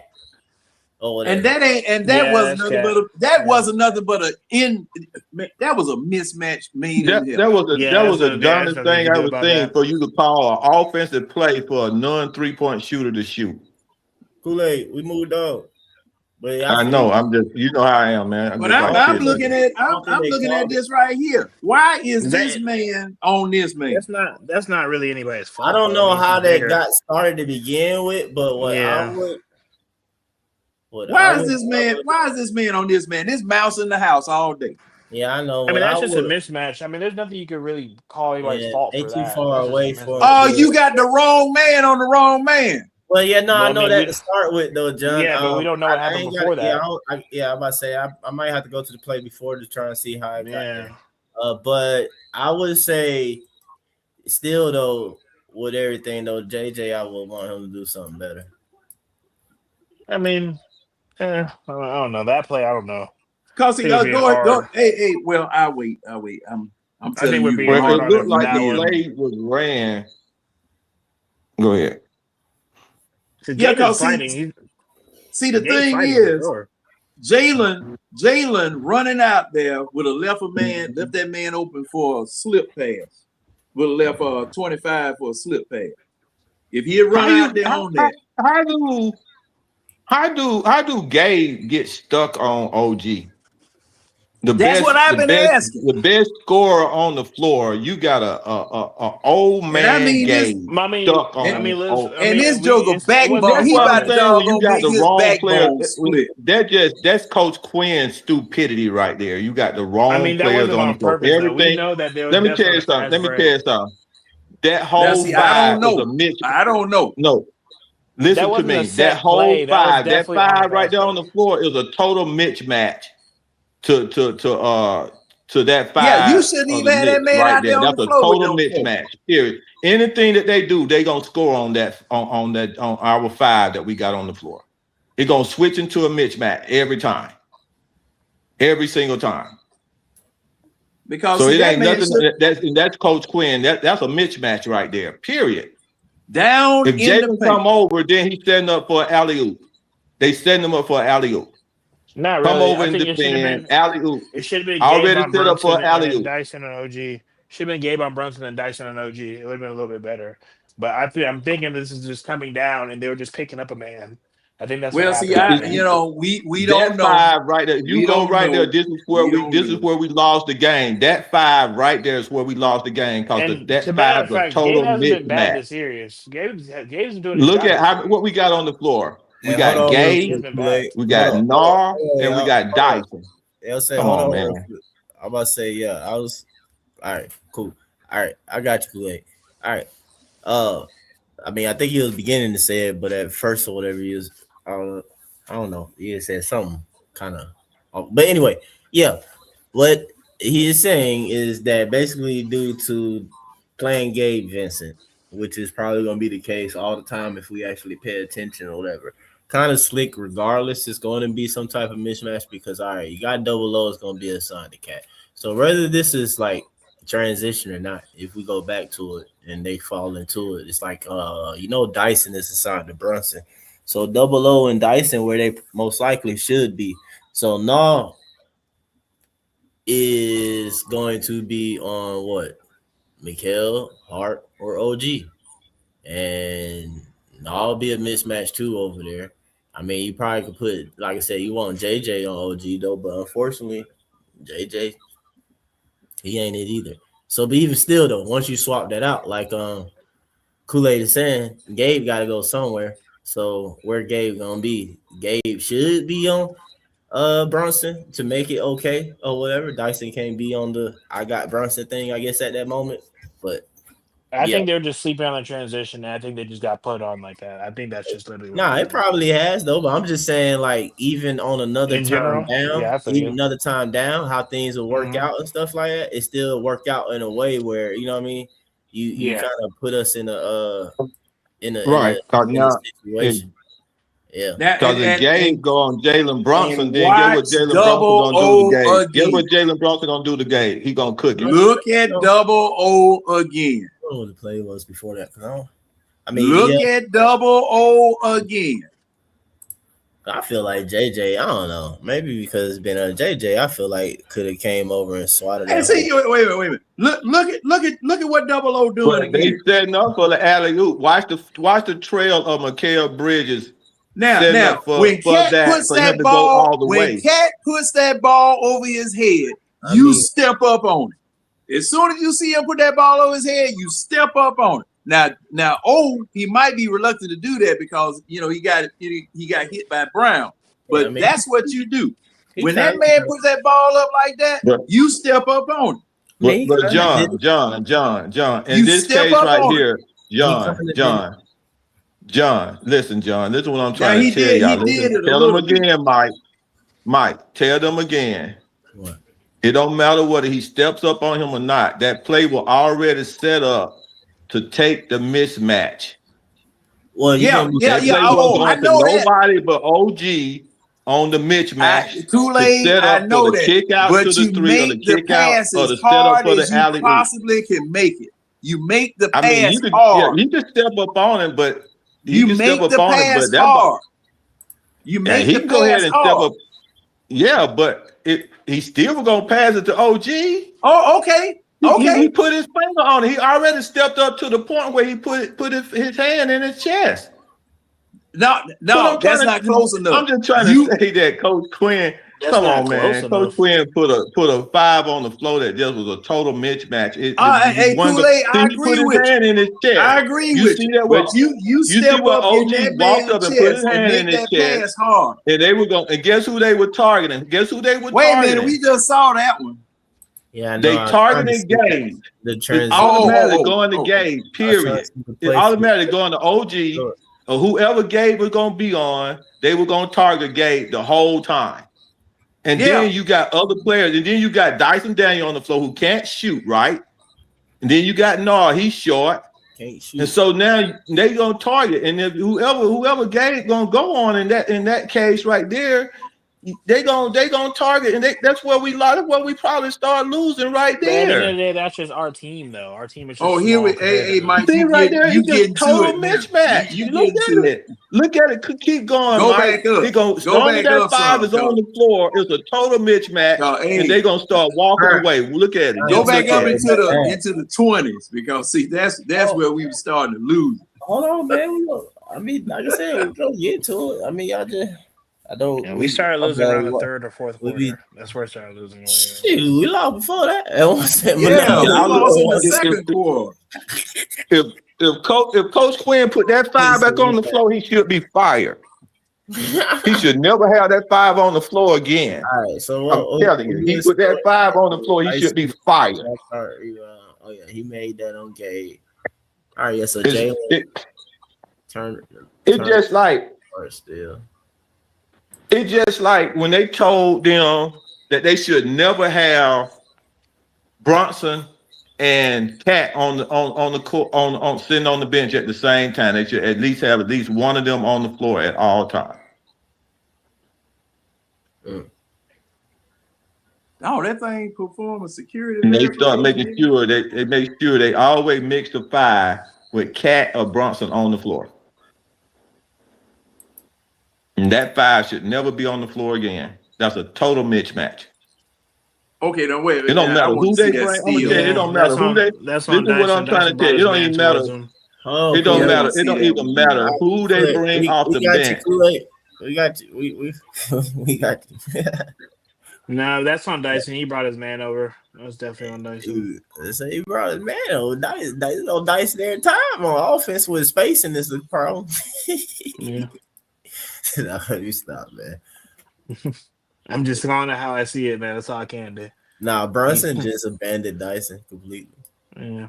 But yeah, like you said, he brought him over on top of like double O. All right, yeah, it just the spacing is just not good. Yeah, it wasn't the spacing good. not good because Dyson always got to make himself useful.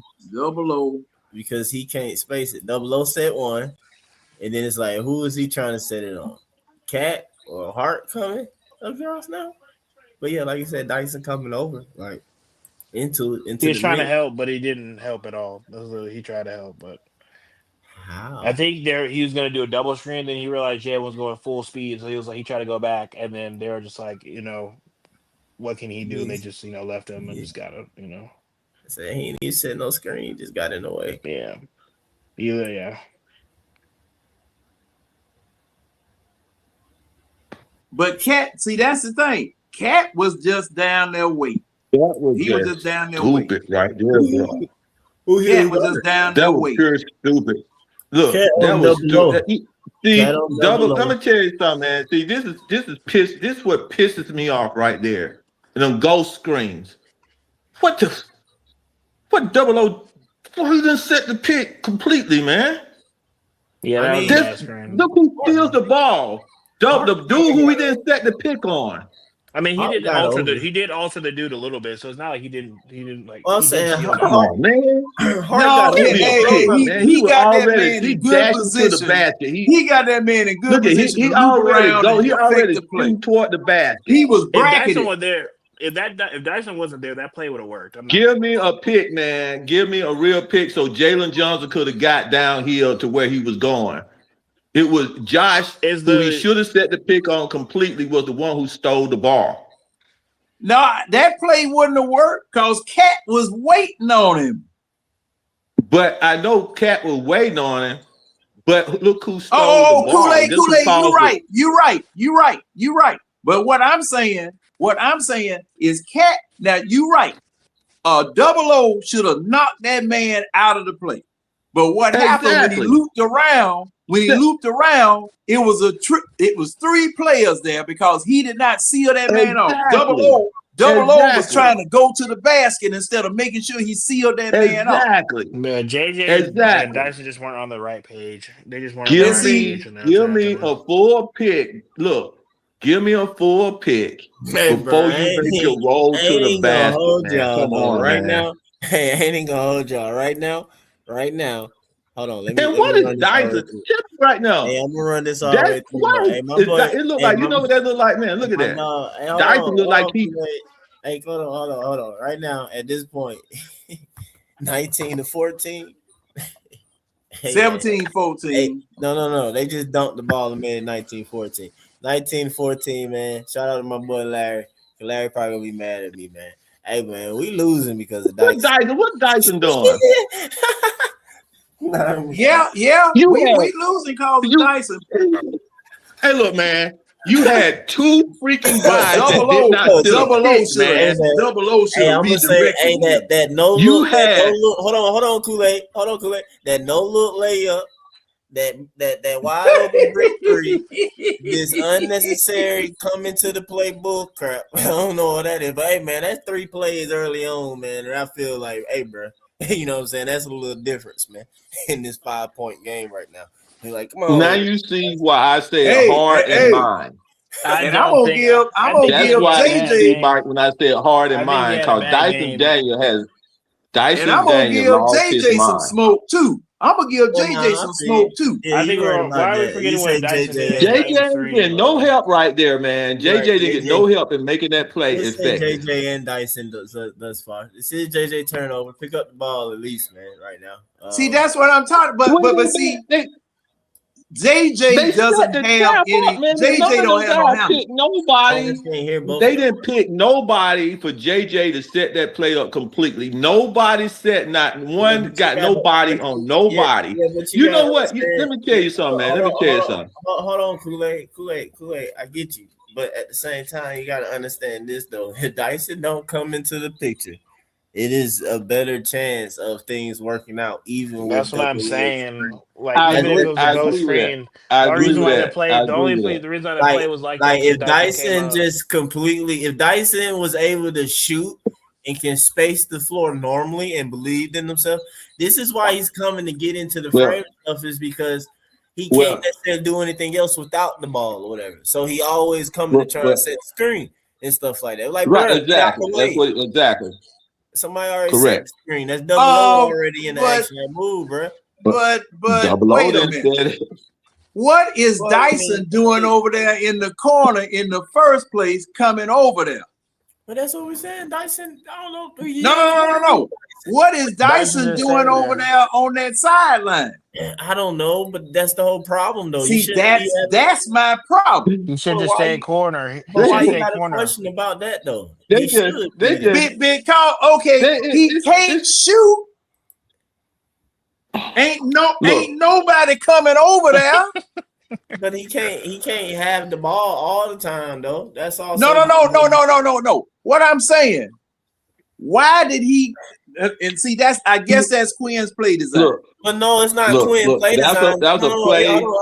Hold on. I think the play, bro. No, first I hear what John's saying, and I get what y'all saying. Dyson can't shoot. We all get it. Why he over there? Okay, cool, John. Why you over there? You can't shoot. But yeah, you're right. But this is also even more so the brain fart of Dyson. He's not waving to Null to swap spots or something and trying to come down here to be in some dunker spot and get Null out. This fool goes and get in the way. Like, why do you go that direction, bro? Yeah, it's all thinking, why did he do it? That's all the thing is. Like, what are you doing, Dyson? It's just like, because see now, and I'm gonna tell you something else. By double O not sealing that man off, that man had an opportunity to get JJ from behind even if Dyson wasn't even there.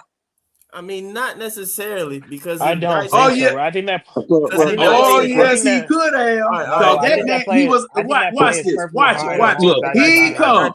He come wide open.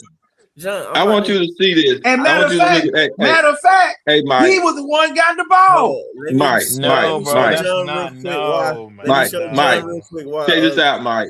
Go look at that again. Because Look it at was JJ. hard. They No, I got want the you to ball. look at It was look at hard. it. They got the ball. Look at this right here, though. I want y'all to look at this. Look at. I want y'all right here. Y'all see what you're looking at, JJ, right there at that pose, right? He And is hard is setting it guarding. up. He looking at them. He's setting up the play right now. This is a play call. The only people who didn't execute in that play was Double O, did not set a full pick, and then your boy Dyson supposed to came down and set a full pick for JJ to go around. No, it's not. It was two. Yes, it is. It was two missed blocks. Listen to what I'm saying. That's a setup play. That's a pure setup play. Jalen Jones is looking to tell you. I gotta disagree on that.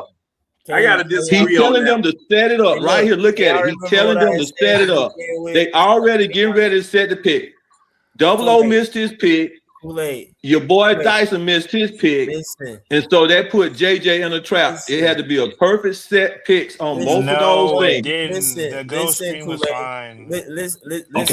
Listen. Okay, I'm not denying that it could have been a better pick, but at the same time, though, you are completely dismissing the fact that Hart actually makes an effort to go over stuff. Look, Hart closes the gap between himself and JJ even to begin with or whatever and trails that. All right. So, okay, now Double O could have done like Cat and basically did an illegal screen. Man. I mean, by all means, do it because they ain't calling the crap for Cat. So just do it or whatever and hip check them better. So, okay, cool.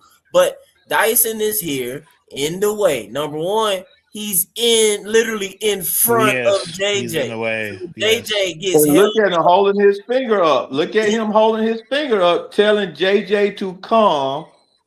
Okay, but my thing is that screw Dyson, man. Screw Dyson. Everything Dyson is doing is wrong and not right now. Yeah, I'm not saying that was a. I ain't saying that was a right play, Mike. It's just not. No, but you're blaming Double O for something. Dyson gets in the way. Yes, I'm blaming Double O. I'm blaming Double O because Double O was gone. Hold on, okay. Hey, Mike. Look, Mike. I think the whole setup was a dumb play. Let me tell you something. Let me tell you something.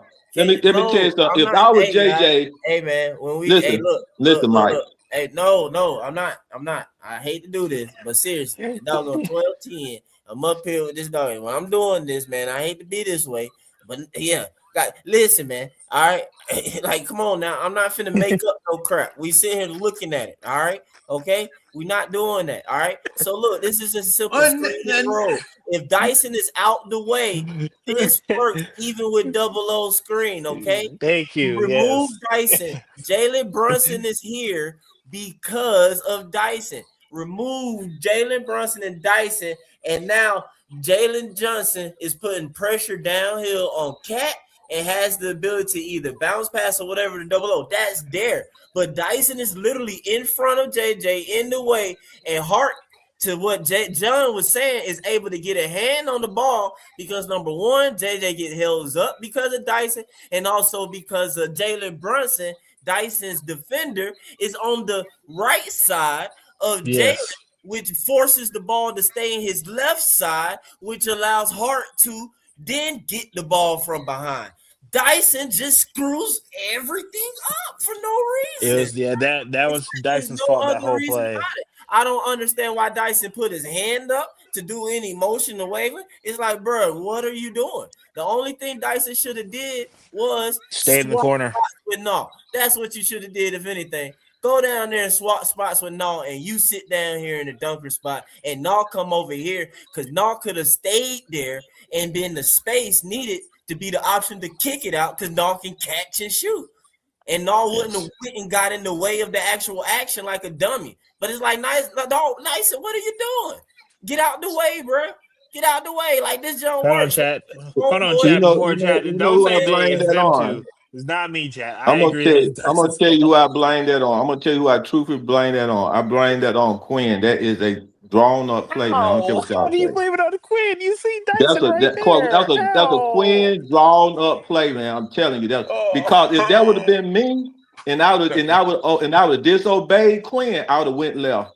He The just left side of explained the it. floor wide open. He just explained why I it's would not Dyson. He have just went to explained the it. side of the floor where four contenders is at, man. It's 4 people there because Dyson came. He just There's 4 explained it. people over there, He and just if you see explained Jalen Jones come up going left, the floor was wide open. There ain't but one person on the left side of the floor. I would have went left, bro. I would not have ran Quinn play. That's Quinn play. That's a drawn up play. Believe me. And see, he drew that on the chart. He drew like that on the chart. Like I said, JJ bears some fault in this too, because see, JJ, how? I'm about to explain he should not how. Have went that way. I'm about to explain how. JJ is committed. He's ducked his head. He's dribbling. JJ, once he gets started, he can't back out. He doesn't have the handles or the control of himself to once he sees something of that nature getting ready to happen, to where he dribbles out of it, stops, starts, stop, start. Yeah, he doesn't. But yeah, he can't people do aren't that. robots. They're not robots. Of course, he's gonna go. Oh, JJ a robot. I mean, yeah, JJ handles ain't like that. That's fair. I mean, No, I understand. JJ's a robot. Hey, but JJ's a robot. But even more to your point, though, John, Dyson, get out the way. Yeah. And see that's the thing. Dyson did miss this play up. But from what I was seeing, it looked like JJ had a split second or two to stop or do something else instead of just giving up the ball like that. And he was finna run Quinn play. I'm telling you, if it would have been me, I would have went left. It only was one defender on the left side of the floor with a man sitting over in the corner. If he would have went left, he would have been. He wouldn't have went over there where 4 defenders is at. You don't think Josh he ran Quinn play? Now, if he would have been doing what would have been more logical, he would have went left. Where was one defender, went straight down there to McHale, take a shot straight down McHale and cut back toward the lane, and then CJ foot is not up. You think Hart left? If he would have went left right there, he would have went left to an open spot of the floor. He would have been open. Josh Hart would still been on him. Of the floor, man. Hart would have still been on him. Why do you think Hart would have been off him if he tried to fake a left on the screen? Hart would have still been on him. Okay, right. Okay, he would have went left. Okay, Josh would have been 1-on-1, man. He went over and got defended by 4 Josh players. Hart is a great defender. When they go 1-on-1, JJ I would rather go. No. Josh Hart is not a good defender. Hart grabs, pulls, wraps arms around arms, all that kind of stuff. That man ain't no Josh Hart isn't a great defender. I would have look the stuff that he's not a good defender. He's not a good defender. He gets away with a lot. He gets away with a whole lot. JJ went right. And see, plus the fact, Hart pumped JJ this game. He pumped it.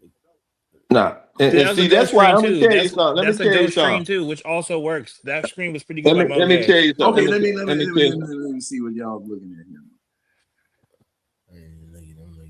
That's not a full screen, but it works. You don't have to have a full pick in order for something to like. It all depends. It depends on the play. It all depends the play. It depends on the play.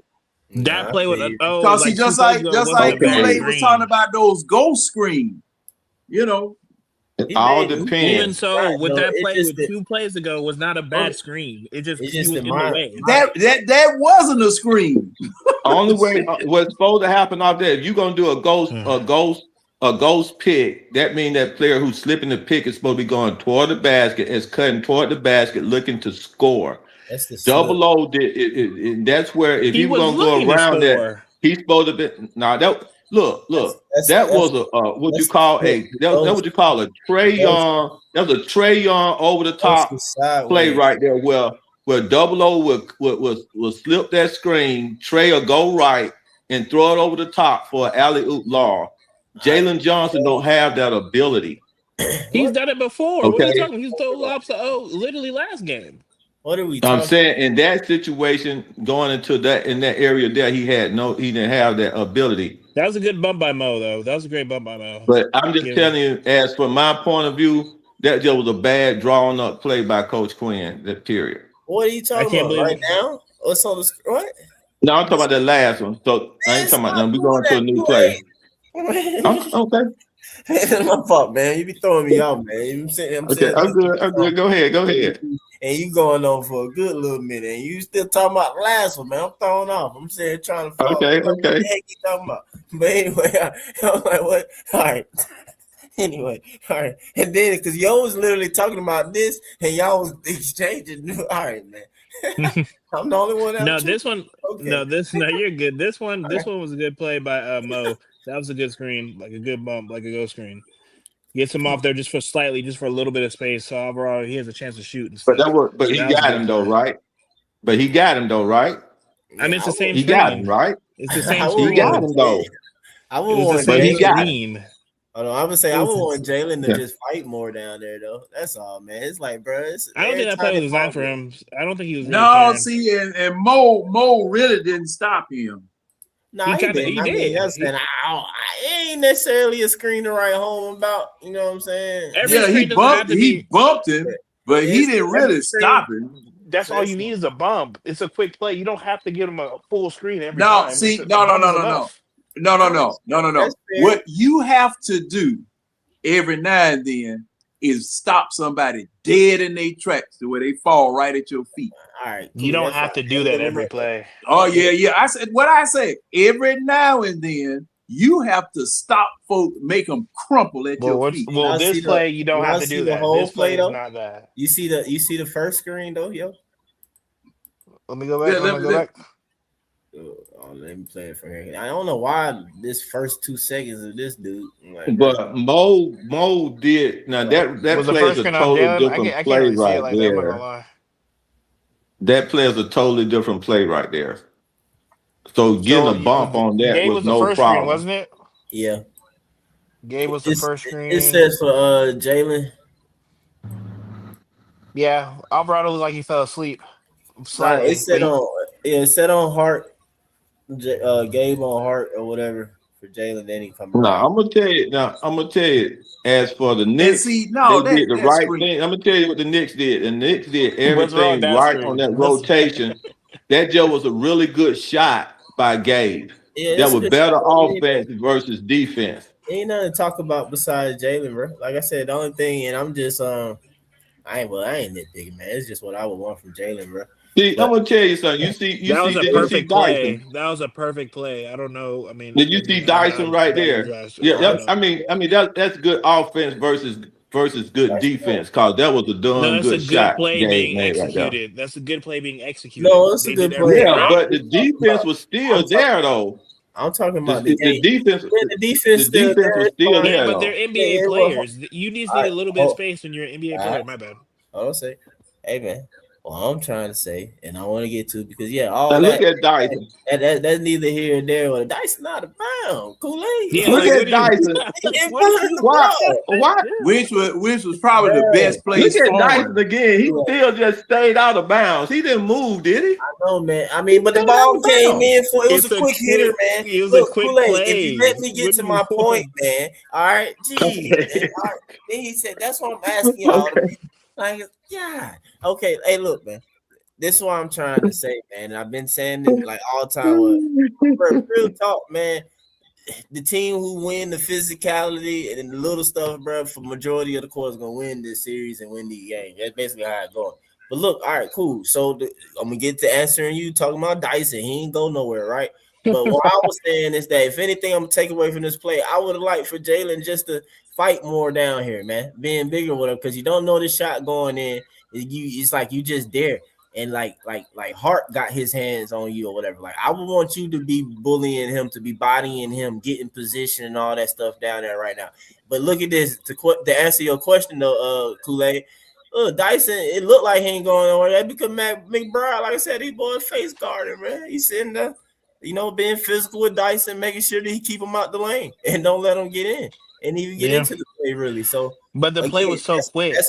That's why I want. Yeah, the play was quick though, but Jalen is. But you got to be in position for a rebound in case it's contact right here or whatever. Yeah, he trying to start. Okay, you don't get the ball and receive, but don't let up though. It's like I agree with you. It's the game within the game. Like this dude, Hart trying you, my boy. Like he trying. Yeah, like, you supposed to be knocking that joke, man. You supposed to be or whatever. Like that. Here and jump. Like it's legal ways and within the game to get physical with folks and get back and hit them. Basically. I'm not disagreeing with you on that. So it's like Jalen that at all. I need you to hit Jalen Hart every single chance that you get, bro.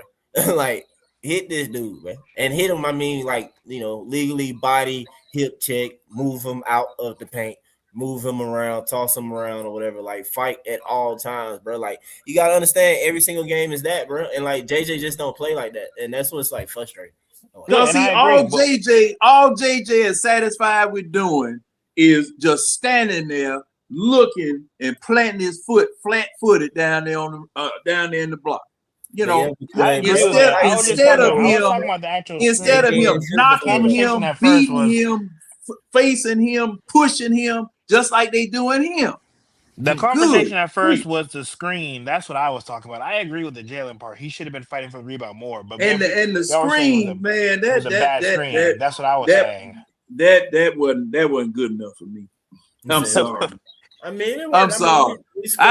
I want to, man, shoot. I used to set screens that made Joker click their teeth and bite their tongue when I said, Mike, what is this play right here? If the play was designed for Gabe to shoot or for Jalen to get the ball? I think it looked like Gabe to shoot. It was both. It was both. All plays go ahead have and explain options. it, Mike. Hey, Mike, go ahead and explain it. All plays have options. All plays. Go ahead and explain it. I took it. Some plays do and some plays don't. Go ahead and explain it, Mike. I mean, you just did it yourself. Y'all doing it. I mean, it was both. We saw it, right? I mean, you had to look for Jalen right there to quick hit the rim to get position. And then you had the option for Gabe coming around. Yeah, it's not a bad play. It's a good play. They scored. Right. But my question that's the only thing that made it a good play because he scored. Not really. I mean, it was a good executed play either way. But see, plays are not executed well unless there's stay right there. Stay with us, Mike. Stay right there. After Gabe started to shoot the ball, what did Jalen and Dyson supposed to do? This is a different play, though. Nah, he done, man. He catching up. No, I'm on the same play. Just finish. What they supposed to do after he decided to give the ball to Gabe to shoot it? What they supposed to do? Dyson and JJ. What they supposed to prepare themselves to do? I mean, to get the rebound, but Dyson coming in from passing the ball in though. Thank you. But you know what he's supposed to win? If he were preparing himself for the rebound, he would have went to the opposite side of the goal. He should have passed the ball in and not stay standing and let the dude bulldog him out of bounds. He's supposed to shot to the other side of the goal just in case the shot would have went to the other side, preparing himself for the rebound. So that means Dyson's supposed to prepare himself for a rebound, and as well as Jalen's supposed to prepare himself for a rebound. But neither one of them did that because after Jalen saw that Gabe got the ball, he went limp. Look at his body go limp. He did not prepare for the rebound. Go to the next play. This is the same, but replay it. Let me see it again. Oh, you replaying? Okay, go ahead. I ain't know where you was at. It's the next play. Okay, it's the next play. That's what I thought. Yeah, this Kuminga. I don't know. It's like a foul on Kuminga. I'm not gonna lie with that reach, but it's whatever. They ain't called it 21-17. Jordan Carson. I don't know. Did he need to? Why was he? It was a gamble. But I mean, trying to see why he was down off on to begin with. And see, they reached like that because they've had some type of success. Every now and then getting it. And see, he slid over to help Robinson, but Kuminga didn't do anything wrong. I mean, in my opinion, he slid down to help Robinson because the small guy was going to be on him. They try to get back into it. I mean, I don't see anything wrong with what he did. I mean, I don't necessarily know if Mo needed it though. This is Mitchell Robinson. He's kind of bigger than Mo too. I mean, Mo ain't really off of him though. That's all. I mean, shoot, let him get dunked on if he do on that jump. Yeah, I mean, I can understand that. I can get that. It's like he gonna have to like post it. He gonna have to like really sit on Mo though. You know what I'm saying? Mm-hmm. But see, watch Mitchell Robinson move Mo. Watch him moving. Yeah, because he's so much bigger than him. Yeah. I mean, he's huge. He moved. So see, thing is that if you are a lighter player, you got to be active to where he can't feel you. You got to be active. You just can't stand there like that. And what put do you your want Mo to do in that hand back situation? there. Like, what you can't put your hand back there feeling for the man and staying in one spot. You got to be moving. That's another. Now y'all saw that ghost. Now that was a ghost. That was a ghost by Mitchell Robinson on that fake pick. You see how it worked? Because and you see what he did. He went straight to the basket. Go back. And it worked out just fine because he went straight to the basket. Yeah, slip. But Mo was there, so I mean, it's the same thing. Mo was there. That's okay. Mo was there. And see that. But look what Alvarado do when he get into the paint though. Yeah, but JK was there. I mean, it was just and see, it was a stop Mo, play. Really, Mo should have challenged that shot. And see, did you see how they drew that up? If he challenged that shot, that was gonna be a lob. That was gonna be a lob if you challenged that shot. Okay, look, a lob to do what? Nah, guess why that. See, no. He lobbed that. Mo could have had a hand on that. No, go back. Because see, the man has his back to the basket. That man is so you go right there, right? If he challenges that, that's a lob. Or no. If he jumps straight up, go back. If he jumps straight up, and look he can get the ball. Before the lob, he's between the ball. He's between the ball and the basket. Wait, what are you talking about? This look. Yeah, that play right there. Look. Okay, that play was completed.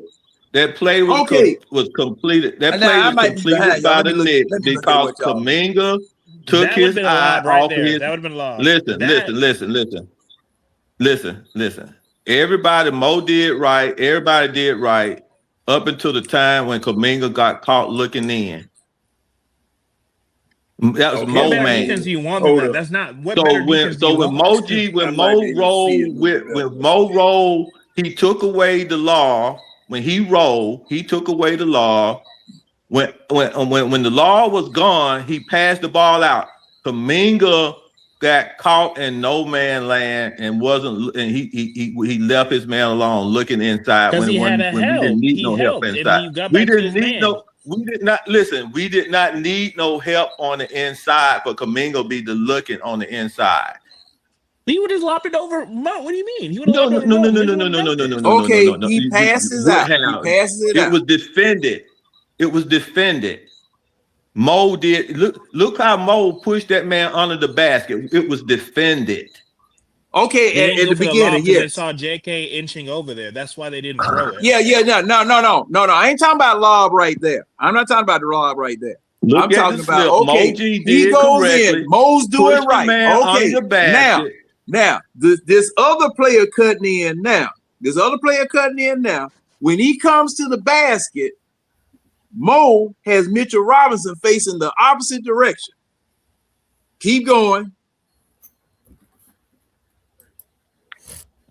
Now he got him facing the opposite direction. Now Mo, instead of trying to box him out, he already got him pointed the other way. All Mo had to do was jump up. Right here. Right there. If he jumped up, he would have lost position on Mitchell, and then Mitchell would have got the rebound. How he gonna get the rebound? This man is trying to shoot. He needs to challenge the shot. He should have challenged the shot. JK's already challenging it. He's right there. JK's right there.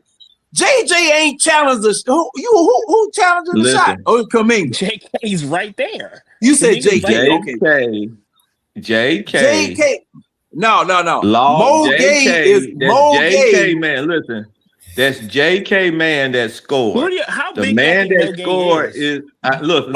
Mo Gay is 6'10", 10 with a what 75. Well, that's not. He wasn't going to get. He wasn't going to get that block right there, John. Period.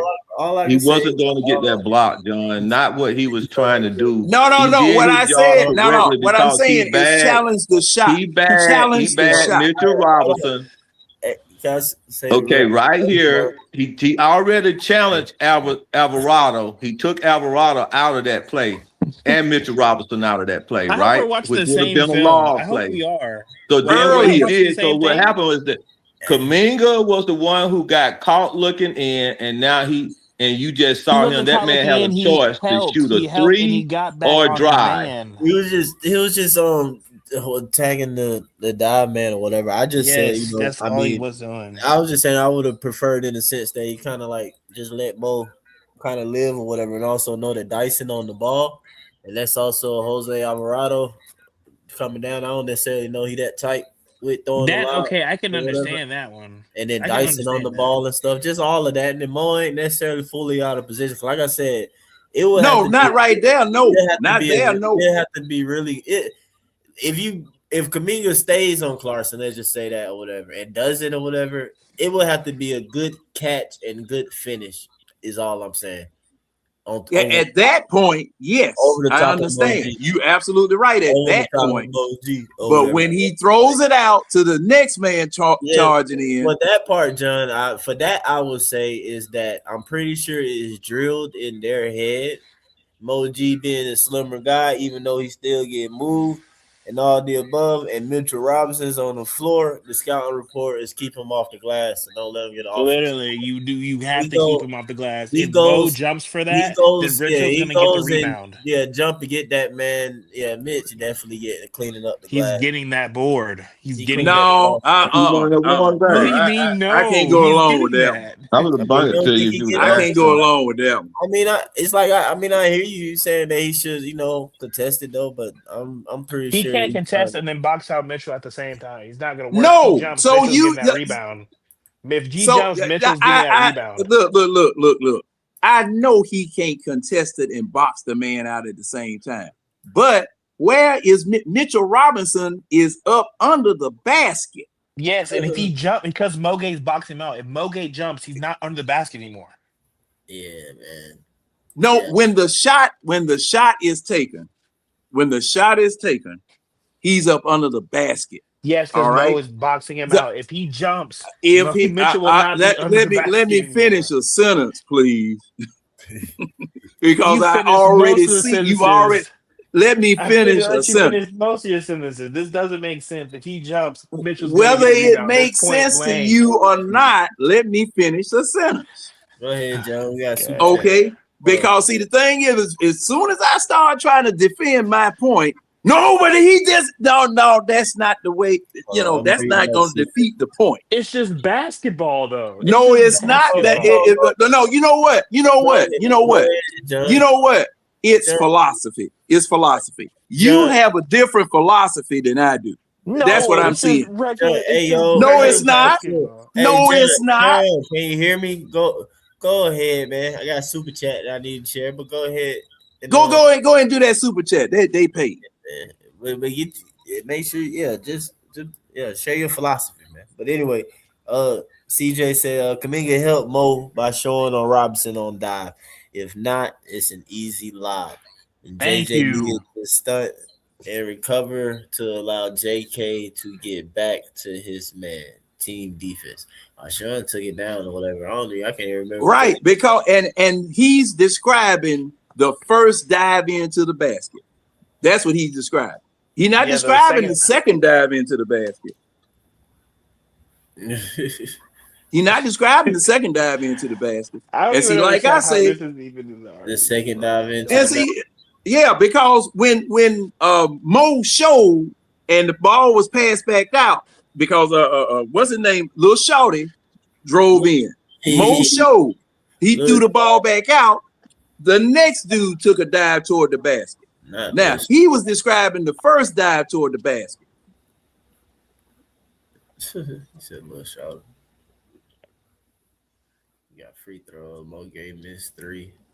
22-17. Just hard rebound. That's Tries his free throws.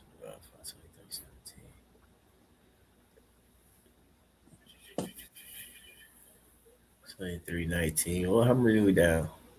All right, so this made us down 6. Jalen Brunson. So like I said, we still somewhat in the game. Am I? Oh, it's up.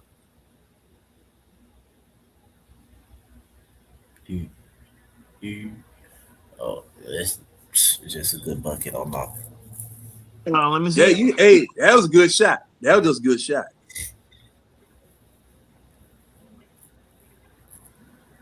Yeah, you can't play bad defense on that.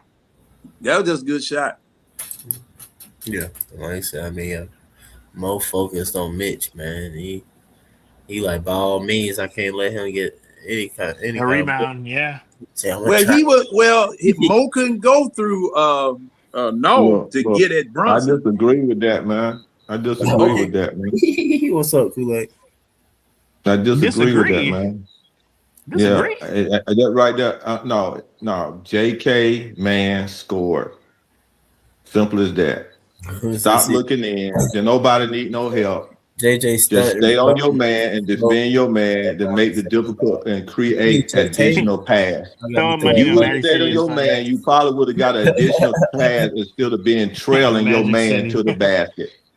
Because what I saw right there, when we talking about blocking out, I saw Moji get a complete block out to the point where he pushed this man completely under the basket for a block out. Can you go back on that film? He had took Mitchell Robinson completely out of any play. He had took Mitchell Robinson out of any kind of play. What play? Just stay on your man. Stay on your man. Yeah, you're right. Yeah, but that's what he did. He stayed on Mitchell. I mean, I don't. Who are you talking about? Mo or Mo or no? JK. JK, just stay on your man. He talking about the previous play with Jordan Clarkson. Previous play. Jordan Clarkson scored. He would have wanted, the Kuminga to just stay on the man. In this play? The previous play. Not on this play. Not on this play. What? I'm talking about this. It ain't much you can do with this right here. It's not much you can do with that right there. That's all Nah. Nah just got beat right there. There ain't much you can do on that. Yeah, Nah, they went one-on-one ISO with Nah, and Nah just got beat. So he just got better offense, bad and best defense you could try to play. It's ISO. Where ball. We going now? When you get when you get on ISO, man, either you're gonna trap down the help, or you just leave it in ISO. Oh well. For the Kuminga fans, this after the timeout. Did Quinn draw it up for him?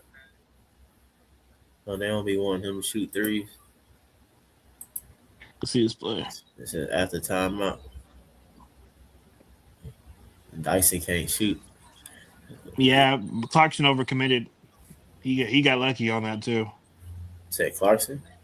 Yeah, look, he overcommitted a little bit. Well, not overcommitted because the man was open. Never mind. I don't know what they're doing. So he kind of had to. Yeah, they're all three of them are ball watching, or like they're trying to trap. I don't know what they're doing actually. What you mean you don't know what they doing, bro? I give you a moment to see what they doing. I ain't even gonna say nothing. It's that same. Oh, I see what you mean. What is it, yo? They left him open. They left him open because they know he couldn't do anything up there. They don't guard that nigga, bro. Yeah. You know, I always said Dyson is not, he's having really bad offensively. They're not guarding him. They're just not guarding him. Oh, bro, and I'm not mad at this 3 from Kuminga. I know I'm not mad either. That's pretty good. Fans don't be wanting them, and it's like where you necessarily want Kuminga right now on the floor. You feel me? You can't necessarily completely have him on ball because you got CJ out there, and then you have Dyson. Dyson always have to be an option within the first couple options to be on the ball because you really can't have him off of it, bro. Because he can't catch and shoot. So it's like, yeah, bro. I mean, good look by no to get it out there. Just Kuminga miss and just watch everybody evacuate that side of the floor. Yeah, where Mo Dyson G go Daniels to is. front of the rim or whatever, and it's like, yeah, you know, yeah. They just evacuate that whole side of the floor. From Dyson, that jump Yeah. crazy, bro. It's crazy work. And see, that's what I'm talking about. You got a chance to double team anybody you want to out there on the floor because Dyson Daniels isn't a threat to scope. Not from right there. No, not from three. Yeah, It just Kuminga just missed it. It's a three we needed to make. You know, so that's a moment where you be like, yeah, miss shot. Wide open 3-2. You got to hit those. Yeah. But you know, look like bogey. There go again. But they be knowing the percentages and stuff like that, though, bro. Exactly. Oh, they look here. They tell some of them jokers they self-check. Okay, stop it right there. Hold it, Mike. Mike, go back. I want you to see this bull crap right here. I want you to go back to that right there. Just go back, man. This is stupidity on Kuminga right here. I don't know if he's tired or his mind is gone or he's scared. What's that? What I say Kuminga is slammer jammer. Your man slips and you still shoots a three. He's open. He's wide open. Doing what he do best is open. What's the higher percentage shot? The 3-pointer or the dunk? When you're wide open, you would take the 3-pointer. What's the higher percentage shot? Not if you shoot. What's the higher percentage shot? Open or not? Last game, he was like 3 for 4 from 3, and nobody said anything. But now it's bad for him to take threes. What are we doing? No. I said, what is the higher percentage shot? The 3-pointer or the dunk? He went because he went 3 for 4 last game. So I mean, see, you trying to obfuscate the question. No, it's just now the game is just you better have a 3-pointer than a 2-pointer. That's just how the game I don't care what the game is. I'm asking what is the higher percentage shot? Depending on the person. All right. No, it's not. No, it ain't depending on no person. Hey, for the sake of trying to go around 285 to keep from answering the question. You know that the dunk is a higher percentage shot. Guys, my question is, listen, hey, Kool-Aid, I got you. I'm pretty sure we just gonna get straight to the point. All right, so Kuminga, he shot a 3. Y'all saying don't shoot a 3. Okay, cool. So no. That's not what we saying. That's not what we saying. When Kool-Aid noticed that this man slipped. Yeah, that's what I'm saying. He said he ain't want to shoot a 3. He said he's a jammer. That's what I'm saying. When that man slipped, yeah, you got a wide open 3. When that man slipped, you take advantage of that. Well, what I'm saying is that he took advantage because he took a wide open 3. But I'm saying whether he missed it, man. Whether he slips or not, bad shot. You can but what Kool-Aid is saying that he don't want him to shoot the 3 period because he's exactly. Thank you. So, there you go. You stand right. Oh, well, that's where. I mean, you standing right. You standing right. You standing right, Mike. Whether he slips or not or whatever, he will want him to attack this closeout and go to the rim and slam and be a slammer jammer. Now, I want you to go back. Look at this right here and go back a little bit and see when they passed the ball to him. He should have been going to the rim in the first place instead of grabbing the ball and bagging back on the 3-point line. Go and look at it where he first started. When he first started, he was halfway. When the ball is first passed to him, go back to it and look where he's at. He really had an opportunity to go toward the basket and for that play to be toward the basket, then setting up for a 3-point shot in the first place. That's just not a bad shot, though. It's just not a bad shot. Yeah, it is a bad shot because he missed it. Okay. He missed it. That's a bad shot. Let me ask you a question, my man. I don't with Kuminga what Kool-Aid wanted. I don't know about him going earlier than that though, but I mean, look at it early though. It was perfect. He had it going down. Well, the ball had to travel too far. The ball had to travel too far on the pass for him to be able to make anything out. No, look how close he actually look at it. If he was going toward the basket, it would have been perfect. And see, plus the fact Kuminga shot that one kind of flat. I mean, he shoot all his threes flat. Well, yeah, it's kind of all flat, but I mean, at the same time, it's not a bad shot. It's not a bad shot. Now, when you see somebody flap their arm like that, that's a bad shot. Go a little bit more. Go a little bit more. Go back. Go all the way up a little bit more. Yeah, see but way before he caught the ball. I want you to see something. See if you see what I see. I mean. Go back and what see is if you see what I see. Right here. I want you to see if you see what I see right here. Go back. I want you to just do it for me. And see if you see what I see. Okay, right here, right? See where Kuminga on the floor. See he backed away from the spot. Yeah, I mean. Yeah, he thought about cutting. He didn't do it because there's two people in the paint right now. If you look at it, if you go up, you'll see he should have caught the ball down here near the paint. They should have ran the play down here, right there.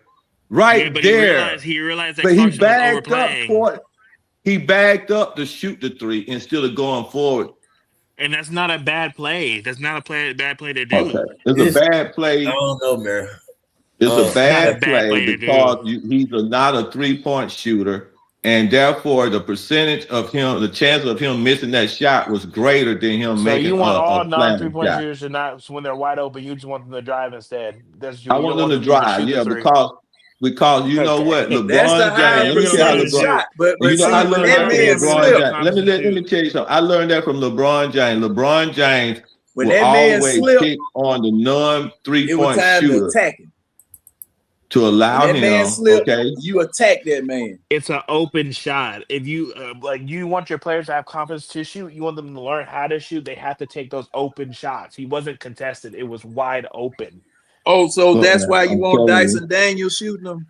If he's wide open, I'm trying to tell you, no, sir, no, sir. I'm trying to tell you, look, guys. No, sir. I don't want Dyson Daniels shooting nothing. Look, I'm trying to tell you guys. Especially not no 3-pointer. How you gonna especially not no 3-pointer? Look, a shooter is a shooter. No, you want Dyson to shoot, but you're telling him not to shoot in games. How does that make sense? How's he going to be a better shooter and get more confidence? He's going to shoot you. What he going to have to do? 10 times, he's going to shoot you out of the game. What he going to have to do is learn to stop modeling clothes and going golfing and learn how to shoot. Dyson making a 3-point shot or Kuminga making a 3-point shot, you're going to lose every time. And if they use that gamble, they're gonna use that gamble. They're gonna use the gamble where they're gonna allow him to be open 10 times in a game, and he will shoot you out the game. Now, if he hit this shot, that's the gamble. They taking the gamble that Kuminga is gonna miss his shot 3 out of 4 games. You want a non-shooter to shoot the ball. You want a non-shooter to be good at shooting, but you don't want him to practice shooting the ball. I don't understand. He can go practice. That's what happened when he proved to me that he can make his shot. That he can shoot Mitch Robinson. All right, John. Let me see the clip again. Hold on, let me see the clip. Say that what happened. Yeah, look what happens in help. Oh wow, rebound, putback. That's what's gonna happen every time if he goes helps.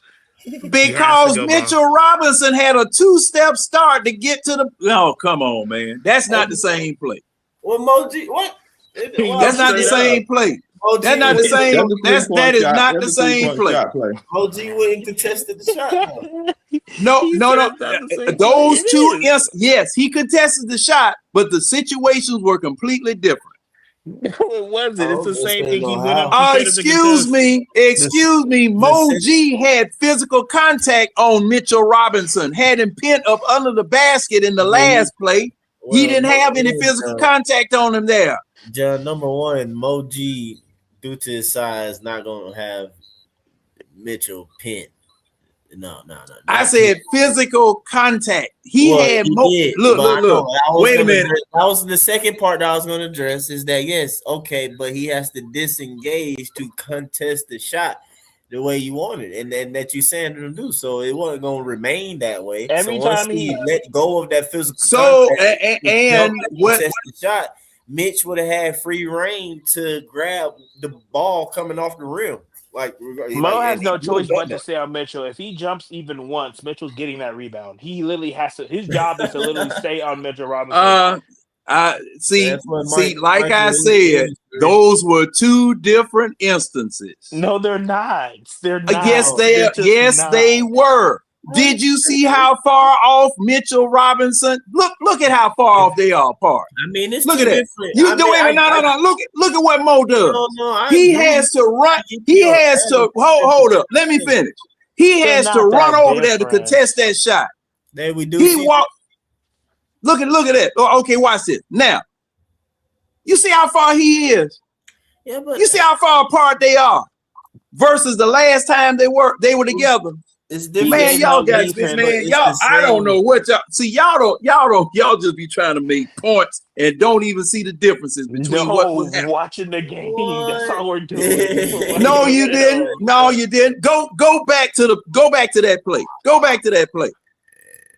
Go back to the previous play that we were talking about.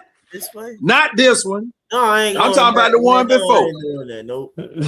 I'm not doing that. All right, then. Well, see now, y'all can sit up here and say y'all right, but you're wrong. No, we won't, man. Hey, man, it's cool, bro. I ain't gotta be right. It's cool, John. But you're wrong. You're wrong. Those are two different plays, two different circumstances, and two different positions. Not wrong. Say, okay. It's not wrong. Hey, man, it's okay. Okay, I can say okay. Hey guys, got a man with his hand on the doggone man. Then you got another play with the man 4 steps away from the man, and y'all trying to say that it's the same doggone situation. Come on, man. See how we lost, but still, no. The only person that's wrong in that play. I'm going to get ready to get up out here, guys. Hey, all I got to say about tomorrow, we better win. Play Bradley. I see y'all later, man. Play Bradley and Asa. There you go. Asa, that's one of the threes that I know y'all don't like. He's shooting like that, little pull up. That's a good shot. Let me see it again. Not for Kuminga though. Let me see it again. I think even the Kuminga. Now what? Okay. Now what makes that a bad shot, Mike? I mean, I'm just saying that people will probably say that's not. Because that number one, they say that's not his game and stuff like that. And then so the previous 3-pointer wasn't a good shot either. I mean, I don't necessarily think so. Not the previous one. Are you sure. Are you saying this one because OG's a little bit closer? I get that. If you're saying that he's kind of right. It's him catching it and walking into it, like the walking to catching 3 or whatever. Like it's levels. Catch and shoot. It's levels of 3-point shooting. You know what I'm saying? Well, you know what? 100%. He was further back on that shot than he was last. And that too. You know what I'm saying? He's not even that line. It's a deeper 3 as well. So it's like for Kuminga. It's like it's kind of questionable. I get you saying. He's a lot farther back. He's a lot farther back from the line. Kind of subtle. He probably could have. And that's the thing, though. It's like I don't know. Do he not trust his handles enough? Because it's like, bro, like take OG, like boom, boom. You know, it's like they say Zach can't dribble. Nah, let me stop. But anyway. I think he's just getting confidence in his 3. That's what I think. He just feels like he can shoot. I ain't got no time for that, but you better do that next season in preseason. Yeah. No, I got you. I get you. Say playoff time. I need you. What was his 3-point? What was his stats for 3-point in that game? Pretty bad. Last game it was pretty good. But no, I'm talking about this game right here. You said it was pretty bad. It was pretty bad. I don't think he only made 1. I think it was pretty bad. Yeah, I don't know. Yeah. Well, last game he shot like what 3 for 4, shot pretty well. Kind of willed us back in that game. In the game 0 for 6. Gee. Yeah, he didn't. He didn't even hit one. Everyone was really bad that game though. To be fair, 0 for 6 is bad. Yeah, 0 for 6 is pretty. I mean, I didn't even know he took 6 threes. Jeez. All right. Because I remember during the chat, people were saying, "What? Stop shooting 3." I see. All right, so Clarkson missed a 3. And Kuminga got him some shots up when he did come in, though. He was just off. Definitely. Yeah, we don't need this right now. See, that's the thing. Yeah, that's one step in his growth is being consistent. You get Kuminga to be consistent. That definitely helps. Hopefully he can be consistent enough to get us 4 before they do. 4 wins before they do, because he missed all his shots to start out with. It's just Mitch came over and kind of contested that though. And see, that's something that No Replay that back. and Kuminga do. That's something that No and Kuminga do that I can't stand. When Mitchell Robinson comes over there, they took the ball. They took the ball back and then don't arc it high enough. They took the ball back. They pull it back and then try to shoot it the same way they were trying to shoot it before he gets up there to contest it. Yeah. Cause now CJ McCollum, man, that joker know the glass about good as Kyrie Irving. And see, that's all you gotta do. Get it up there high off the glass. Nice touch coming off the glass. You don't have to stop trying to drop it in the bucket. That is great help by Mitchell Robinson, though. To be fair, that's great help. It's great help. I don't know if he didn't necessarily had to. If he would have just released the shot on the top of his jump, he'd been fine. That's what I'm saying. See, he waited and tried to hesitate and wait till he went down. So he was trying to hang in there and wait till he went down, and then he was gonna try to shoot it. But sometimes presidents do that to you. Makes you adjust your shot just because a bigger guy's on you. That just happens sometimes. Yeah, I mean, what you got to do? You shoot it up. Put some ice on that sucker. Had that mud have ice on it when it come back down.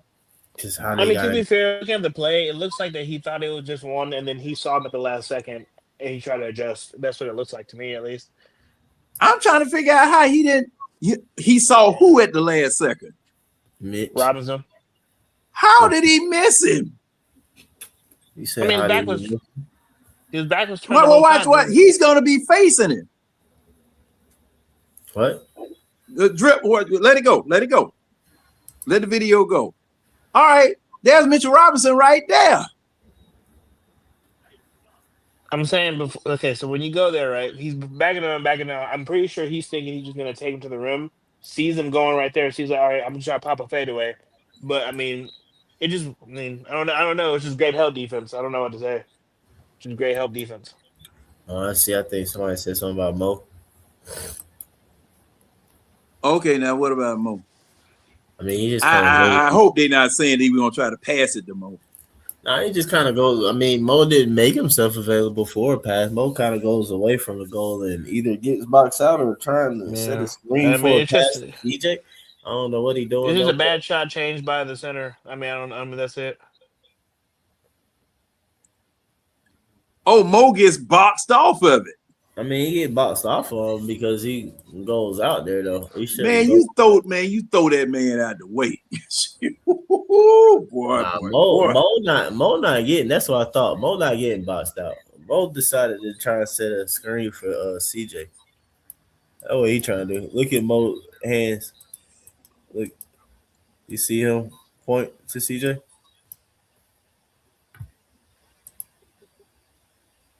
He pointed to CJ to go to the corner. I don't know why he think that Kuminga can make that pass though, but that's what he was doing.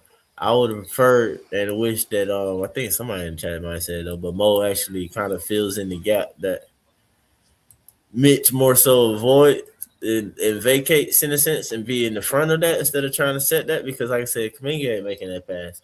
So he goes no way, he's not making that into the paint and stuff like that. The Kuminga can probably make that dump off pass a little bit better, but Mo probably would have got boxed out by OG because OG, which is in this series right now, I'm kind of being like a fan of OG because I'm like, bro, do the simple stuff, whatever. OG basically goes where I would have liked Mo to go, and he gets the rebound. I mean, I don't think it's really a big deal though. He just JK forced a bad shot. I mean, we see that all the time. I mean, I don't know. No, I mean, at the same time, I understand what you're saying, but all right, how I'm trying to say it, it's not a big deal. Okay, it's like, well, it is a big deal, yes, okay, but I mean, in that moment, I mean, no, I'm saying, I'm just saying, like in the grand scheme of things, playoffs, trying to win, no team is a bad team. You feel me? This ain't the Brooklyn Nets. This ain't it. So you don't have chances to overcome, you know what I'm saying, little stuff. You feel me? Like when the game, and it gets more and more like that, you know, your window of like, you know, mistakes and lapses and all that, it closes or gets shorter and smaller each round and further you go, because the team is just better and better, you know. So it's like, yeah, you playing a better seed, a better team. So it's like you have to do all the small things to beat them, because technically you are the what do you say? You're not the better team. Yeah, you're not the better team. Underdogs. Yeah, you're the underdog. So you got to beat them in like all the other ways. You know what I'm saying? So you do the dirty stuff. Yeah, exactly. You can't let the better team beat you in the little stuff or whatever, because you're definitely gonna lose. You know what I'm saying? And that's how we eventually get blowed out in this game, because technically speaking, you know, they are the better team and they were more physical than us, and they did all the basic little things, and they just the game just got away from us. Yeah, that was literally it. Yep, man. So hopefully them boys come out tonight, technically, or whatever. Yeah, JJ's got to have a good game. Hopefully he does, but if he doesn't, I mean, has JJ had a good game? Technically, we need all to have a good game. Jalen hasn't had a good game yet. The last game 3 was probably game 3 and game 4 is probably the most aggressive he's been, but he didn't have a good game though. Everybody needs to have a good game. Yeah. This is full participation now. Everybody need to get in on action. Even and see, man, you know what? Kispert has the body. He got the body to play, but the ability is lacking. It was a good play though. He's got the body to play, but the ability is lacking. I think Kispert played just because he's solely another body and just because he has a little bit of experience. I think he's been in playoffs before, has he? Or am I wrong about that? Hate the Kispert plays, man. It's just crazy. Yeah. That's a good move. That's a good move. That's a big boy move. He froze Cat. He froze Cat. I wish because Cat didn't know what he was getting ready to do. If he was gonna come in or not. Yeah, I think he just didn't know he was gonna just force his way through. He froze him. That's just a good big boy move. Yeah, see. Yep. Yeah, that's all. That's it. That is, man. I can't wait, man. What? Nah, let me stop, man. Say soon my dog put on this no playoff experience for Kispert. Oh, I know. And stuff like that. You say what? No, I was reading the comments. They're saying no playoff experience for Kispert. I mean, the thing is about Kispert versus Zach playing, either way, I mean, Kispert, yes, he doesn't really add anything to the floor when he plays. I mean, he had like 4 points the last game. Zach, when he got in, he had 4 rebounds. You know, I get it. I get things. I think the only reason Zach's really not playing right now is just because the ball pressure. I think Quinn doesn't trust him on that. I mean, Kispert don't dribble the ball against the ball pressure or whatever, but I mean, Kispert played more than 2 minutes or whatever. Zach would have had more if he would have played more than 2 minutes or whatever. He had 4 rebounds in the 2 minutes. Like if he would have played the 9 minutes or whatever it was, the Kispert that got his first game that he got a chance to play. Like shoot, Zach probably would have. I don't know. I think that game 1 was the only one that he was going to be like, yeah, I trust you. I'm going to do that. And then when he just missed those 2 shots, he was just like, yeah, I'm done with you. But that's crazy. It's like, what? Like that's almost to say nobody is missing shots or something like that in the game. Like, I mean, I get you because Jalen's playing pretty bad too. So I mean, you know, I get it what you're saying. It's just like Quinn said. Some people can miss shots, and I ain't gonna mess with them. But you miss a shot, you come and sit down. You see that? I mean, but to be fair, that's always been basketball though. The star player always has the most leeway, and the other people don't really have much. That's just been basketball in general. Nah, I don't, man. But shoot, man. I'm gonna get up out of here though, man.